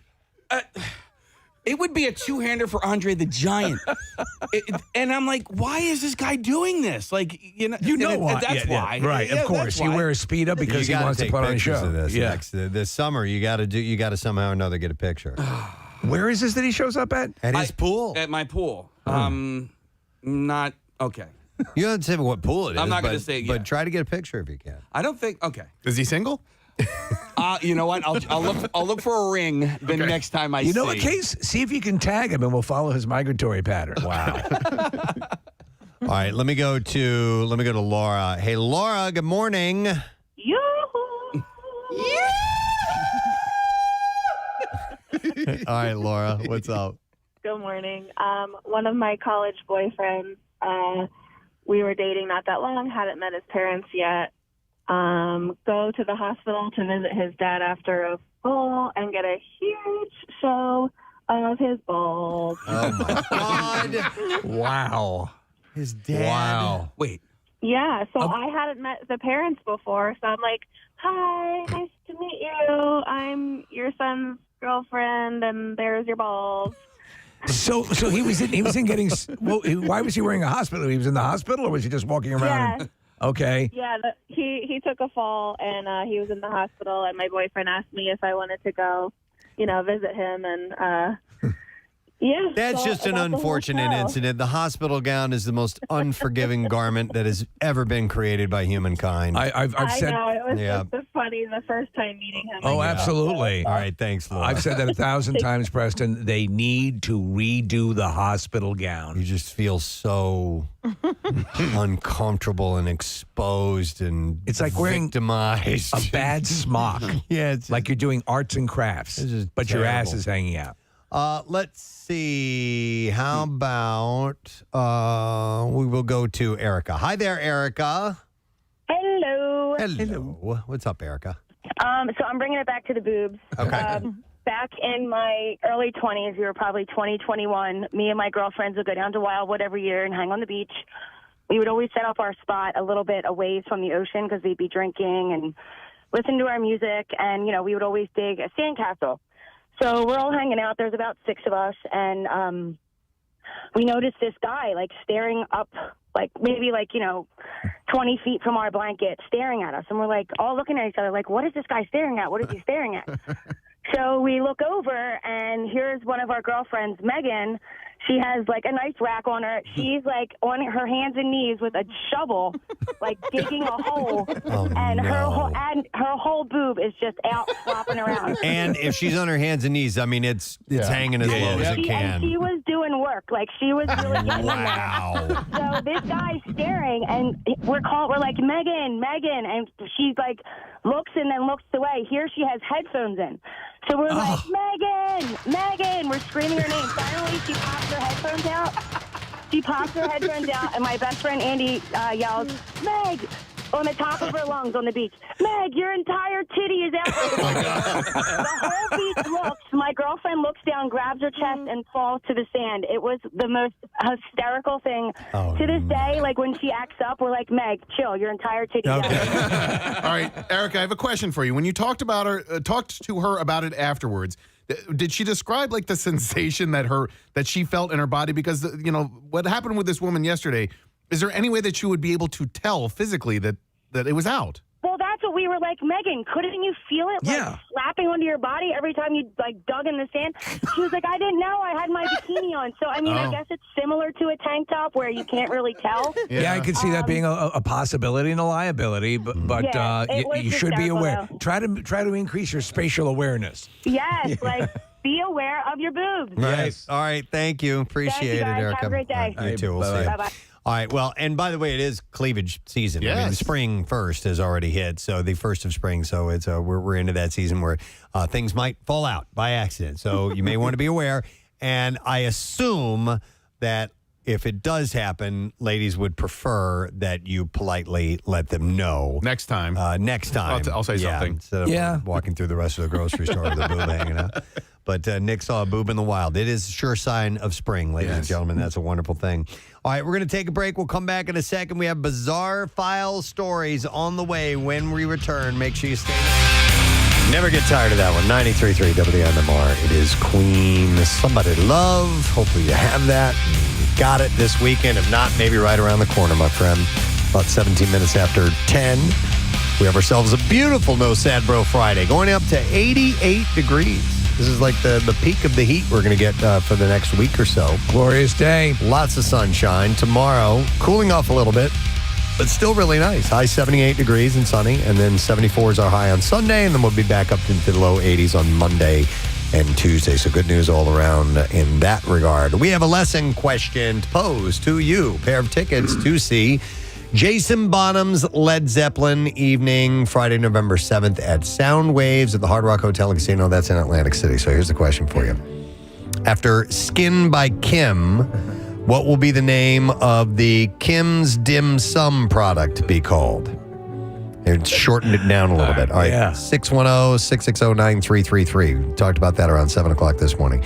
After Skin by Kim, what will be the name of the Kim's Dim Sum product be called?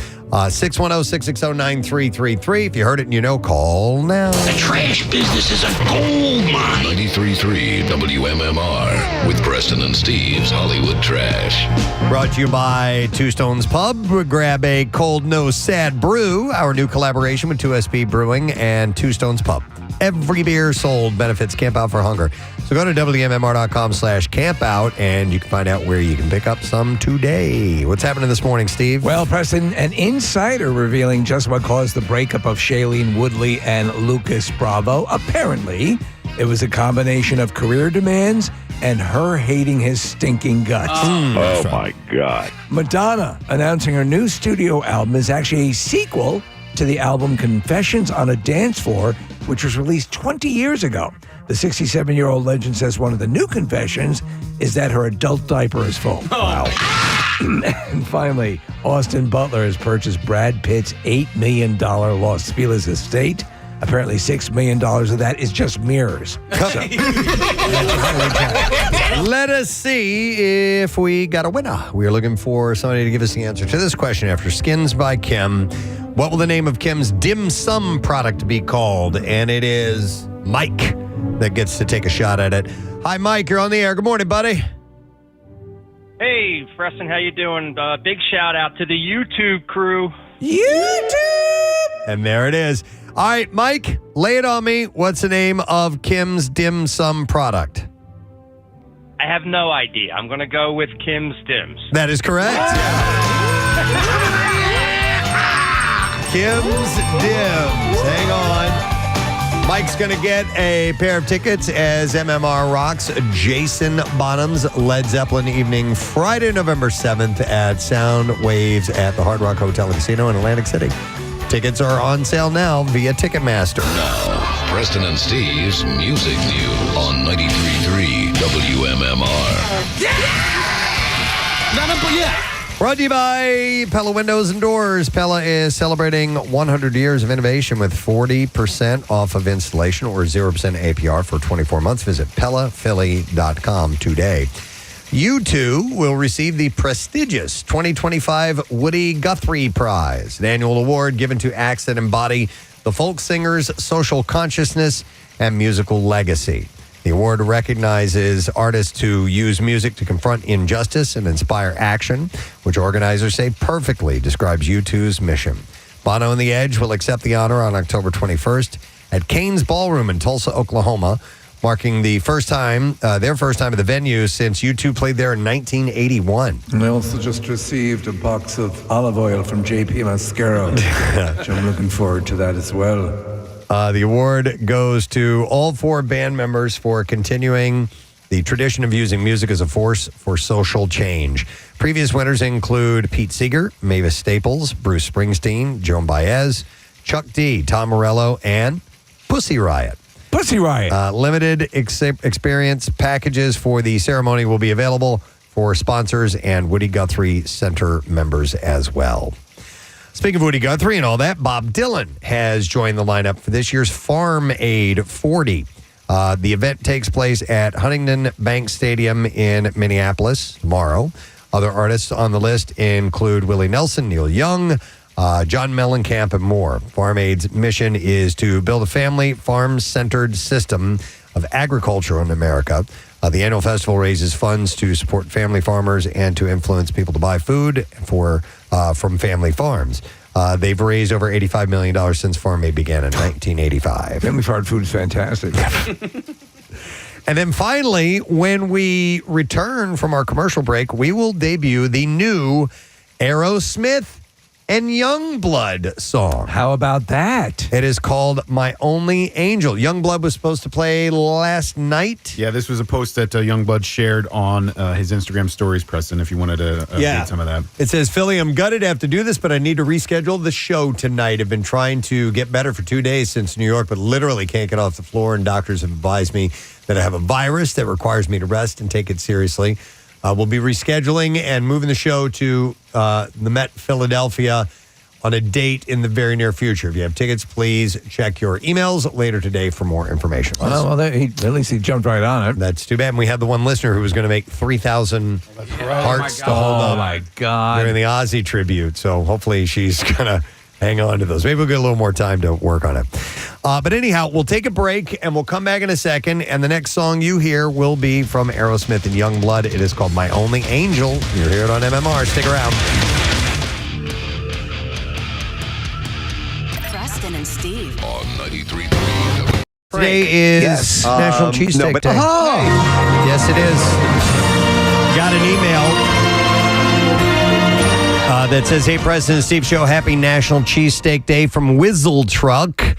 We were at the Camp Out for Hunger last November. They're great. And we are just about to hit our 1-year anniversary of being in business. Over 100 events in the area in such a short time. And today we're feeding some well-deserved hungry people at Pico. Couldn't think of a better way to celebrate the day. Sincerely, that is from Chris and the rest of the Whizzle team. Whizzle faux shizzle. Faux shizzle, baby. I'm not going to have a cheesesteak today. I'm kind of watching what I'm eating. I'm trying to hit some weight goals. I hit my little goal earlier this week, and I want to hit my medium goal by tomorrow. So your weekend, though, you give yourself a little latitude. I think I'm gonna. Yeah, weekend I always give myself a latitude. We've got a Pudge's nearby us, which makes a great cheesesteak. So I might go by there and celebrate National Cheesesteak Day a couple of days. It's been forever since I've had a classic. Really? Like a classic cheesesteak that are, you can find them anywhere here. We live in Cheesesteak Central, but calorically, it's always a tough thing to reconcile. But if you're going to go all in on the weekend, you give yourself a bit of a cheat. Yeah. I have to think now where I want to go, what I want to get. I have a friend who's a member at a golf club, country club called Applebrook, and they make when you go to like an upper level where they use really quality meat and stuff like that, it's to die for. So I'm going to have to dive into one soon. I don't think about calories ever. Like I really, I don't. I got you. But I'll probably do a cheesesteak every probably 5 or 6 weeks or something like that. Yeah, and I have Thunderbird is a place that I go to. That's just it's a wonderful place. Everyone has a great time. We cut the meat thinly. Yeah, it's slightly thinned or thin sliced. Thinly sliced. No. Thin slicely. Thinned slicely. And our chefs, Ert and Bernie, will take care of it. No, it's Bernie and Ert. Bernie and Ert. But there is right down the street from them is Delco Steaks, and they are making waves in Delaware County as far as cheesesteaks are concerned. And just because they're so tasty? Yeah. They have a wave machine. They do have a wave machine. No, no. Their approach to the cheesesteak is... They're redefining it? No. It's more akin to like your... Pat's, Geno's, Jim's, it's just real good quality stuff. Sometimes if you just make it in the classic sense, with, as Preston was saying, the best ingredients, you become a thing. But they're also not far from each other, so you really can't go wrong. But so National Cheese, is it National or is it Philly Cheesesteak Day? Today's National Cheesesteak Day. That's how it's been quantified. I don't think it's National Philly Cheesesteak Day. So there'll probably be some sort of ceremony at Arlington or something. I told you when I see the words Philly cheesesteak, I'm like, that's not the real deal. No. Just immediately I think of that. But whatever. Yeah. There's a place that Casey's recommended to me that I still haven't been. It's called Nick Filet. I think they have 2 or 3 locations at this point. There's one in Paoli, but I've heard that their cheesesteaks are banging, and they use Preston like really good cuts of meat, and it's like a standalone kind of steakhouse. It's not at all like a fancy place. I think the one in Paoli used to be like Roy Rogers or something. But anyway, I want to check that out. Nick, and you just started talking about variation and Wilson's. Oh man, they were here yesterday. Yeah, apparently they stopped by and had some goodies. Meatless. They're you like the impossible one. Yeah, holy effing it's hell! Good too. It doesn't taste like a regular cheesesteak. It's something different. Yeah, and it's fantastic. It's funny, Nick. I've recommended Nick Filet, but I've never actually been. I've only ridden my bike past son it. of a Wait bitch. a minute. No, you'll recommend places you've never been to? No, I didn't actually recommend. I probably just asked if he's ever been because it's Nick. No, you said it was the best place you'd ever been. That's you a were like, lie. I love it so much. You will eat nowhere else but this place. But there's it only looks really good from the outside. 2 locations that I know about. One is in Paoli on Route 30, and then there's another one right on Beach Avenue in Cape May. Now I'm trying to think if I've ever recommended a place I've never been to before to somebody.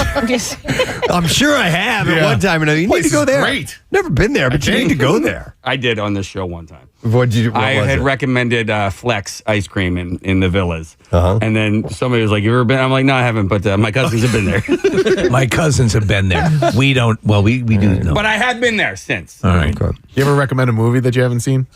No. I probably have. But I heard great things. Yeah. So anyhow, thank you to Wizzles for getting in touch with us this morning. And National Cheesesteak Day. So get out and celebrate and enjoy, if you will. There's a wealth of places to go to. We're very lucky. We had the one guy who had rated 1,000 of them. You remember? Took 4 years, 3 years, something like that, and eventually got through all of them. And I did have the full list printed up here, and I'm like, what am I doing with this? I'm never going to... What, are you going to will it to your kids? Yeah, I'm never going to go through this. I eventually threw it away, but there's some good suggestions there. Well, sometimes I fall, though, again, it's been years. Well, no, I've had the Wilsons. So that's still a cheesesteak. Yeah. Yeah. So I amend my statement. Yeah. Speaking of eating, I saw this interesting survey. It was done in the UK, but could definitely be tailored to pretty much anywhere. It's a new survey of 2,000 adults, and they asked them about their secret snacking spots. Secret snacking spot. Okay. And so, If you're Kathy, you eat nowhere but the kitchen or the dining room. Oh, like actual locations in your house? Yeah. Right. Sneaking. You will not bring food upstairs. You will not hide stuff under the pillow. No. Definitely not. Do you have to eat in the kitchen? Wait, but hold on. Why are they secret? Okay. Well, go ahead. Explain. I had a secret snacking spot. Why? And I do too. I'll explain in a little bit. Well, you go ahead. Sometimes we won't have sweets in our section of the house, but my mom always does in the basement. So you sneak down there? I will sneak down there. Okay, all right, and it's all right. even better if she's not there. I got it. Because then I will go absolutely crazy. Then you can put a bra on. That's stealing is what that is. Does she come home and she's like, what happened to my... No. She has more sweets than she can handle. Okay, I mean, she's like a bird anyway. He's like Norman Bates in the basement. That's funny. Casey's there with the wig on, sitting in the rocking chair, eating Charleston chews. I mean, Kathy, last night, for instance, I finished my dinner. I worked out hard yesterday, okay? I ran. I did a whole bunch of stuff. I earned it. Okay. So I opened my freezer. Let's neutralize it. Okay. I opened my freezer, and the ice cream that I was expecting to be there was not there. And we had no other sweets in the house. And so I snuck on down to my mom's, and I grabbed some. And it was like leftover Christmas candy, a cookie or two. Or two. Yeah. Some of her medication. Just a little bit. All right, so she's not going to use all this amoxicillin. The secret snacking spots, and feel free to share yours if you will, 215-263-WMMR. So there's 20 of them, and number 20 on this list was my secret snacking spot inside a freezer room at work. So when I work, oh my God, you too, Yes. Yeah, okay. At McDonald's. Yeah, when I worked at York Steakhouse, that was the name of the place. I was the food bar attendant. I've told you guys this before.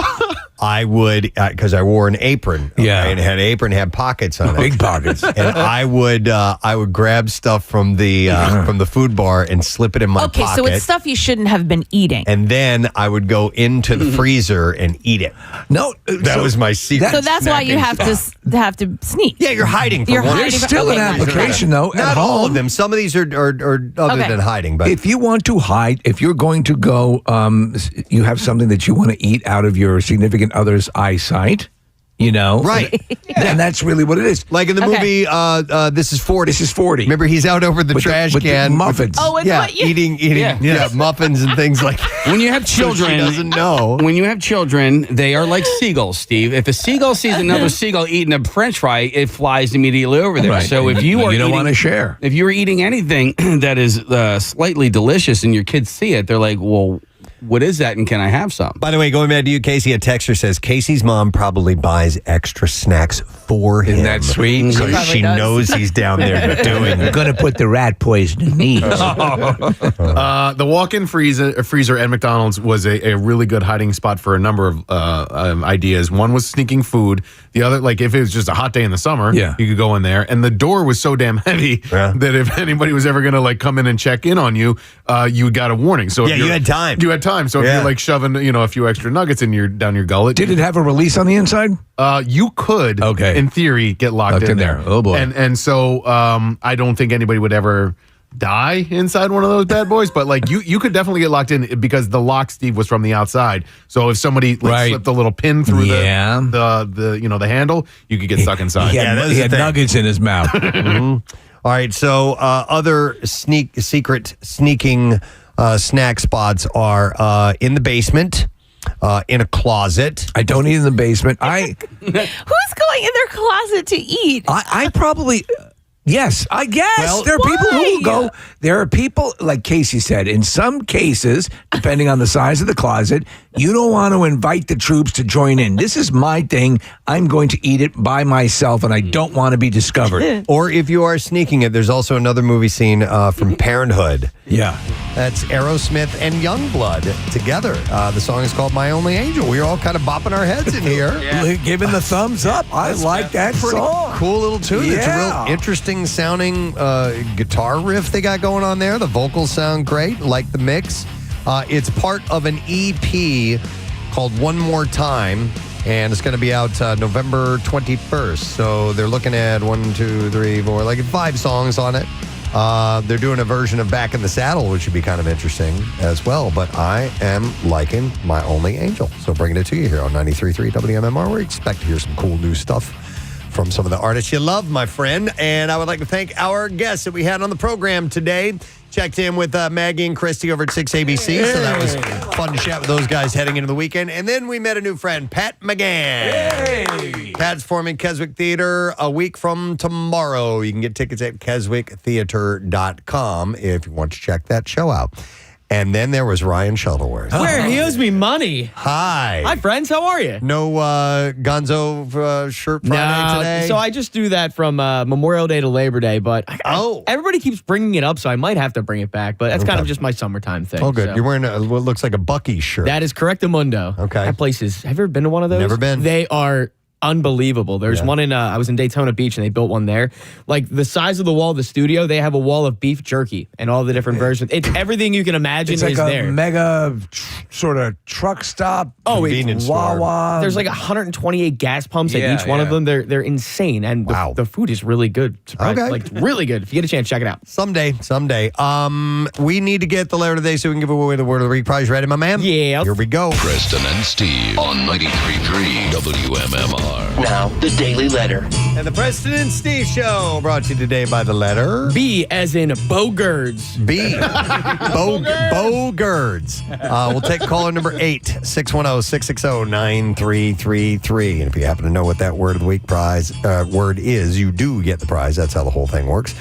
Let's see. I guess, Nick, let's mention your appearance one more time before you get out of here. And then Steve's got something this weekend as well. If you are a soccer fan, tomorrow we're going to be watching Manchester United versus Chelsea. And that match begins at 12:30. And I'm going to be at Villa Capri. I've heard this is an awesome bar. It's up in Doylestown. The address is 51 West Court Street. So we're there from 12:30 to 2:30 with our friends from Heineken. We got Tom Papa tickets to give away. A lot of cool Heineken prizes as well. So swing by. Watch the match between Manchester United and Chelsea.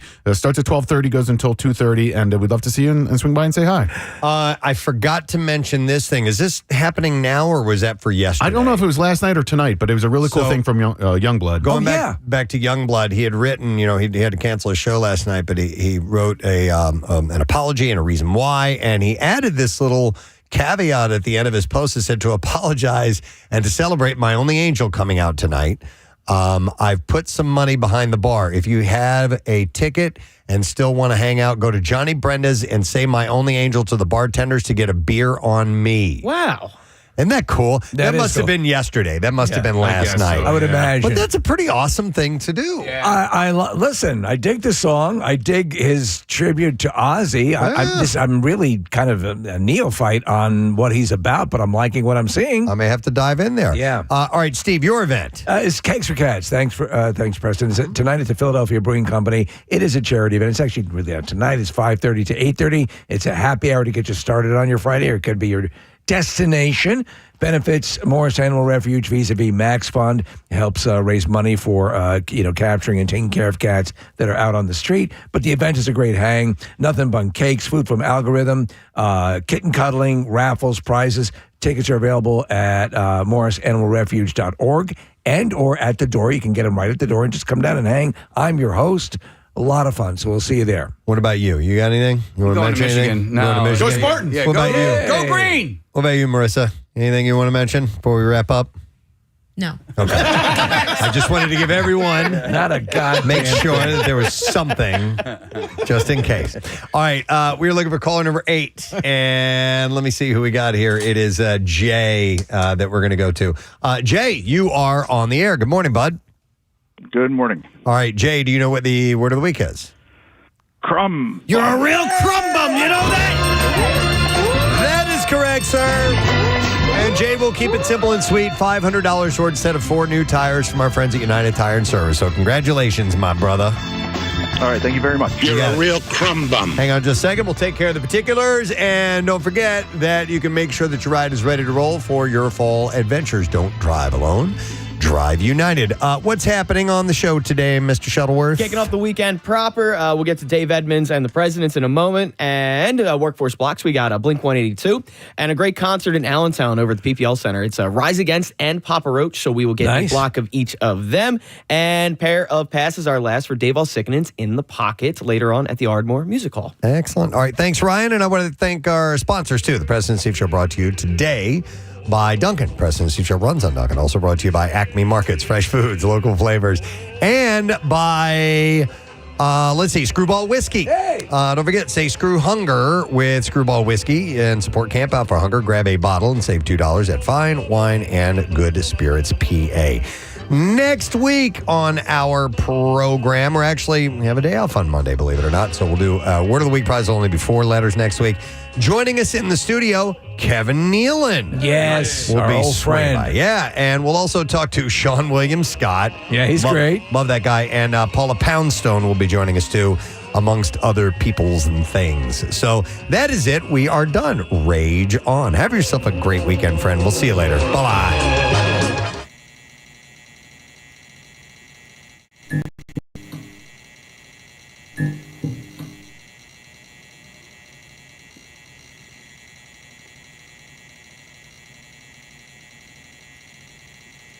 Mm-hmm.